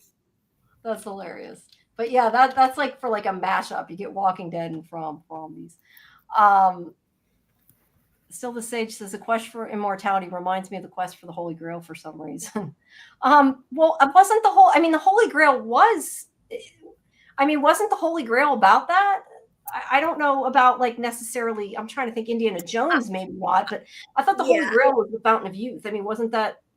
I think, Jamie, in Indiana Jones, if you drink from it, you have eternal life. I don't know Grail legend that much, but I think still the Sage is right that it's a quest to find this unattainable thing that is like gives you untold, I don't know what, but like it's, you know, they're the number one and number two things that like people go after in stories like this, right? Immortality, Holy Grail. But I think it's in Indiana Jones that they're like, if you drink from it, you'll be. Yeah, there is. But I think in some stories, not sure what, but I think in some stories, the Holy Grail is the Fountain of Youth. I feel like something I've watched. And I think of like Detour too. Like, wasn't that about that? Maybe. In Exiles, I think it was sort of, I'm not a huge like Holy Grail person. No, I don't know. I was thinking that. I could be thinking about, like you said, they drank from the cup. It might be. Grant's saying he just calls monsters the monsters and from Frombies. No, that's funny. I just made me think of zombies. That's why I said Frombies. But I guess, yeah, it's like from monsters. Okay, Scarlett. Thank you for coming, Scarlett. If you don't stay. Flying spider bear monster. Yes. And I will always get rid of, well, I personally don't kill the spiders. I get somebody else to come. We had a mouse. Like, I was upset. We had a mouse and they killed it. I didn't like that. I mean, I know we had to get rid of it, but I don't like that. Like, when we had a raccoon, like, I got my family to find a cage and a way to get it without killing it, but the mouse was in our house, so we kind of we're afraid it would hurt Kiki. So I get that. Oh, you had like a little field mouse got in your house or something? I'm not sure. I didn't see it when they caught it. It was in the basement. We had food in the basement. There was like holes in the boxes. We had little teeth eating it. Right. I'm going to put a pin and say, Jamie, I can't wait to talk about Earth Abides next week with you. Oh yeah. I seen the screener version of that where they were little pictures. It wasn't even done, which is hilarious. Yeah, I won't talk about that Tuesday. But anyway, Kiki's more important. So I mean, we did have to get rid of it, but I felt bad. I don't like that. What's that say? My daughter says just, I don't know if this is about the spiders. Just act like you're asleep. If you can't see them, they can't see you. Yes. Yeah. If that would work, I would do that. Let's see. I can see that. That's the closest I can come to thinking that's how she manifested reality since Boyd gave her. Sorry, I'm reading fast to myself. I just realized that. I think Papa's comment is going back to this chat comment we had about in the chat we were talking about. Is Sarah willing to do anything to be seen as good again? And I said, oh, maybe that's why she tortured Elgin, because like she wanted to do something helpful to be seen as good again. Maybe not her number one reason. We kind of all agree that she was trying to spare Boyd, but maybe she also wants to be helpful to the community. I think that's what we're talking about. That's her redemption, right? Because Boyd did give her a little pep talk before they entered the colony house. And that's her redemption. And that's how she manifested the reality. That's how she made herself do it, right? Yeah, and we had this long conversation, and we don't need to get into it now, but that long conversation we had last night during the watch party of like, did she actually redeem herself or not? And, we don't necessarily think that. So, yeah, but it's interesting. Let's see. They're talking more about spiders. Yes, I know you love spiders. Yes, we know, Scarlett. Yeah. I thought that's okay. Scarlett said, I think she's already gone now, but said, I thought the Thomas thing was going to be a fringe thing, alternative alive Thomas in a parallel universe. Yeah, Mm, well, it could have been. At that time, it could have been, but it wasn't. Uh, right. and Papa says Fringe was nice. It had Mr. Spock. I talked to him from that before he passed. I remember that. I was like so shocked I got to talk to him. Um, oh, Yeah, I know what that I was do? his last role. That was his Yeah, last role, Fringe, and yeah, it was so bittersweet watching it, knowing that, and like I watching it for the first time, knowing that was his last role. He was only doing voice work at that time because he was ill, but then he did like a few appearances on the show. The sad thing was that he wasn't up to doing more. Like that character was hyped up so much, and it would have been nice to see more. But it was cool that he was able to do it. yeah, What a yeah. legend. But yeah, he did a conference call back then. That was cool. But yeah, he was. Uh, science on you want oh. Grant saying Miranda did lose a child, Eloise. That's what we were saying, though. Did she? Do we know she did? And she didn't before she got to the town. So I don't know that it means the same as like Thomas dying. But yeah, technically she may have. Papa says maybe DL's pocket universe theory is correct, and that is why the concrete death is the consequence of trying to leave the incorrect way. Maybe some sciencey stuff here. Yeah, maybe if they're in there, they have to. I don't know. That's a good point, though. Yeah, I don't know. La la. You guys still there? You get quiet, then ring him. I'm quiet because I'm on mute. Okay. I mean, I think it's a little beyond that. I think some people are allowed to move around and some people aren't. And Dale was a person who's not allowed. Yeah. Yeah. And they had to make an example out of him, putting him on display right in the middle of the town. Whoever controlled the faraway trees, I think, put him there on purpose so that people would stop this mob mentality. They were all planning on going and lining up in front of the tree. Like that's what they were talking about. So Yeah. like, it's a way to show everybody, like, don't do that. So, Yeah, yeah. I think it's like I said. I think it's also just so they can't keep going back. Like everybody can't just leave because otherwise everybody would try to leave. They have to have a Oh, reason yeah. not to. Absolutely. Baba says, I said that Miranda and Henry might have lost another child and it wasn't mentioned yet. That's definitely a possibility. Um, Oh, yeah. Silver Sage Possible. says stacked simulation. I mean, Henry didn't even mention Eloise's name. Yeah. He says, what's the likelihood of us being the first layer? I mean, we've talked about the simulation theory. I don't totally hate that theory, but I also don't. I want it to be what happens is real. I don't want it to be a simulation. Like it's not as bad as like they're dead or they're in purgatory, but Yeah. I don't particularly want it to be a simulation. Does a video game or a simulation make sense with things? I think there's a lot of things it does make sense with. But Sure. Mr. Grant says maybe Eloise is a story walker too, and she didn't die. She just went to a different time. That is a possibility. I mean, Eloise was Miranda's daughter, just like Julie is Tabitha's daughter. Although, I tend to think the story walking ability came from the cicadas rather than came from who Julie is. I mean, I could be completely wrong, but that's my theory. And because of the fact that Randall felt something. And that's why I've said before, I really wish that Randall or Marielle would like try to go back. Like I would think it would be even work for me if Julie decides to tell people what she found out. Like maybe she goes and she's like talking to Randall, because they kind of have like a friendship now. Maybe she's like, I went back in time. And like he goes and tries it, I think that would be interesting. And I think it would be more likely that maybe Julie story walked and found Eloise, did something with her to help her. Maybe that could explain what happened to Eloise. Like maybe, because I do think the story walking came from the cicada situation, and I don't think that would have happened in the previous cycle.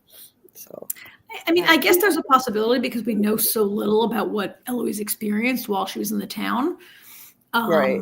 So, it's there, but I think there's an element of Julie could never be a story walker until Ethan said to her, "You're a story walker." Like there's so much circular stuff going on. Manifestation, Right? He told her she could do it, so she knew she could Yeah. do it. Right? Ethan said, "You're a story walker." Boom. Now she can story walk. That's why some things of like this not being real do make sense. Yeah. I mean, and that's what worries me. But I mean, There's that's a- all there's a- because it does. There's a level on which the writers are writing a show that's about the writer's control of the story. And if you write it, it can happen. Yeah, which is Right? why I said It's that's so why part of weird. me worries like this is a simulation. This is Yeah. a fairy tale. This is Yeah. something like that. And But- like I said, that isn't like my least favorite theory. And I think it could work. It would just depend how they did it.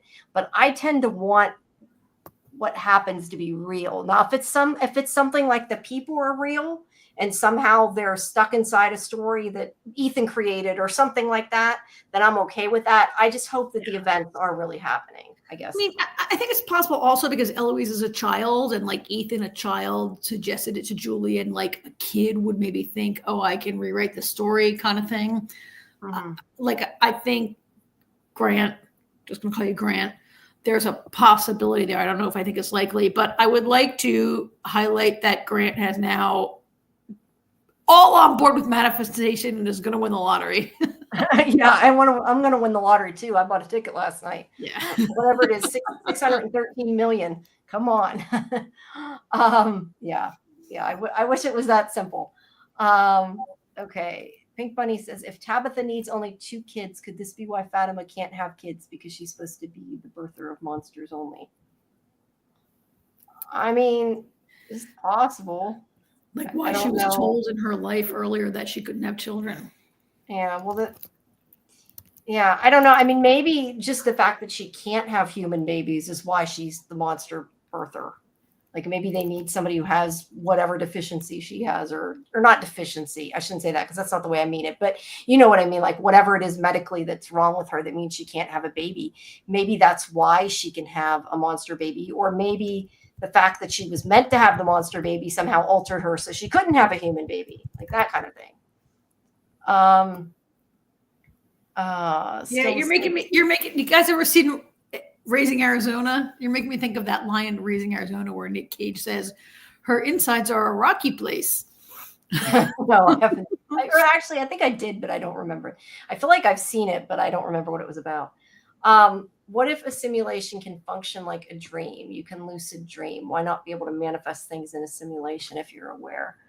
Well, I mean, technically, I was going to say they manifest stuff in Matrix, but that's a little different. They give themselves programming. But yeah, I mean, if it could be, and you know, I didn't want to go into this now because this is in the next episode, but I did think about the fact that Fatima says the whole thing, like even a nightmare can look like a dream from far enough up. And that made me think about that and the fact that like they call these things nightmare creatures. And that makes me wonder if part of this is like some kind of, you know, what do you call it? Mass dreaming or something, like they're all having the same dream or something weird like that. I hear you, but I don't see how that goes to a satisfying series finale. No, it doesn't. And that's like I'm saying one of the things I don't want to happen. I want it to be real, but yeah, I don't know. But it makes me think of that Falling Water that I liked so much. But I don't know. When she made that comment, it made me think of that. And it also made me think of like how we know the nightmares can manifest. Like maybe these creatures were created because it was somebody's nightmare. Like maybe they became monsters because of somebody's nightmare. I don't know. Yeah. Let's see. So are you saying there's a parallel universe out there where Julie didn't come back to watch from? Oh, There might be, Grant. There might be. yeah. I'm glad I'm in this universe. I would have missed out.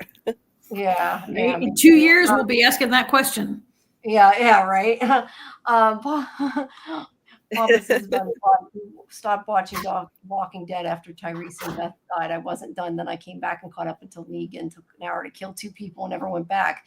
I don't know. We kept watching it and wondered if we should. We hate ourselves. Yeah. I'm Scarlett, like that you don't too. need to leave. I mean, if you want to leave, you can, but you don't need to leave. Sorry, what, Julie? I'm like that. I'm like that too. If there's a show that I was really like completely consumed in, and I was so hooked on it, I will go down with the sinking ship, no matter how bad it gets, no matter how much it goes downhill. Like I will keep watching it anyway and torture myself. Like I used to be like that with American Idol. It was amazing, but, in its golden years, and then it went downhill, and I couldn't stop watching it anyway, torturing myself. So I'm like that too. Yes, Yeah. I encourage you to scroll back through the chat and see my post about Battlestar Galactica. Oh. Oh, I just thought you said, oh, Galactica. I hated every episode from start to finish, and I watched them all. You watched it all. Mostly so people. Oh, that's right. We didn't. Did you watch? You didn't watch it because of the podcast, though. I don't think. No, I watched it later. Everybody said it's the greatest show ever, and I watched it, and I kept watching it because I didn't want people to say, "Just keep watching; it gets better." So I'd watch the whole thing to be like, "Yes, I hated it from start to finish." That's okay. Wow. Yeah, That's commitment. I That's liked Galactica, but I didn't. I mean, it was good, but it wasn't my favorite. But I did like it. It was too much only in space. I after a while get bored when they're in space that long, I think. I mean, for me, it was characters, and so like a show like From, there have to be at least 2 or 3 characters that I really like that I can get hooked on and root for them, and or be not root but be like Sarah. Am I rooting for her? I don't know. Am I really curious about what happens with her? Yes. And so I just don't always have that on the show. You know what's funny though?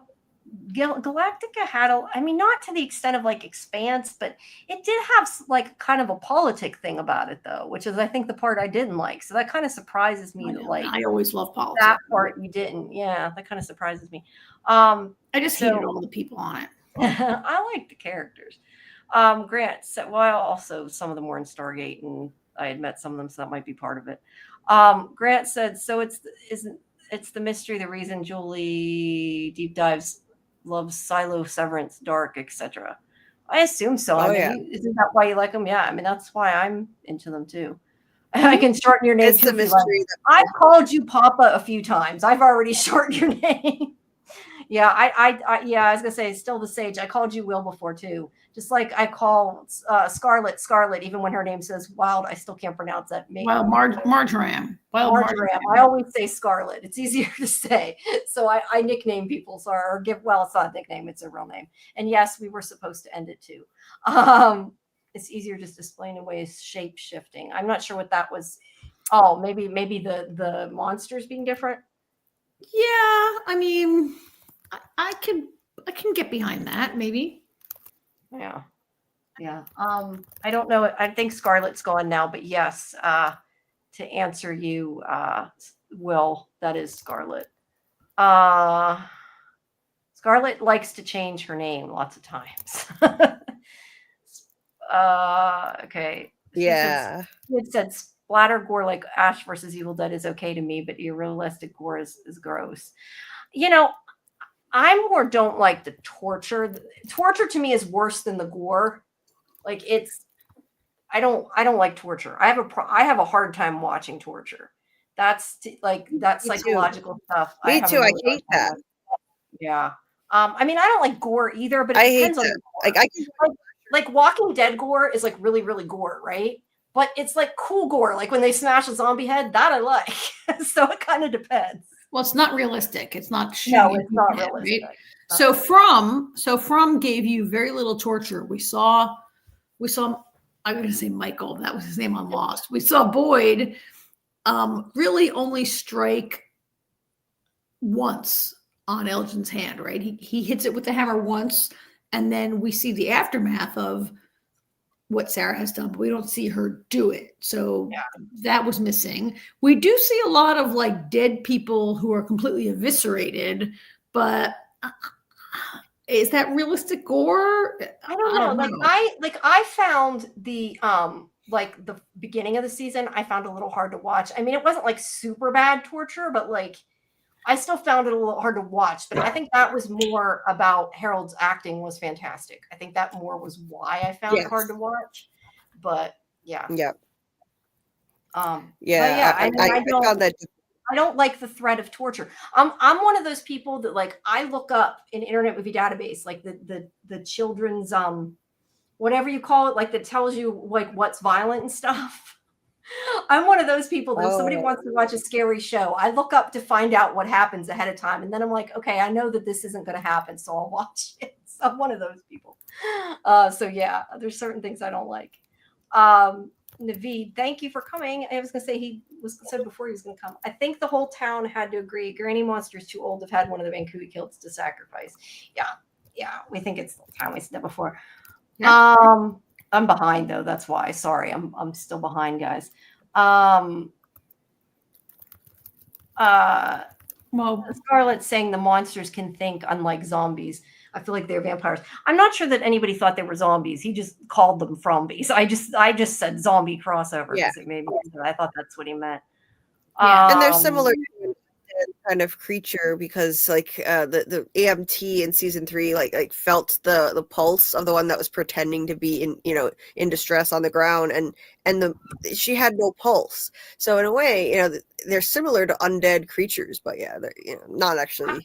I hope it doesn't end up just. I mean, I guess technically in a way they are vampires though, aren't they? Like, I don't want them to be true vampires. Like, we don't need they drink the blood and everything. But I mean, if you think about it, they do seem to be undead. They are immortal, and we know at least as a baby they like blood. So yeah, I don't know. I mean, I think we could have an entire hour discussing what you mean by immortal and what we all think of as immortal. I don't know that I think being reborn, I don't know if I think of that as immortal.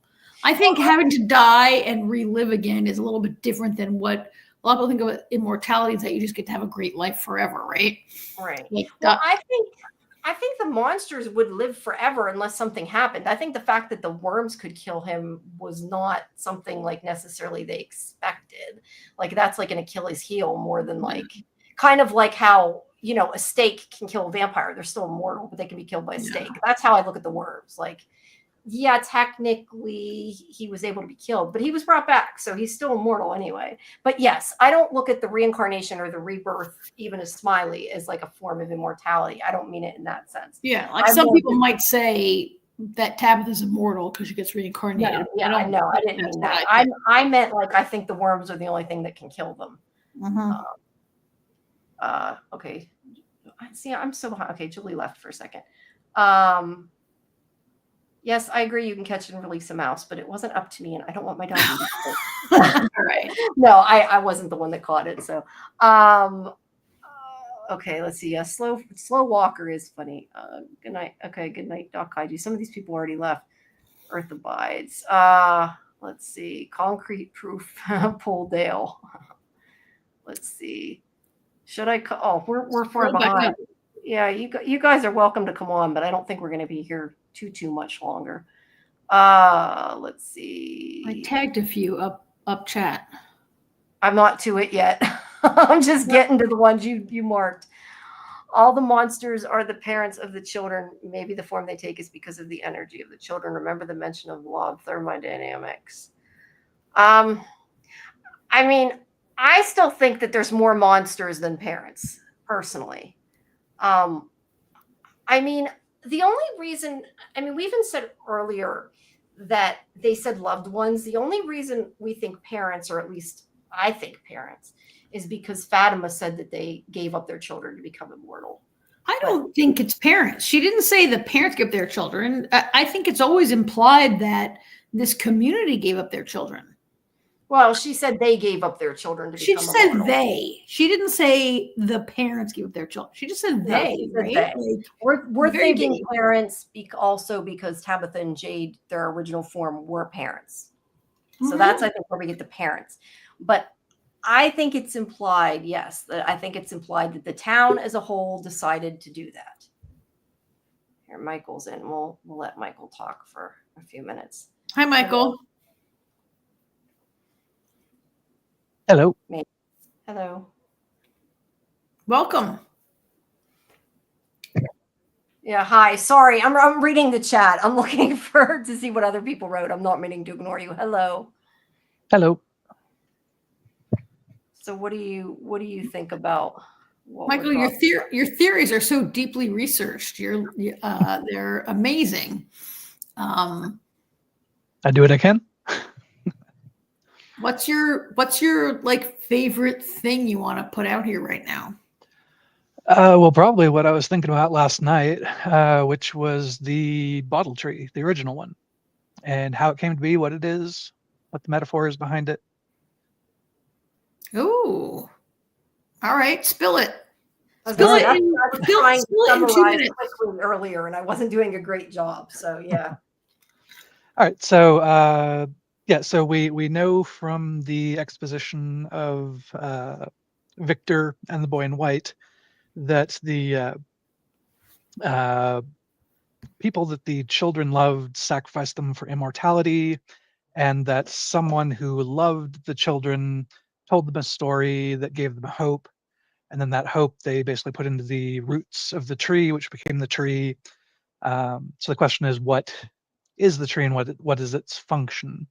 And in that scene, I don't remember if it was Tabitha or Julie or Sarah or whoever it was, basically said the bottle tree, and I think they were right in that it was the original bottle tree, which the children basically poured their hope into. It created the tree, and I think the tree is actually kind of the central uh, kind of thing that's making the entire like reincarnational quest go, because there's basically I think 2, maybe 3 kind of mythological specific trees that they're referencing. One of them is in Buddhism, the Bodhi tree, which is where essentially the Buddha initially achieved enlightenment or nirvana. He like meditated under the tree for like 49 days or something like that.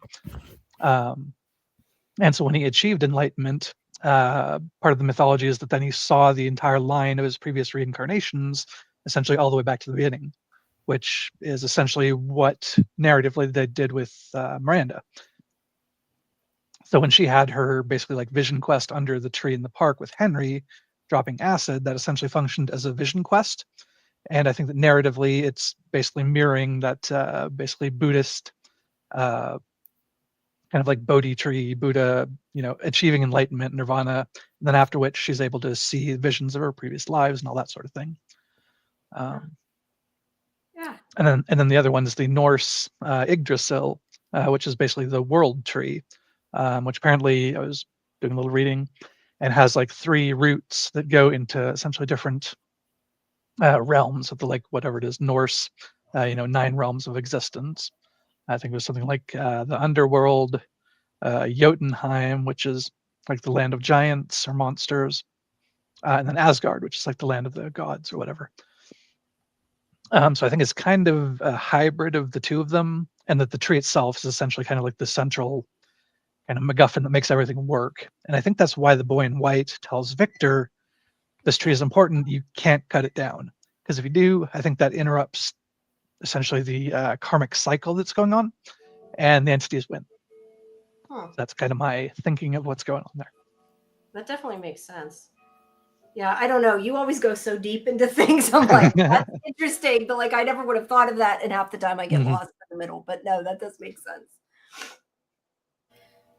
So, sorry, there's a clock chiming in my house. I like that, and I especially like how you took like the sort of Buddhist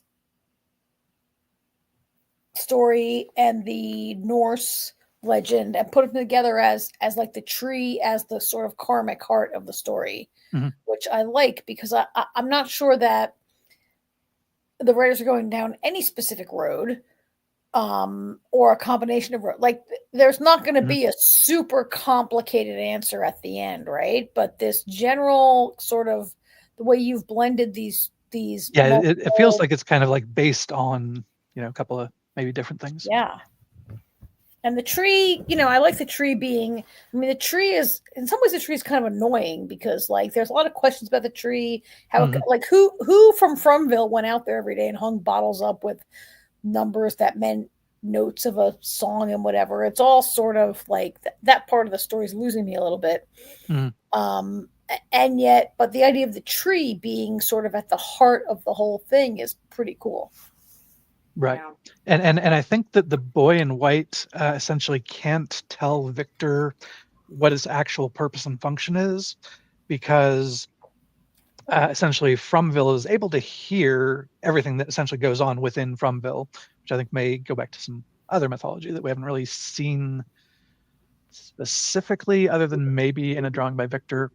But essentially, well, I guess I can just go into it now really quick as just kind of a theory, which is that there's one of the drawings of Victor is the Lake of Tears, and in that you basically have this kind of floating eye that's then basically crying and creating the Lake of Tears. In a particular video from a channel called Gaze for You that's done a couple of Fromville dives on like mythology and that sort of thing. There's an Inuit entity called Isatok, which is essentially a kind of like an all-seeing eye in the sky. It's often depicted as like a floating or flying eye. And so my thinking is that that's kind of the reason that Fromville is able to essentially kind of see different things that have gone on. Like when Boyd says, you don't break me. And then later the monsters say, well, you said this thing. It's like, well, how did they know they weren't standing there? But I think there's essentially this kind of entity that sort of like sees everything, more or less. And so I think the boy in white can't tell Victor kind of the purpose of it, because if he did, Like an then essentially all observer. the entities would know. I'm sorry, that just takes you back to he's like an observer kind of. He's not meant to interfere. Well, and that's only very borderline, but with my theory that things you say out loud, they can hear, right? So the boy in white maybe doesn't want to say it because if the entities find out, then they destroy the tree and the entire karmic cycle ends, and basically they win. Yep. Period. Forever. And they're trapped That's there my forever, thinking. yeah. So that's kind of my line of thought as far as that goes. I love it. And with the Norse Yggdrasil in their mythology, which I've studied a little bit, kind of like way back in college, essentially the tree itself is kind of viewed as a bridge between like different kind of areas of reality, kind of say like parallel universes or particular parts of kind of their cosmology. So you have like I think it's like 9 different realms, and there's like maybe like intermediaries that kind of go between like the different realms kind of along the tree or whatever. And so that may then be kind of essentially how people are able to come from the real world into Fromville. And so again, if the tree gets cut down, then that kind of severs that link, as well as kind of the karmic reincarnation cycle and that sort of thing. That's kind of what I'm thinking is kind of like dual or triple purpose or whatever. Yeah, I definitely think the tree is like one of the main, really important to. Whoops, Julie's back. Sorry, I saw it. Is really important just in a lot of ways. Like I think that makes sense if it's a blend of things too. I think From is a blend of a whole bunch of things. Like it seems like they've taken inspiration from a lot of different mythologies and stuff. Yeah, I really like that theory. I read, I saw you tagged me on Twitter, and I read it. Your post on Reddit, and it makes a lot of sense. It's really interesting. I love that. Like, I keep looking up stuff on Wikipedia and a little bit of Chat GPT, and it's like, Yeah. are there any mythological trees that have like 3 roots? And the reason that I came up with Yggdrasil is when I asked it that, it literally only came up with one answer. And it's like, Yggdrasil has 3 roots that go into these particular realms. Like, interesting. Interesting. Yeah, I like that. I love it also for so a person like me for whom that tree has been a problem. Like it's kind of interesting and cool looking, but I'm like, what is with that tree? Like who would build that? What is the point of that? Why would you? And it only gets worse, right?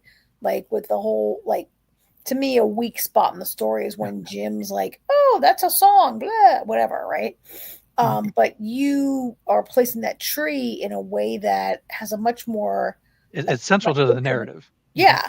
Yeah. And it's not just this thing that I don't know why Miranda had time to do an art project, why she lived in Fromville or whoever hung notes. And if they're musical notes, why not just put musical notes? Why is it so hard? Why is it so hard with that tree? Just tell us. Yeah.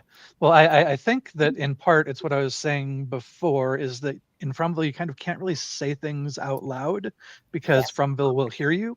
And so you have to kind of encode information in other things that will help you to remember, but Fromville itself doesn't necessarily know about or that sort of thing. That makes sense. Yeah. And so And what, Michael, what you just said, how you have to encode things in other ways so Fromville won't catch on. That is how Victor encodes things in artifacts from people from the past. And also in drawings, I think. So he has the physical thing that he can go back and look at, but maybe Fromville Yeah, doesn't. I'm not sure Victor's see. doing it for that purpose, but it definitely serves that purpose. Yeah. Yeah, he might not be. Yeah. But I'm 100% like, don't say stuff out loud in Fromville. Yes. And Like so I when think Boyd there's was planning to catch a monster, I was like, shut up. Why are you saying this out loud? Like, if he had No, actually but done maybe if he says I'm going to catch one, maybe he will, and he'll be able to, though, right? that, maybe. This season. Mhm. Yeah. And I think it's part of the kind of karmic cycle is that like each time that they come back, they're essentially getting a little bit further kind of down the quest or whatnot. So kind of picking up where they left off last time. So it's just kind of like giving themselves clues. And the kind of the other part of the tree is that in the Buddhist tradition, it's kind of related to reincarnation, but it's also related to enlightenment because that's where Buddha essentially achieved nirvana, where he had like perfect understanding, all that sort of thing. And he also saw the entire lineage back to the beginning. And so I think that's essentially what Miranda did when she was under the tree and had her vision quest because she, dropped acid, which I think that Tabby and Jade are going to have to do at some point. Probably with the mushrooms that Randall forges out in the forest, because that was a foreshadowing conversation with Julie. Which if you know what you're looking at, then I think that's what's going on. And I think that was also foreshadowed by Julie's t-shirt in the opening episodes where she has the animal with the third eye open, which is, again, from Hindu and Buddhist teachings. It's that kind of notion of, spiritual enlightenment. That shirt is so important. It is a deliberate choice. I absolutely agree with you that what that's trying to communicate. Yeah, they need to open their third eye, enlighten themselves about their own origins, their roots. That's what that represents. Oh, absolutely. And also to get past the illusions, which it says right underneath the animal, which I think ties into one of the other things that I was going to talk about, which I think I've mentioned before in some other places, but with Inuit mythology, there's some particular entities that are of interest, one of which I just found a tweet recently from MGM that's literally just entitled "The Monster," and it's basically just a picture of like a black figure with like essentially glowing red eyes. And one of the specific entities in Inuit mythology is the I'm not exactly sure how to pronounce it, like Ijirak or something like that. It's like Ijiraq, which is basically like a shapeshifter, and it uses illusions to like send people around in circles in the forest so they like can't leave, very much like From. So I think that's kind of an inspiration for some of that stuff. But one of the features in some of the mythologies is that no matter what form they take, they will always have red eyes. And so I think that MGM tweet with the basically red eyes on the Stark figure is maybe indicating that that's the particular thing that's holding the children captive, because that's also part of the Ijirak mythology, is that they have a penchant for kidnapping children and basically dragging them off, holding them hostage, or abandoning them. Yeah, I like you tell things that I'm like, I gotta think about a lot of this stuff. I love all of that, and I think, and I love your deep dive into the Inuit mythology. I think it's maybe less likely to be like the thing, right, for the show, but I think I could give you one more piece of evidence, though. Oh, all right, give it. Okay, throw it out at me. Go. All right. Let me go back to the I think it was the second season where Tabitha started having visions of the ghost children, first in the cave under the house after she like fell through the basement. Victor rescued her, saw the cave paintings, and then they're on their way out, and the ghost child rolls a ball out and knocks down a stone construction. I hate those little stone things. I see them when I go hiking. So this particular thing is an Inuit construction called the Inuksuk, and it's basically used for a few practical purposes and also spiritual purposes. It can be used as like a directional marker. It can be used as shrines. It can be used as like markers for like food caches. But in the Idurak mythology, it is used as a guidepost for the children to get home after the Idurak kidnaps them, if they can convince it to let them go.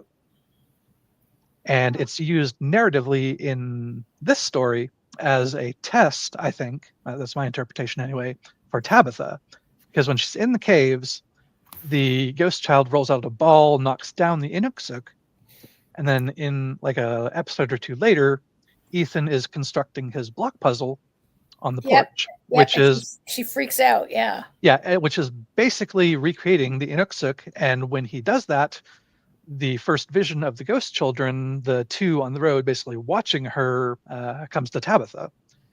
And then episode later, or maybe it's 2 episodes later, I forget offhand, she takes the block puzzle to the Slow Walker cave and rebuilds it outside of that to summon the ghost children, at yeah. which point they all come out of the forest. They essentially do like a ritualistic laying on of hands and start saying Ankui, Ankui, which I still think is salvageable from the Inuit version, which is Angakui, which is a very similar word, which basically means shaman or Yeah. plural shamans. Very close about that. So first of so- all, thank you for making me understand those little building sculpture-y kind of thing, whatever they are, those little structures that I see when I'm on the trails. And I'm always so irritated because they've been overtaken by influencers who just want to do that, right? And now I understand it. And the idea that the children are doing that is like amazing. I think the more that I read your comments and understand your research, I think that this show has a blend of different cultural and mythological influences that they're pulling together to create the nightmare that is Fromville, right? And I don't know if we'll ever get any one cultural answer. It's a bunch of stuff. Yeah, Or there's definitely stuff from all over the place into it. Yeah, I was gonna say, or they may just not go deep enough to tell us where the influences are, like even if it is, Yeah. But I feel like that's one possible kind of final solution to the saving the children thing, is to have the two parents or whatever essentially build more of these Inuksuks kind of through the forest to get past the illusions or whatever, and then essentially bring the children home if they can defeat whatever big bad or convince it to let them go. And the children can use those as essentially markers to get back home if they're kind of going by the Inuit mythology. That's interesting.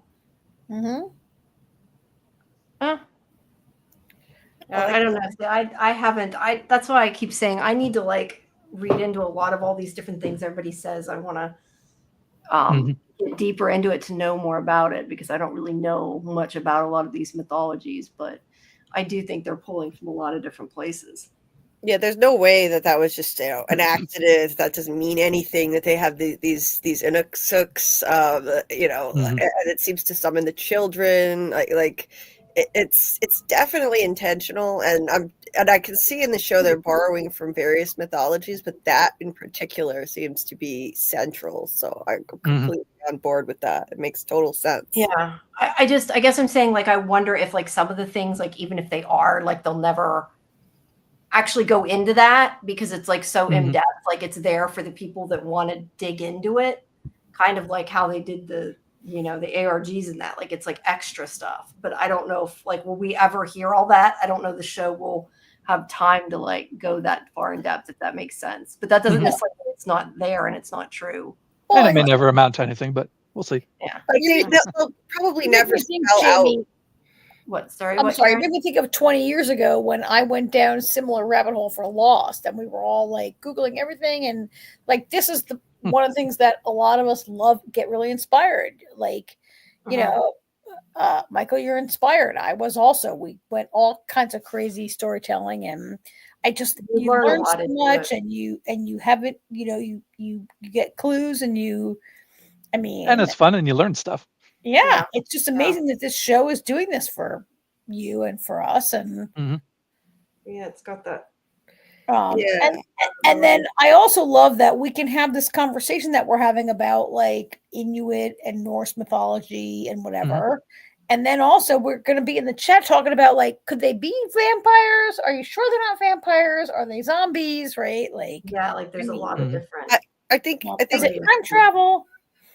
I think in a lot of cases, like what they're borrowing from different mythologies, and they'll probably, most likely, since this is made for the masses, they'll never just spell out to us in the end, like, Oh, here yeah. it is. This Yeah, is that's what I was getting at. mythology. Like we may Mhm. never see the It's answer of that. esoteric, but it's the esoteric meaning is still there. They may not just come out and tell us like this is what it is in the end, but it doesn't mean that it's not there. It's clearly there, in my opinion. Some of these Oh, mythology absolutely. Yeah. But a lot elements. of that, like they'll Yeah, never. That's what I was saying. Like I don't know that a lot of that, even if that is the case, like they may have been inspired by that and meant that, but I don't think they'll ever like delve into that. Not on the show. Well, Oh, and and that's they'll probably why- never say that the original reincarnation myth could have been the Inuit myth of Kivyuk, who's essentially a culture hero of the Inuit, who is said to have basically lived through multiple different incarnations and lifetimes on his like hero's journey to basically go and find his family and to get back home. Yeah. But may have been inspired by that.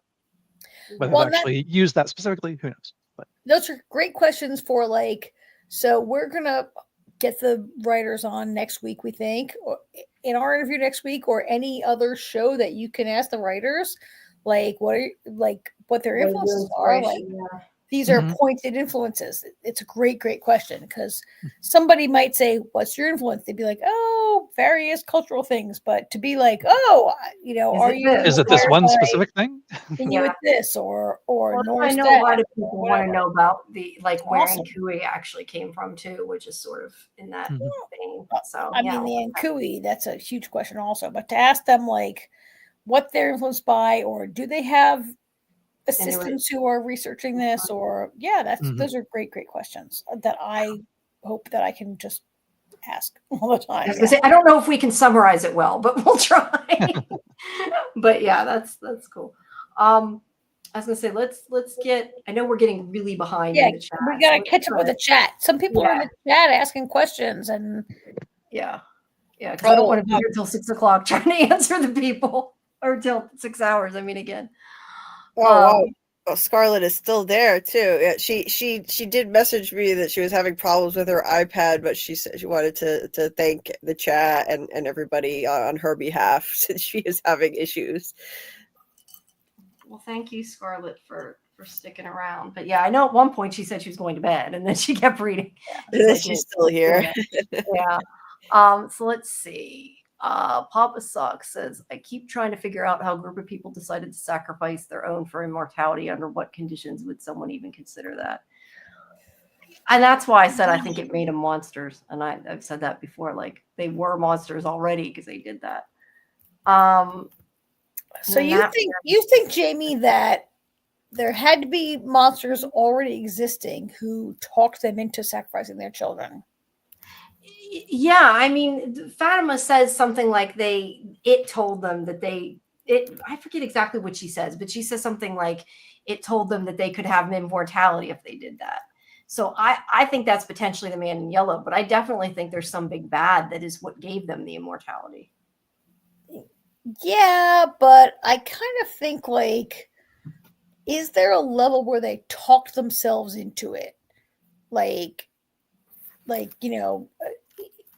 it could be a condemnation of organized religion, or the idea that what do they say, like the devil, what the devil did was like, did they just have to believe it to do it? Like, did they somehow come to it themselves? Or did they actually agree to it? You mean like more like? Well, yeah, like did Monster come be like, hey, listen to me. If you kill your kids, you have eternal life. Or like a lot of times, like there are a lot of stories about religion going wrong, or them convincing themselves, or like it depends how. I think it depends how far we think this goes back. And I know that there are a lot of people who think that the original sacrifice occurred in colonial times or even earlier. I don't believe that. For me, I think it was more recent. But the idea that they were convinced to do this, or did they come to it themselves, which is a little bit of a more of an evil, right? If you as a community, a cult, whatever, came to believe you should kill your own children for eternal life. Yeah. Like who did that and how? And so that's a good question, Jamie. Did the monsters already exist and whisper and convince them, or did they come to it themselves and then they created the monsters? Yeah, I don't know. I just know that, like I said, Fatima said something like it told them they could. I think she says something like it told them they could live forever if they sacrificed. So that makes me think there was something there. I mean, I still think the town wasn't a trap until it happened, but I do think there was some evil force. Like I said, maybe the man in yellow is even just literally the devil and like convinced him to do this. And it isn't necessary. Like, I mean, because that's like the ultimate big bad, right? I mean, why not? And so I'd like to ask, I have no kids. Jamie, I know you don't have kids. Julie, Michael, do you have kids? And should we ask a person who has kids, would they do that? I do can't not, imagine. but I probably would not. I was going to say, I hope everybody says they would not. Otherwise, I don't know about you, but no. I can't imagine anybody doing that. Yeah, I can't either. No, I can't imagine any person being like, hey, let me call Jamie. Bing, bing. Yeah, I would sacrifice a kid so I can live. I mean, I'm sure there's people that would. I mean, there's people that, you know, murder their kids and stuff. I'm sure there's people that would, but I don't think most people would. No. But yeah, but it's a scary thought. I wanted to ask about this though, because we kind of have touched on this, but never really gotten into it. That Naveed is saying clearly something went wrong. Would they have agreed up front if to need to eat humans? I have heard this multiple times and kind of gone back and forth on it. Is do they actually eat them? Because we have never seen proof of that. The only thing we have is Smiley drinking the blood, or not Smiley. I don't know. Fatima drinking the blood. I think they do. You think they do? I wish like that they would outright say that though, if that's the case, because I feel like we've never. I mean, we've seen them rip people apart, but they seem to have all their parts. But I know there's the idea of like the monsters seem to be like this desiccated human form, like they're missing something. So yeah, I don't know. Do we care? What they do is so vicious and so complete. Like, do we care if they eat them? I mean, they fully eviscerate and destroy a human body. Like, I guess, but I feel like it makes more sense if it's something they need, as opposed to like just doing it for a game. I mean, I could say that they seem like they're inspired by the Inuit Kujarat. I'm not sure if I'm saying that right. Kujirat, which, according to I guess some mythologies, could be former humans that were corrupted or cursed. A lot of times they're described as being like shriveled up on the inside or hollowed out. They have this like insatiable hunger. I think it was said that they sometimes eat and hollow out humans, essentially as like a metaphor for, you know, spiritual or physical decay. They're shapeshifters, and I think it's said that they always revert to their terrifying form just before they attack their prey, which is pretty much exactly what the I was going to say that all Slowwalkers do. That definitely all fits. Yeah. And I'd also say, I mean, just from the show and the kind of visual narrative, I mean, pretty much every time that the slow walkers attack, they revert to their terrifying form. You see all of the, like, you know, 1,000 teeth or whatever, and then they basically pounce on their prey, and then the next day you see that they're essentially hollowed out from the inside.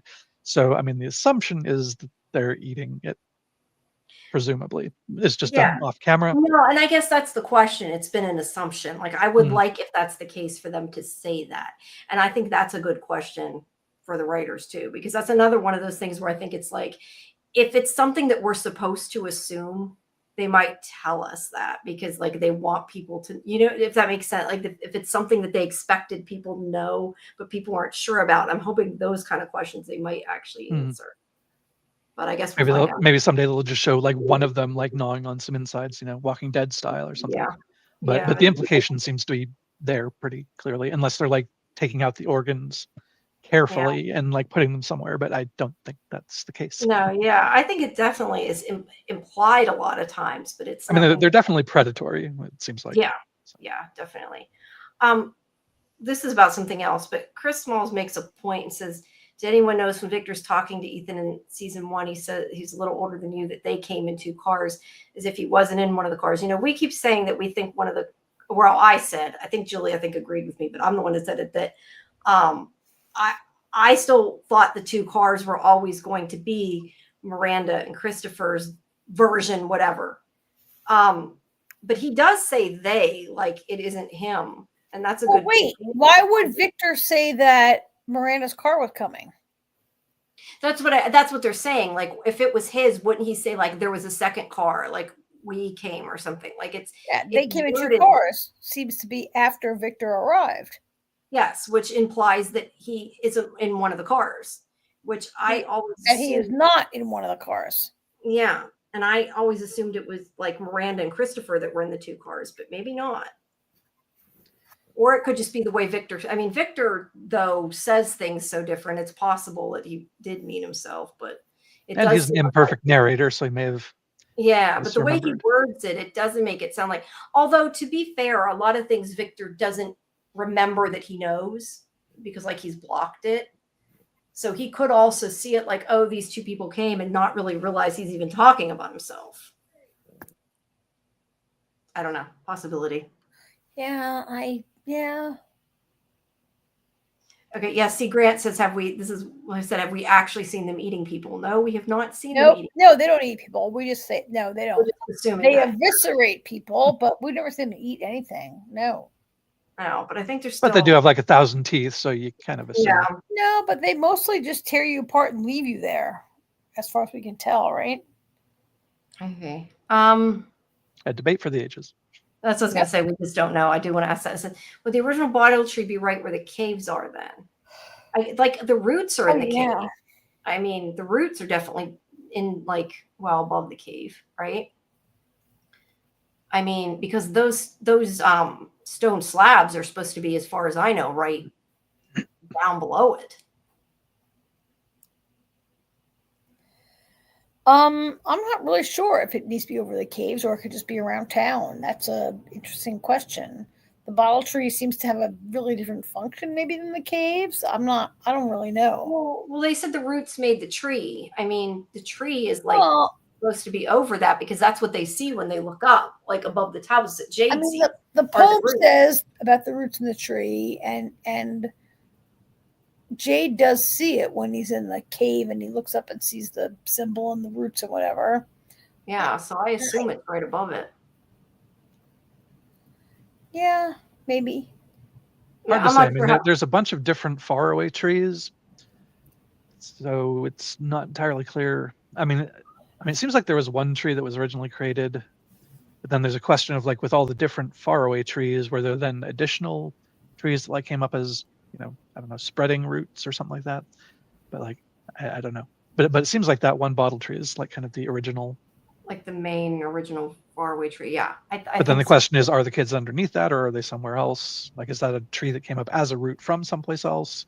Or they say that the roots became the tree. I assume it's supposed to be right above them, the way Jade sees that. But that's another one of the things. Yeah, does it actually say that? Maybe not.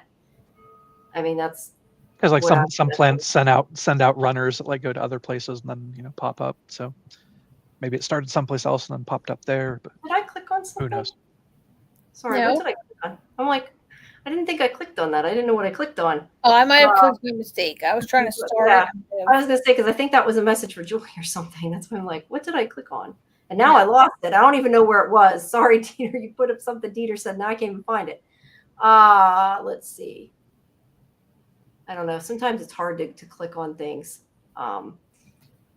Okay, so Papa says, what would have happened if Miranda had gotten to the bottle tree and entered it? Would the children be saved? I don't know about that. That's a great question, right? That's an amazing question. Mm-hmm. It is. That's something really important, I think, because I think maybe is my answer, but maybe. I feel like it would be a step on the path to saving the children, but I don't know that she would have necessarily directly saved them. There may have been more steps or things to learn, or it's hard to say. Well, if she got to the tree, she might have been bumped out like Tabitha was, right? Yeah, that's what I was thinking. She might have been bumped out and maybe not been able to save them if it was happening right at that time, right? Like, oh, they're killing my kids, let me run out, whatever. But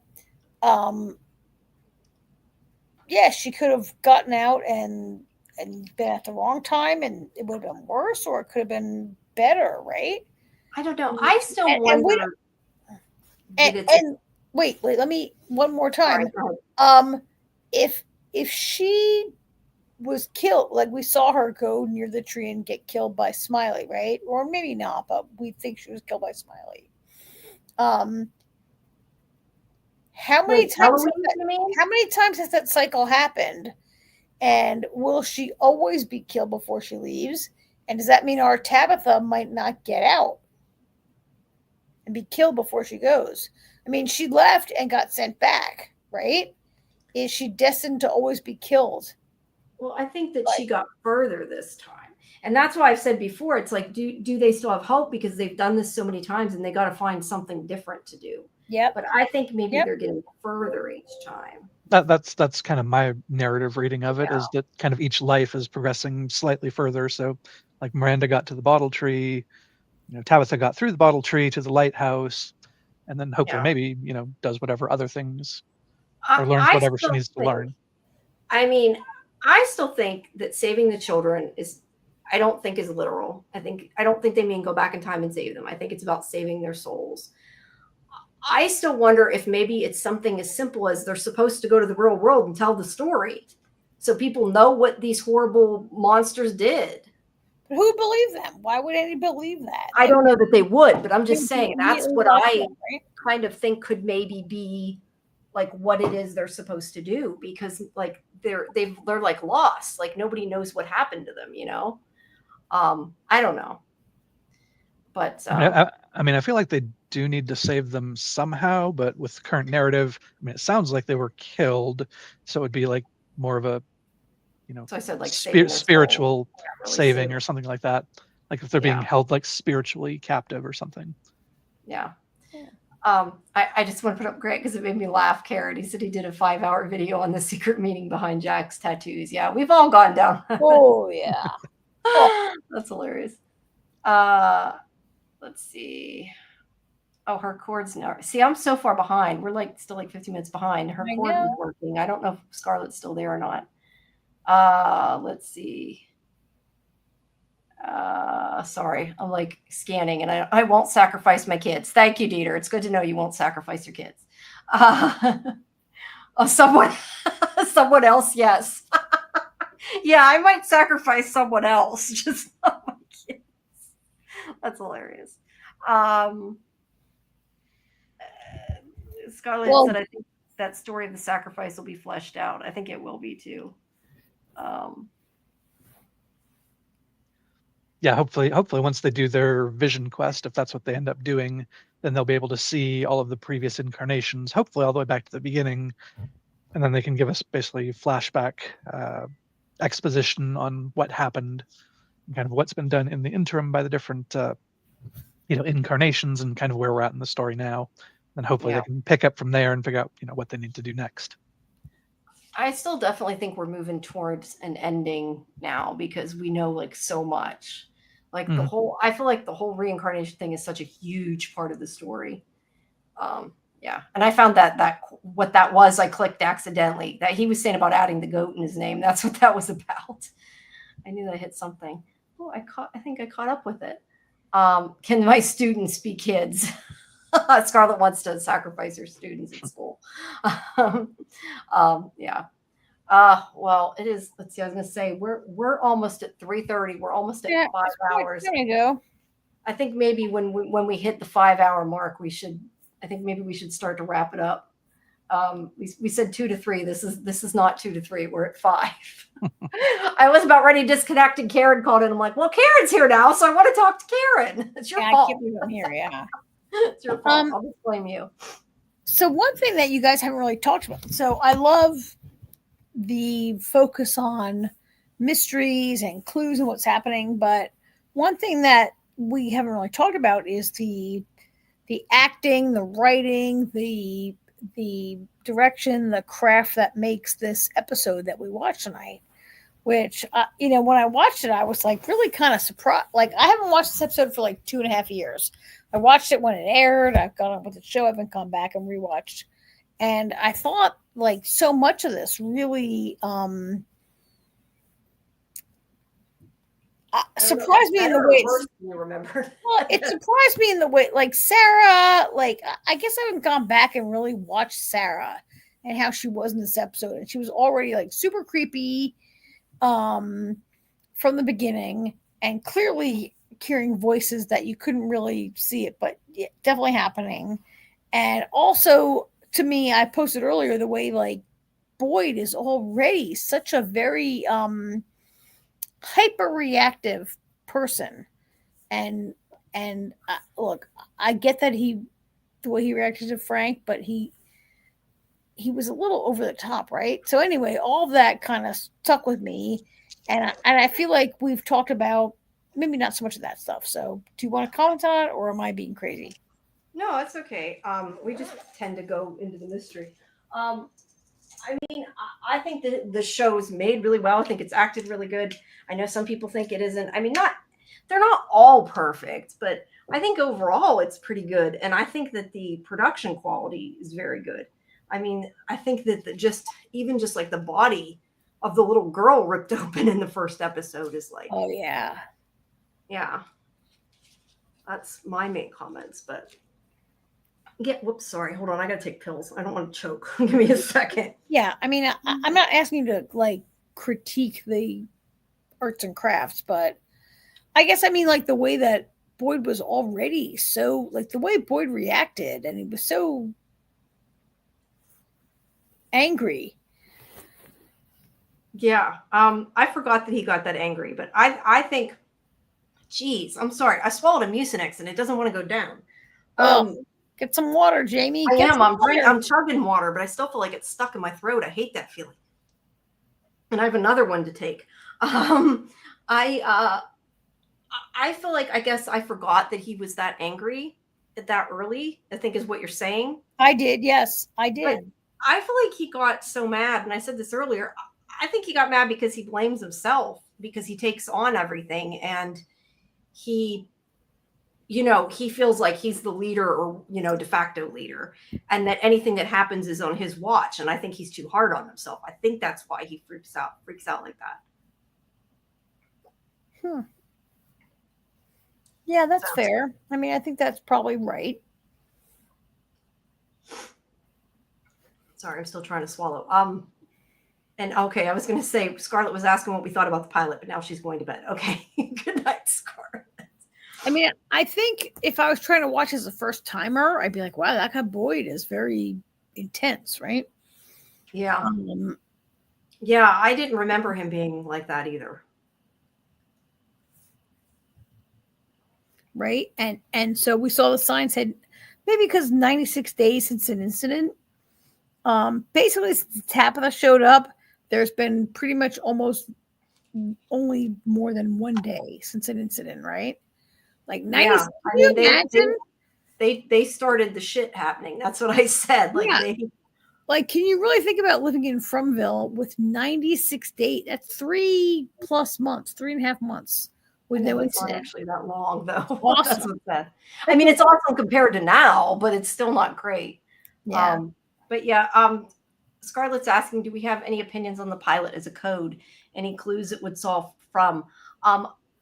The one main thing I want to say is that I do think, the ending as the beginning, I do think that I want to find what interview they said that the answers were in the beginning. I think it was Scarlett actually that said earlier she thought it was maybe the first 3 episodes, not even just the first episode. I'd like to see exactly what they said so I know how far to go to look for the answers. But I mean, I didn't find anything that's like super enlightening in the episode. I thought maybe I would, and I expected to, and I didn't. I mean, yeah, I don't know. I feel like I expected to, but I did not. The only thing I can say out of it is, like I said, maybe about it like being a chess game, but that's not really some big enlightening answer. So I don't know. Well, so wait, the answers in the beginning, they could mean a lot of things, right? The beginning of the whole thing, however long ago, or Yeah, being but the writers, I guess, said that the answers to everything are in the beginning of the show. Like it wasn't just what Victor said. The writers have said that. Supposedly, I didn't see the article. That's why I'm saying I want to see what the interview actually said. That somebody said that, that they said that in an interview. and they could be liars. Liars. No, it probably was in an interview, or they said that to try to get people to like look for clues. But I mean, it could also not be super, like literally. Like you think about the fact that I remember we were told forever from the beginning that they knew exactly how Lost was going to end. I think they knew that they were going to end it with Jack's eye. I don't, which that's not really a spoiler, Julie. I mean, that doesn't really tell you anything. I think that that was what they meant. I don't think that they literally meant they knew how they were going to end the show. 100, Jamie. 100%, yes. And I think it's the same thing, like them saying, oh, the answers are there. I don't know that they necessarily mean, and that's why I want to hear exactly what they said. I don't think that they mean like the whole show can be solved by the episode. I think that it might be that the overall answer is in there. Like I said, is it saying that like the whole thing is a game between people? Is it saying that the whole thing is a story Julie's tell? Like, I don't know that any of those things are right, but I'm saying like, I think it's something more like that. Like it's more like a theme or like an explanation of what the town is, not an explanation of everything. Personally. It's like, All right. yeah. But yeah, and I don't, yeah, I don't know. I expected to get more answers than I did, I guess, but maybe it takes a couple viewings. I don't know. Or maybe and she said she thinks it's the first 3. Maybe as we go through and watch the rest of the other ones, we will feel differently. I mean, this one was continued. It was kind of like all, the 2 episodes were kind of all one episode anyway. So Well, there was so maybe much it's the whole thing foreshadowing in the about the beginning. nightmare. Yeah, I mean, maybe it's like what I said about the nightmare that's in the next episode about when you get up high enough, it looks like a dream. Maybe it's all nightmare. I think it's something like that. Like, I don't know that that's the case, but I think it's like just meaning like the overall idea is in there somewhere, not every single answer. Well, in the first few episodes there was tons of foreshadowing between, Julie's T-shirt with the third eye open, and then the entire Chromonocle story, Yeah. which essentially lays out kind of Jim's what's going to death. happen in the series. Yeah. A lot of stuff was pretty directly foreshadowed, kind of in that, like you have Jim and Tabitha kind of dancing around and making Chromonocle noises and saying maybe there's 2 Chromonocles, Yeah. which clearly, Jade and Tabitha. You have the story of the lonely dragon, which I think is Victor, the cave, which I think is his box truck out in the woods. You have the map of the rainbow sky, which I think is the map plastered across the back of the box truck, which like nobody notices in the final episode, even though Jade's looking directly at it while he's talking with Jim and Tabitha. Yeah. So there's all sorts of foreshadowing just in those first few episodes with just the Chromonocle story. Yeah. And I guess that's my point. Like I'm saying, like I think maybe there's like an outline in it type of thing. Like I don't think we're going to get every single answer out of those episodes, though. Oh, sure. But I just guess I felt like, yeah. Good night, Charlotte. If you're really going to bed this time, because you've said that like 3 times. But I'm doing the same thing. I guess I thought I'm going to watch the pilot and I'm going to feel like I know so much more now that I've seen season 3. And I watched it and I felt like, okay, I got some out of it, but I didn't feel that revelation, I guess. And I guess I just expected to find it. And that was kind of stupid to think I would, but I felt like it before I watched it. So, yeah. But yeah, I don't know about you guys, but we're past 5 hours now. It's 3:30. I gotta work in the morning. Doesn't anybody have to work? I do. Yep. I can sleep in for once, so I'm okay with that. Yeah. But thank you everybody for coming. If you joined in, we appreciate it. And thank you people if you stayed the whole time. Be sure to take a moment, like and subscribe. Check out Julie's channel, which is in the description, and watch social media and everything for updates on our interviews with the writers coming up. I always put the little thing there, and and we'll be back Tuesday for Karen, me, and AJ, our normal show, which is not from right now, but is Silo and Dune. Do we have anything else yet coming up? Earth Abides, maybe? Earth Abides. So yeah, that's on Tuesday. And then Saturday, we'll be doing another watch party in the Discord, which before I disconnect, I will send the link to one more time. If you haven't joined, please join, and then you can come do the party with us. And then Sunday, Julie and I will be back again, and hopefully a lot of you. And we'll start all over again. And we'll be doing the second episode. There we go. There's the Discord link if anybody doesn't have it. Right. We have gotten more people in Discord, which I totally appreciate that people are joining it. So yeah, more chatting to do, but I will see hopefully a lot of you Tuesday.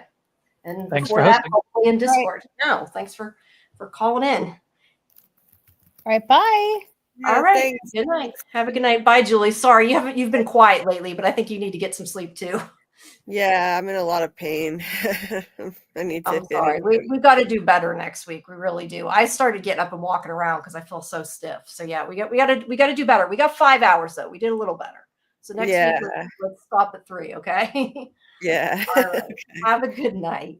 Good night. Bye bye.